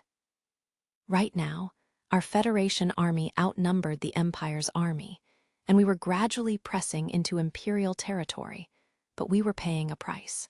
Yet the Admiral claimed he'd made a deal with a traitor that would let us progress without much resistance. It's true that the enemy isn't resisting much. Then, can't we push farther? We need to take over the gateway. I'm against that. The commander of the Imperial forces is quite shrewd. Using force to push through will have dire consequences. I'm the Admiral here, just do it. Stick to the asteroid belt and use it for cover. We have the advantage in numbers, so we should do whatever it takes to get close. Once we're within shooting range, the difference in firepower will let us trample all over them. That strategy could allow us to get within range, but there's a chance we'll be ambushed. I said do it. Yes, sir, I replied, then muttered internally, nothing good will come of this. Using my cybernetic brain, I warned each fleet to be on maximum alert against ambushes. Once the operation was in full swing, my hands would be full, so I wouldn't have resources to spare. My head hurt. It had been a long time since I'd needed to fight such a protracted battle. The chip in my brain felt like it was about to burn out from overload, and the neural jack through which I was connected stung with a sharp, prickling pain. How dare Amir can talk back to me like that? I'll have it switched out once this operation is over. That bastard. Did he not realize he was also connected to the fleet's network? I was tempted to generate an electrical surge and accidentally fry that stupid pig's brain. FTL drives synchronized, I announced, moving toward the location where the asteroid belt can shield us. Don't screw this up. Even if I don't do anything wrong, your orders are such trash that it won't matter, damn it. I could only pray that there wasn't an ambush waiting for us. Is this a trap? I'm not sure. Roughly 3 hours had passed since I'd received that encrypted communication. In that time, we'd abandoned 2 defensive positions, while our fleet's cruisers and battleships focused on using suppressive fire to chip away at the enemy's numbers. We'd stuck to that elastic defense strategy. At last, we'd lured the Bellbellum Federation's forces near the asteroid belt where we'd planned our ambush. But how should I put this? The way the enemy had deployed was a little too convenient for our strategy. They were so defenseless, it seemed like they hadn't even considered the possibility of an ambush. They should at least have been on guard, shouldn't they? Even if this was a trap and they were prepared to deal with an ambush, we could still cause some real damage at this distance. In fact, we wouldn't even need to limit ourselves to a hit-and-run strategy. We could probably force them into a melee and destroy their entire fleet. Why had they deployed in such a concentrated formation within a difficult-to-navigate asteroid belt? My lord, what should we do? Either way, we're going to ambush them. Depending on how that pans out, though, we might just stay in the battle and engage in a melee brawl. It'd be a bit risky, but if we managed to destroy the Federation's fleet here, it would be an insane accomplishment. Regardless, I didn't have the authority to decide on something like that, and if I didn't join the others in a retreat, the enemy would just focus on me and destroy me, and I'd drag Mimi and Kyugi down to boot. So I couldn't do anything too crazy, considering the abilities of the Imperial Fleet's pilots and commanders, though they likely wouldn't miss this opportunity. I turned off the main generator and used the energy from the capacitor alone to maintain minimal life support functions, the ship's passive sensors, and the main screen. We waited like that for dozens of minutes while the Bellbellum Federation and Imperial Fleet engaged in cannon warfare. The enemy had deployed fighters, likely as a precaution, but there weren't many of them.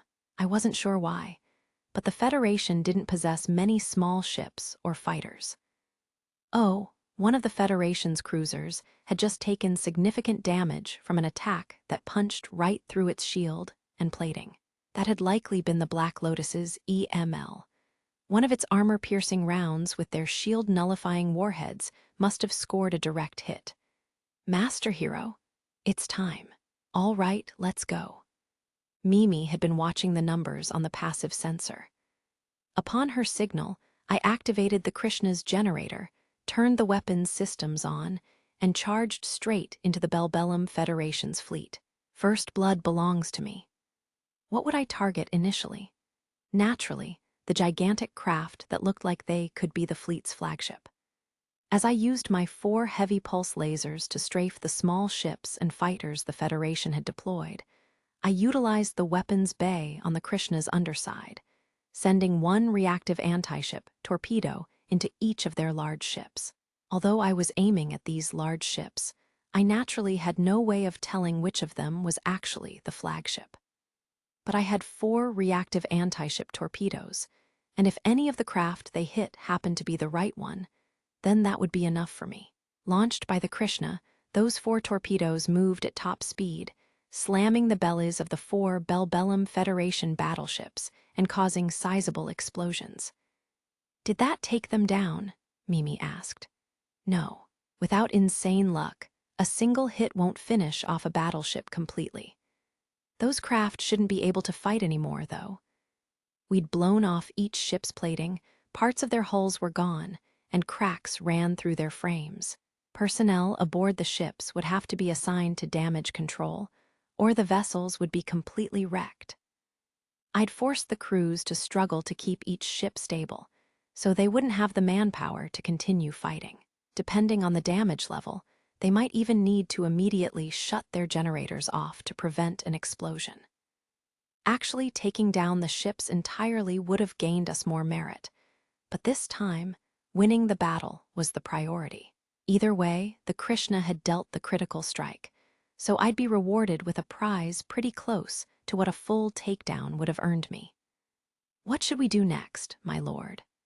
We'll make our way through the enemy formation and destroy the large ship's main thrusters with our flak cannons. Large ships are already slow, so if we destroy their thrusters, that'll slow down the entire fleet. When ships moved in a group, the slowest ship generally decided their overall speed. If they wanted to stay grouped together, they couldn't exactly leave slower craft trailing behind. During hit-and-run attacks, slowing down the enemy's movements was an extremely effective strategy. And if we cleaned them all up here, it'd be easier to approach and board the slower ships, since it would be more difficult for them to escape. Whatever happened here, reducing the ship's speed would benefit us.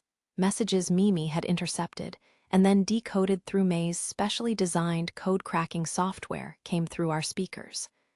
Fight back, shoot them down. We're too close together. Unit 104, respond. Unit 104, shit. Who's the next command unit in charge? Units 203 and 322 are offline. The current unit, 251, is experiencing life support system abnormalities. It won't last long. Command unit? Not a term I was familiar with. Then we received orders. Imperial Fleet Assault Unit, continue to battle. Take out the enemy while they're disoriented. Deal with small enemy ships as needed, but focus on those that are at least destroyer size. If you take out their thrusters, our allies will clean up. Understood. The assault unit's commander had ordered us to continue fighting. So, rather than retreating after our successful ambush, we now plan to render the enemy's large ships powerless in battle. The main objective was to disable the thrusters of those vessels, while small ships were only to be dealt with as needed. We'll follow the commander's orders, I declared. Watch out for anti-air guns and small enemy ships while focusing on maximizing our contribution. Okay, Mimi said.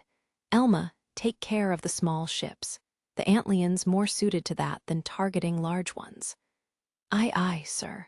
I'll cover your back. I'm counting on you, partner. Making sure not to leave the Antlian behind, I kept attacking the Belbellum Federation's fleet, which still couldn't muster an organized response as they continued to suffer heavy damage. Not even the Krishna could deal with anti-air fire from all directions. But the Federation ships were packed so closely together that they couldn't shoot as freely as they would have liked to do to friendly fire concerns. On top of that, their chain of command had apparently fallen apart, so they couldn't coordinate barrages. Those two factors reduced the threat their anti-air weapons posed by almost 80%. Sporadic attacks from anti-air weapons rarely hit anything. Now then, where are your vitals located? At point-blank range, the Krishna's flak cannons could damage a ship's hull directly, practically ignoring the shield and plating that protected it. That allowed me to tear the space pirates I usually fought to shreds easily, but I couldn't exactly do that to large vessels like battleships. A ship's greatest weakness, the generator, was generally hidden deep within the vessel. It wasn't something a lucky shot was likely to hit. However, the capacitor that powered the bridge was a viable target, as were various systems, such as the weapons systems, the shield generator that produced the ship's shields, and the tubes that transferred energy from the main generator. At my level, it was possible to roughly guess where a ship's weapons systems were located at a glance. Those important facilities were all lumped into a single term, vital parts. Since they were important to a ship, They were essentially weak points you could target when attacking. By doing so, it was possible to greatly reduce a large ship's effectiveness without expending much effort. "We're going in with the intention of spending all the ammunition we're carrying," I announced. "Aye, aye, sir," Mimi exclaimed. "Yes," added Kyugi. I accelerated the Krishna. The 4 battleships I'd hit earlier were already floating corpses at this point, so now I targeted the still dangerous cruisers. We heard more Bellbellum Federation communications. "Intercept them, now. Knock those pesky flies out of the sky. The asteroids and debris are making that impossible. Unless we use the main cannons, we can't.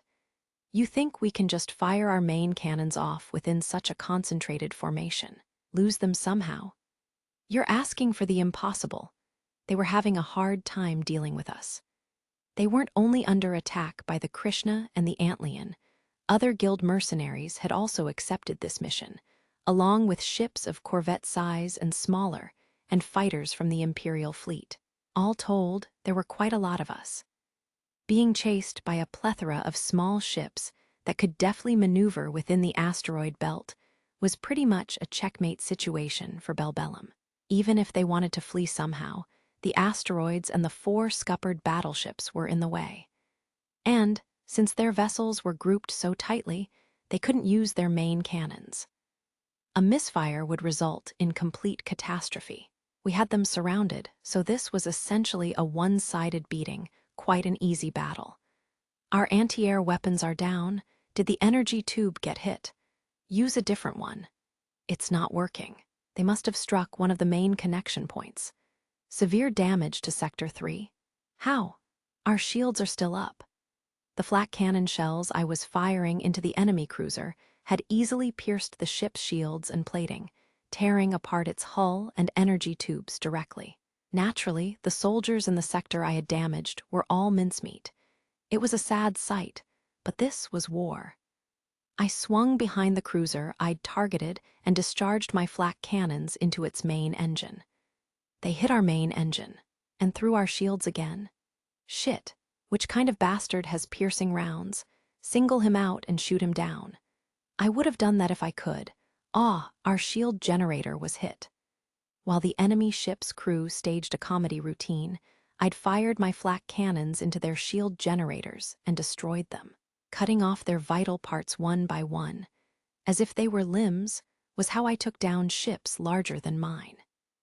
If I'd had any reactive anti-ship torpedoes left, blasting one in now would have been enough to end things, but I could only fit 4 onto the Krishna. What became of the cruiser once it had no weapons, no shields, and no escape route? There wasn't much to say. It was, again, a completely one-sided beating. Weapons of all types rained fire on the cruiser, and it exploded.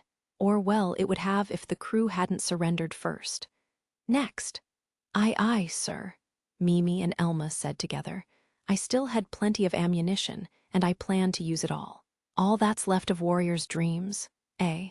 I muttered as I took in the disastrous state of the Bellbellum Federation's fleet. Mimi, who had sharp ears, heard me. What's that?" she asked.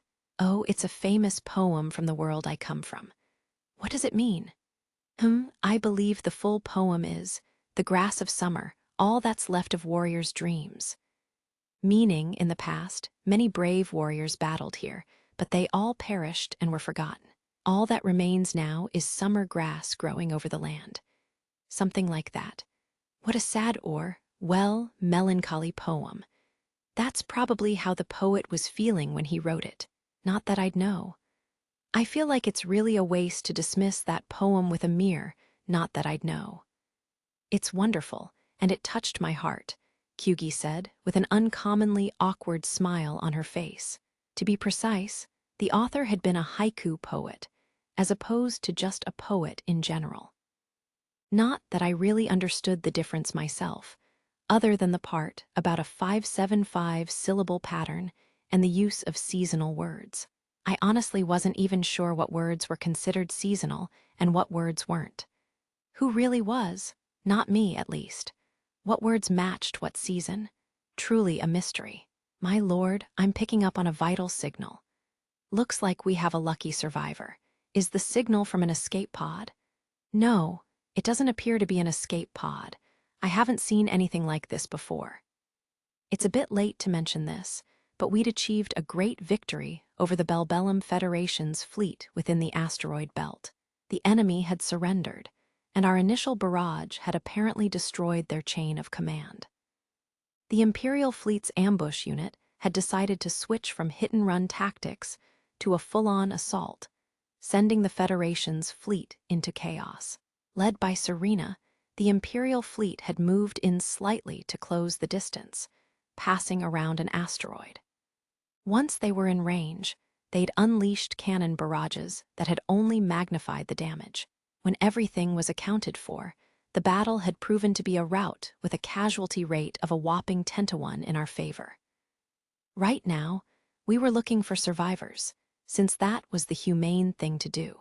It was the Imperial fleet's responsibility to check for those who'd survived aboard intact or wrecked ships. Mercenaries like me, and smaller ships and fighters from the Imperial fleet, were tasked with checking the battlefield for stray survivors who might have floated away from their craft. That said, not many humans could survive being blasted into space. Even if they donned some kind of special survival equipment, the force of being sucked out into space would likely damage it to some extent, so the wearer would perish anyway. The fact that someone had survived and that we'd somehow found them made that survivor very lucky. What is that? A coffin. It's cylindrical, so rather than a coffin, it's more like a can. A rather large can, Mimi replied. Let's recover it, said Kyugi. Her recovery drone ventured out to the mysterious object and brought it back. With that, we'd acquired a hostage. Hopefully, whatever was inside the uncomfortable-looking metal object was human. It wasn't some kind of biological weapon, was it? Mimi was right. This thing's a bit too big to call a can. It wasn't clear how long the life support system within the can, temporary terminology, would hold out, so the Krishna quickly returned to the Black Lotus. We were now moving the can from the Krishna's cargo hold to the medical bay, where we would try to open it. Elma and the mechanic twins were still busy using drones to search for other survivors to recover. The group in the medical bay consisted of me, Dr. Shauko, Mimi, Kyugi, and May. Oh, there was also the combat bot that had helped us transport this gigantic can in here.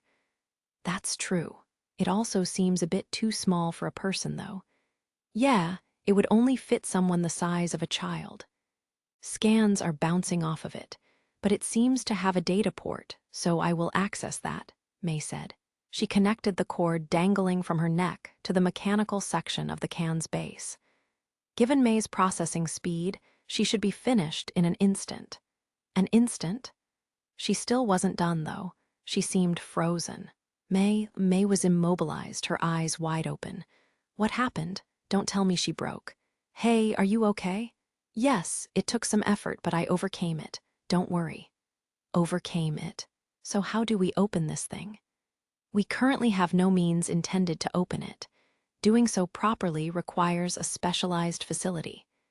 Therefore, I request that you use your sword, Master. At this rate, the being inside the container will die after depleting its medicine supply and built-in energy source. Open it by force, eh? Well, if you say so. I don't want to destroy whatever's inside, so tell me how you want me to cut it. Leave it to me. May instructed me on where to make a perpendicular cut. We didn't want to damage whatever the can held, so I was supposed to just cut into the circular metal lid. That was a huge pain in the ass. I asked May if it'd be better just to slice off the top part and open the metal container like a normal can. Apparently, though, a bunch of things were connected inside, which made it impossible to just cut the lid off. Somehow, I had to make a perpendicular incision that would open the can up naturally. It took some effort, but I successfully sliced through the metal lid as she directed. Then I made another cut along the can's base, which allowed us to remove half of the outer shell. The task was absurdly troublesome. Now then, May lifted away the can's rather dense outer shell to reveal its contents. Hun, I remarked, astonished. Mimi and Kyugi were shocked as well. Only Dr. Shauko seemed excited. Oh, the can contained a pure white, naked girl. Girl was probably correct. I say probably because, for some reason, countless cords inside the can stabbed into her body. Something within the can plugged all her natural openings, including those in her mouth, nose, and lower body. While I was stunned, May got to work removing the cords and tubes connected to the girl, before rushing her to a medical pod. Dr. Shauko quickly joined May, and we followed. Here, I'll scan her, Dr. Shauko said. It seems that being connected to that life support system is indeed her normal state of existence, May said. Her body's development is in line with that of a slightly oversized newborn. That's quite interesting, Dr. Shauko remarked. She seems to have exceeded her service life by 1 year. Service life, eh? So Bellbellum is sticking kids like this into cans and using them as some kind of biological unit for whatever reason. They've really crossed a line.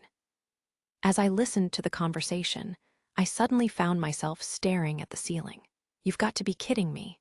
Were those command units, or whatever the enemy had mentioned on the comms, actually biological units like this? Wasn't that a little, inhumane? Were Bellbellum's citizens even human at this point? Did they really have to resort to something like this?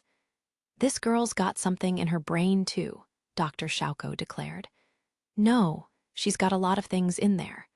What in the world did they do to her organs to create something like this? Her bones are completely malformed, and her muscles are in terrible condition. For starters, we'll need this, and this. She continued to mutter to herself as she went through the scan results the medical pod displayed. I couldn't really understand what the scans reported, but obviously the girl was in rough shape. Several drugs shot into the medical pod, and numerous strange lights flashed, while something that looked like a ventilator attached to the girl's face. Watching the process, I asked Dr. Shauko, can she be saved? As long as she's inside this medical pod, she won't die. She's lucky you spent some fat stacks to acquire this thing, I'm guessing, but this girl probably had the growth of everything other than her brain artificially suppressed. I'd need to perform a thorough investigation to know for sure, but based on her brain, she's probably over 22 years old. Seriously, she didn't look more than 10 at the most. She could barely be called a girl, and she would have seemed infant-like to most people. Master Hero, it's not polite to stare at a girl when she's, You're right, but I didn't feel a thing staring at a naked, pure white, infantile body with no protrusions, but that didn't mean the woman in question wouldn't object. Thus, I obediently heeded Mimi's warning and looked away while I asked May a question. May, did you talk to her? Yes, May replied. We did not speak directly, but we managed to communicate. She tried to hack into my systems. Wait, are you okay? Was that why she'd briefly frozen? Although it hadn't lasted long, May had been under such pressure that she hadn't been able to respond for several moments. That was an insane accomplishment on the hacker's part. I'm fine. The cybernetic warfare abilities of an implant utilizing a human brain's processing power fully are quite high by human standards, but insufficient to overcome a machine intelligence equipped with a positronic brain. May clearly felt smug, although that didn't show on her face. She had a strange pride when it came to her own specs. At the very least, she enjoyed boasting about her capabilities. Given her usual demeanor, it was kind of cute. I see, I said. That's what you meant when you said you overcame her. Her brain connected to yours, and she immediately tried to fight you, huh? Is she okay? I don't believe our struggle caused her life-sustaining functions to suffer any significant damage. It may have been a rather intense experience, however. A rather intense experience, She passed out cold. If that experience had been more intense, she might have died before we got her out of that can, It was a little difficult to obtain the information I wanted from her chip. However, I don't believe the pressure I applied to the chip raised its temperature to the point that it actually overheated any of her brain cells. Please freeze her brain, doctor. Are you planning on doing something? Nothing that puts too much stress on her, please. It's necessary to take precautions so that she will not panic upon awakening, May said, connecting her neck cord to the medical pod. Within the pod, something that looked like a cord stabbed into the girl's neck muscles. That point in her body apparently served as a port. It should be fine now, May declared. What do you do? I asked. I have electronically isolated this medical pod, as well as ensuring that I will detect it immediately when she wakes up. So don't worry. I see. I don't really get this, so I'll just leave her to you too. I'm counting on you guys. Yes, Master, May said. You can trust me, added Dr. Shauko. For now, I would temporarily forget about that can's contents and keep searching for survivors. Oh, it'd probably be best to inform the Imperial Fleet Commander and Serena about our find as well. I would normally only have to report a survivor to the officer in charge of the Imperial Fleet's search and rescue unit, but the girl we'd recovered wasn't exactly normal. I could already tell this would be a pain in the ass. I've heard rumors of their existence, but this is the first time someone's managed to salvage or capture one of them. Is this perhaps that luck of yours at work? On the other end of the holo display, Serena sighed. Hey, this isn't exactly my fault, you know. I was back to meandering around the battlefield, searching for survivors with Mimi and Kyugi while dealing with this call from Serena. Well, she went on, from a political perspective, she could serve as a useful weapon. Can you transfer the survivor, including the pod she came in, over to us? I wouldn't mind, but she's apparently at the end of her service life. Her organs are all messed up, her muscles are like wax, and so is her skeleton. Plus, her bones are completely malformed or something. According to our doctor and Maydroid, she's essentially a giant newborn baby right now. At the moment, she'd die right away if she wasn't inside some kind of advanced medical pod. The situation's that bad. How inhumane. What the Federation's doing isn't much different from what space pirates do. I agree.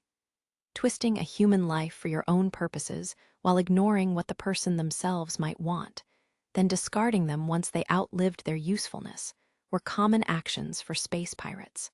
They essentially treated humans like cattle, but humans weren't cattle. I wouldn't have wanted something like that to happen to me, so I was vehemently against it. I assumed that most people would likewise balk at that fate, aside from some do-gooders who'd gone off the deep end. So you think she's one of those biological command units, or whatever? She's probably not a victim the Federation's fleet just happened to recover from space pirates.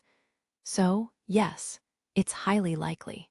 That doesn't mean they'll openly admit it, but her presence will enable us to criticize them, at the very least. However, there's still a problem. A problem.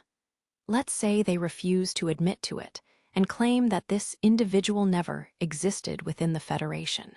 Naturally, that would mean there was never such a person in their fleet, that this is all smoke and mirrors cooked up by the Empire, and that they deny any connection to the poor girl. If they take that stance, I'm suddenly uneasy about where this is going. According to both Imperial and Galactic law, that would make her a victim with no close relatives, so you'd be forced to take responsibility for her as her temporary caretaker. In this situation, it's possible that the Empire would take guardianship in order to have her serve as proof of the Federation's terrible deeds. But that'd be great. But for the moment, we're still not sure she can even survive. Let me call the doctor real quick. Yes, I do want to hear an expert's opinion on this matter. After I'd dialed Dr. Shauko several times, her face finally appeared on the holo display. Ah, Dr. Shauko, I wanted to ask you a question about the girl who came out of that can. To be blunt, how much longer can she live? Probably not much longer, given the Federation's substandard genetic engineering skills. However, if we use the Empire's genetic engineering techniques, that would change things. Our super ship's doctor was pretty impressive, and at a time like this, her smug face was quite reassuring. It's possible to extend her life and treat her problems, Dr. Shauko continued. It'd take time and money, though. Money, huh? How much? Let me think. I'd say about 5 million ener if you include consultation fees. In terms of material costs, without consultation fees, about 2 million. Consultations are expensive, I remarked. But that makes sense. We'd be trying to dramatically extend the lifespan of someone with less than a year left to live, so maybe 5 million ener wouldn't be that much. It seems like we could handle it if the Empire was willing to pay. What do you think? I glanced at Serena. She placed her hand on her chin, her expression bitter. I'll check with my superiors, but that would be quite an expense. Let me look into it. For now, I'll keep her stable and get her to a point where she can at least communicate, said Dr. Shauko. Can I head back to work? Yeah, thanks. For now, handle her with kid gloves. If the Empire isn't interested, we're going to take care of her. Oh, how kind of you, Dr. Shauko responded. If the Federation and Empire both abandon her, then death's all that awaits her. Apparently, she's a lot older than she looks, but she still reminds me of a baby. And knowing that I let a baby die would make it hard to sleep at night. I pictured the girl sleeping in the medical pod. She couldn't even stand, let alone walk, and the thought of her being abandoned in some back alley of the Imperial capital's lower levels to waste away and die. No, that wasn't happening. I hated stories like that. Even if it took some effort, I wanted to save people within reach of saving. I had my limits, but at the very least, I was going to rescue them if I was already involved. Another new woman, said Serena. You're definitely being a little narrow-minded if you're getting jealous over her. This is the girl we're talking about, by the way, Dr. Shauko said. The girl appeared on the holo display. A thin hospital gown now covered her naked body, but her respirator and the countless tubes connected to her made her look quite pitiful. I take back my previous statement, said Serena. I was being too narrow-minded. I'm glad you understand. Anyway, that's the situation. Oh, once we're done here, are we going to invade the enemy's territory in turn? Well, we'll take back the regions that previously belonged to us. Anything beyond, that will be decided after the gateway's repaired and additional reinforcements arrive. They should come with their own orders from the top brass. Got it. I'll go back to looking for survivors then. I ended the call with Serena and Dr. Shauko and returned to searching, just as I'd said I would. Geez, I just had to find something weird. I wasn't sure what would happen, but at this rate, it was probably best to be prepared for anything. We're searching for survivors again, but 2 hours have already passed since the battle. We aren't likely to find anyone still alive, Elma said, shrugging on the other side of the screen. While we were dealing with the girl in the can, Elma had been ceaselessly scanning for survivors. Someone wearing a suit or power armor with life support installed might still be alive, but they would have already been found by now. Both those outfits would have beacons installed that reported their location during crises. So at this point, any survivor who donned such gear would have used that beacon to get rescued. Escape pods contain the same type of feature. Someone in combat armor without that beacon installed could still have survived briefly, but 2 hours would be pushing it, unless they'd received some very special body modifications. Or they were some kind of cyborg. A human couldn't survive in outer space without life support systems. Some specific non-human species could, but a member of one of those would still have been discovered and rescued ages ago. We can keep looking, I said, but we might as well start looting the battlefield while we search. Yeah, Mimi said. Yep, Elma agreed. Should we really be doing that? Asked Kyugi. We should, Tina answered. We are still here to look for survivors, though, Whiska added. Apart from Kyugi and Whiska, who were very diligent, the rest of us were already in looting mode. We hadn't completely given up on searching for people, but at this point, we were more focused on treasure hunting. After all, there might still be survivors in the wreckage or cockpits of ships. Even if a ship's overall life support systems were down, some sections might remain airtight. That said, my psionic powers weren't registering anyone alive in the area we were responsible for, and those powers detected life with significant accuracy. It didn't matter whether someone was sleeping or unconscious. The mental waves living beings emitted never fully stopped, so I could still pick up on them. It was possible that I'd miss someone so close to death that saving them was out of the question. But if we discovered people in that situation, we couldn't do anything for them anyway. Thus, it was fine for us to change our goals at this point. We're mainly looking for infantry equipment. Anything military grade will fetch a good price, even if it was made by a neighboring country. You could never have enough directed energy weapons, plasma weapons, or power armor, so those items were lucrative spoils of war. They could always be sold for a good profit. Rations, food cartridges, and water, on the other hand, could not.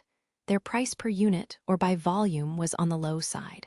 High-tech products, ammo, and medical goods were what we were looking for.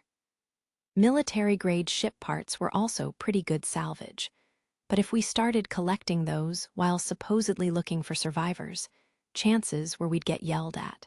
We could probably get away with gathering up things that got launched into space as ships broke apart, but that was about it. What should we do with the corpses we find? Recover them. If we don't, space monsters will show up and nest here. The Graken Empire also can't afford to be sloppy with enemy combatants' corpses. It was fine not to clean up after fighting 20 pirate ships or fewer, but not cleaning up the corpses on battlefields involving larger numbers would lead to space monsters showing up. If there were enough corpses and debris in the area, such creatures would nest and even begin reproducing. Therefore, cleaning up a large battlefield was incredibly important. Space monsters. What kind would show up here, do you think? Kyugi asked. Probably crystal life forms or space marine life. Space marine life? She asked out of mere curiosity, but she now wore a dumbfounded space cat expression, though I supposed that, in Kyugi's case, it would be a space fox. Was space marine life really that surprising? C. Can you give any specific examples of what space marine life might include? Space tuna, space squid, space octopi, species like that. In this sector of space, it'd probably be space octopi. Space octopi nested in the wreckage of spaceships, then waited there for prey, generally scavengers who'd come to look through the debris or other space monsters that had shown up. They were pretty ferocious beasts, always one of the top 3 causes of death for space scavengers who made their living combing through spaceship wreckage. I wonder whether space octopi taste good, Mimi mused. Why are you talking about eating them? Please don't. Apart from eating other space monsters, they also eat the scavengers who show up to look through ship debris. So please don't try eating one. I really disliked the idea of eating a space monster that could have swallowed other humans.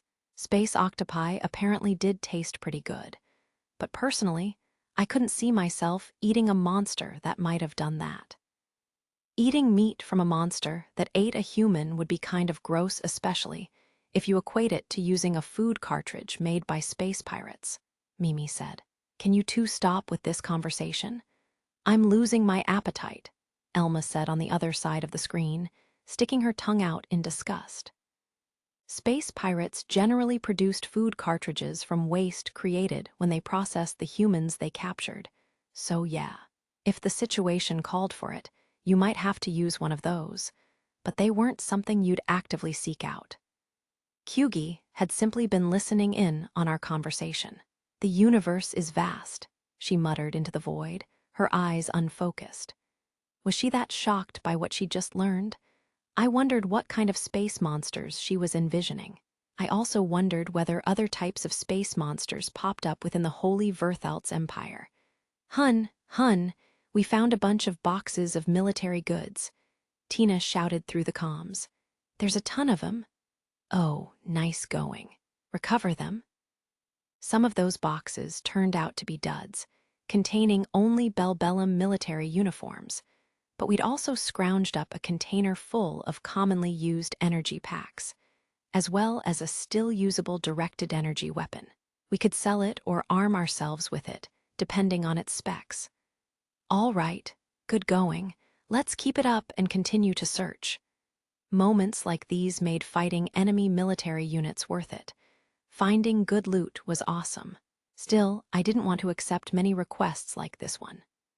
While the returns were good, the mission itself was quite dangerous. Finished with recovering survivors and having set up countermeasures against any scavengers that might come to pick over the remains of the battlefield, the Imperial fleet began a counteroffensive to retake the territory it had lost. The fleet occasionally had to fight the Bellbellum Federation's logistics fleet and its guards, but those battles proved pretty easy. Once a temporary defensive posture had been established, the Imperial fleet's main force arrived through the restored gateway, and our role came to an end. That wasn't to say that we were fired. We were allowed to return to the rear, the Cleon system, where we could resupply and conduct necessary repairs. "Mind helping me with some of my work?" Serena asked me over the comms. "No thanks. That's not part of my contract." With Count Ixamel's capture, Serena had taken command of the Cleon system supply depot, and she was now responsible for resupplying the Imperial fleet. The immense workload was suffocating, but my contract only included assistance related to combat, so I had no obligation to help her with logistical duties. Getting paid to just sit around and do nothing seemed kind of immoral, though, so I did take on the task of patrolling the Cleon system. "Demon, devil, heartless, cold-blooded monster," Serena upbraided me. "Don't you feel bad for your pitiful spouse? Mixing work with private life isn't a good idea. Also, I don't think calling yourself my spouse is accurate, at least not yet." Serena had told me that the heavily armed pirates messing with the supply lines had vanished. Their plans having failed, they might have gone into hiding, or maybe they'd returned to the Bellbellum Federation. Or perhaps the space pirates the Federation had been using had betrayed them. It wasn't clear what had happened, but unless they began attacking again, it would be difficult to chase after them. As for Count Ixamel, he'd been arrested by the military police and taken away to the capital along with evidence of his wrongdoings. He may have been a powerful, influential count, but he'd gone way too far this time. We had a confession and concrete proof of his misdeeds too. However much he struggled, he was destined to be executed. The House of Ixamel might survive, but the Empire would likely confiscate most of its authority and resources. The family would only remain nobles technically. The Empire might even turn them into convenient puppets. Either way, the future wouldn't be bright for them, according to Serena. After I ended the call with her, I headed to the lounge, where I found Elma raising her fist in celebration. "We made a killing this time," she exclaimed. It kind of seemed like her eyes had turned into inner signs. "And we made huge contributions to the war. You might get another medal." I'd rather not have to attend another stuffy ceremony, counting not only the ships we'd destroyed, but also those we'd caused substantial damage to. The Krishna was responsible for taking out 4 battleships, including the enemy flagship, 7 cruisers, 12 destroyers, 3 corvettes, and 18 fighters. The Antlion had taken out 7 corvettes and 22 fighters, while the Black Lotus had taken out 3 cruisers. Including the rewards from the so-called pirates we'd bested, and the 10 million ener our contract guaranteed, we'd earned roughly 80 million ener on this mission. That made us quite wealthy, if not filthy rich. "That's not includin' what we can earn from the parts and goods we scavenged," Tina said. "Spendin' all that by normal means would be tough, even if we spent our entire lives trying. Maybe we could straight up buy a brewery." "We might actually be able to purchase a small one," Wiska said. "That amount of money doesn't feel real at all." "What do you plan to do with all this wealth, my lord?" Kyugi asked. "We maybe buy land in some planet's upper district. then build a mansion there. My dream of owning a single-family home suddenly felt pretty realistic. I could also just acquire an even bigger, stronger mothership than the Black Lotus, then use that as our home. With this much money on hand, I had a lot of options. "Oh, right, Dr. Shauko, how's that kid doing?" I asked. Dr. Shauko was in the medical bay, which we could see on the holo display. I'd wanted her here with us too, but she had to stay by the girl from the can, just in case anything happened. "I'm suppressing her consciousness to the minimal acceptable level until after I finish some basic treatment, so she won't wake up. Still, I have to say, those guys sure were sloppy with their work," Dr. Shauko said, smiling bitterly. She clicked a few buttons on her console, and an image of the pure white girl in the medical pod appeared on the holo display, multiple tubes connected to her body. Wearing nothing but that thin hospital gown, she was quite pitiful to look at. "Rather than fixing her current body, could you switch her to a different one?" I asked. "By, like, moving her brain or consciousness. For instance, to a spare body cloned from her DNA, or to a completely prosthetic one." "You sure say crazy things at times, hero," Dr. Shauko remarked. "That spare body, cloning thing you just mentioned is illegal, and transplanting a brain from one body to another is literally murder, just so you know. The Empire hasn't developed technology that can replace every organ except the brain with prosthetics, nor to copy someone's consciousness from their normal brain to a positronic one inside an android. From the perspective of the Empire's genetic engineers, when organs have either failed or had their functionality greatly reduced, using nanomachines to repair them is a safer process with a higher likelihood of success." "I see. Is creating a digital consciousness not possible? Can machine intelligence do something like that?" "Master, it pains me to say this, but I am not aware of any method through which that could be accomplished," May said. She bowed her head in apology. "That wasn't really something to apologize for, though. Just some random ideas thought up by someone who doesn't understand anything about this field," I said. "I'll leave her to you too. Just let me know if anything happens." "Yeah, got it." "Yes, Master."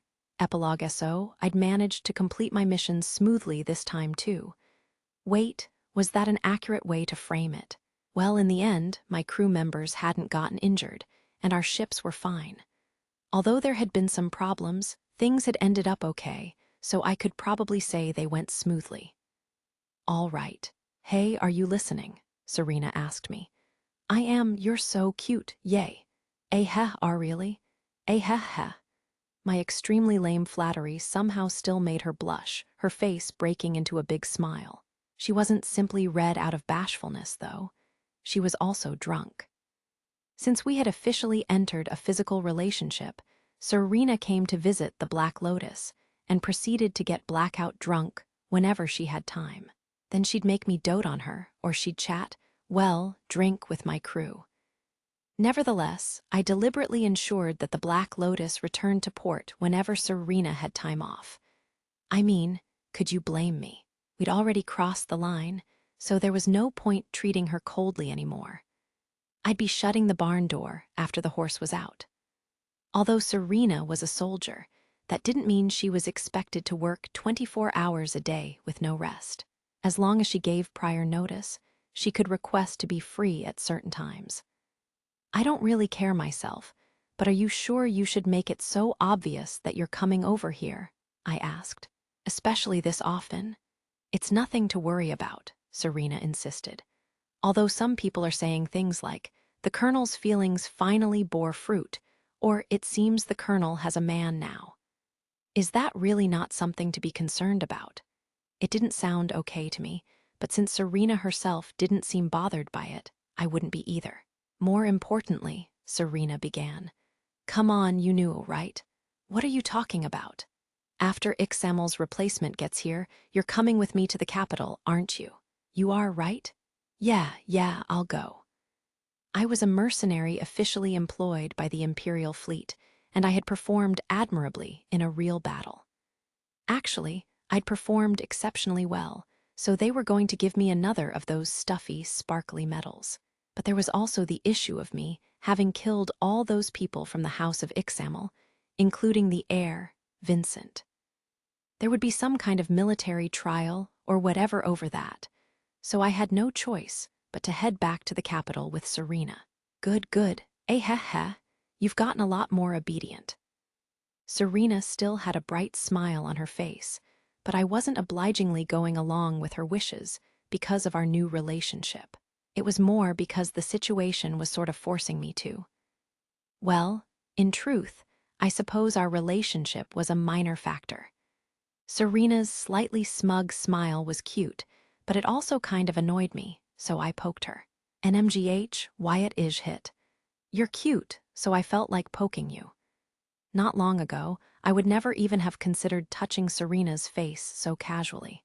So, although I hadn't planned to change things dramatically, a lot had indeed changed. WL, if I'm too cute, it is what it is, I guess. Serena was a little too susceptible to compliments. It was a bit worrying. I figured that she wouldn't respond the same way to someone else flattering her, though, so it should be fine. Damn it, she really was cute. GRR, Mimi growled.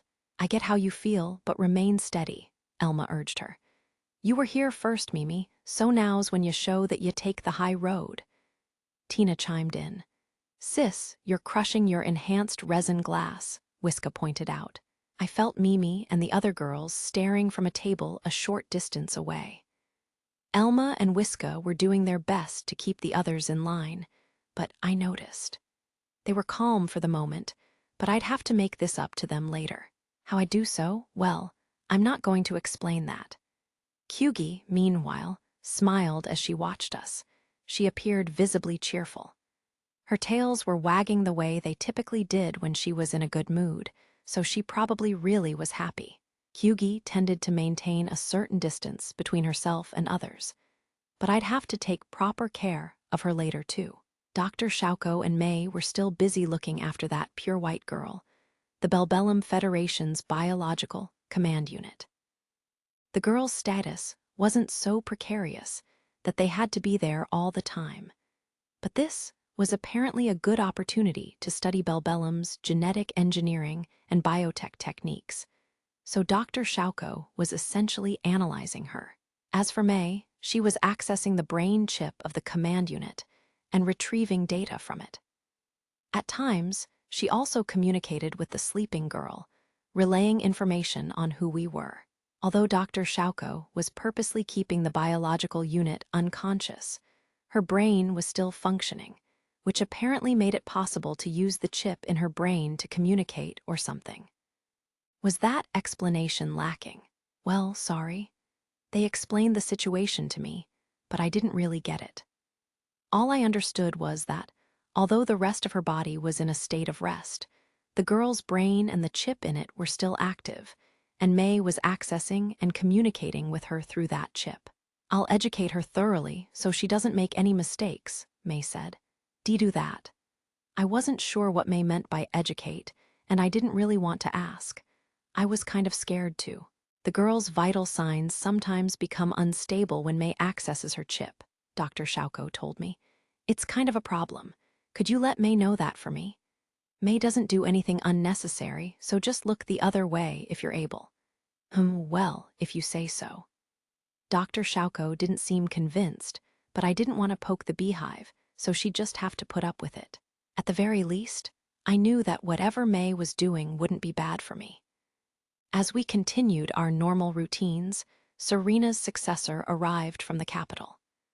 I didn't meet with them, but I heard that some noble's heir had been selected and given the opportunity to prove themselves here.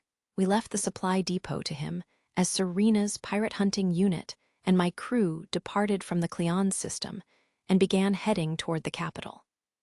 Oh, hero. I sent Chris a message informing her of what happened. Do your best with that. Why would you do that? We ladies formed a pact, you see. You formed a pact I didn't know about behind my back. I had actually more or less guessed that they had something like that going on. And I had a feeling that Chris was going to show up at the capital. Was I going to get sandwiched between the halls and Dalenwold houses? My stomach ached.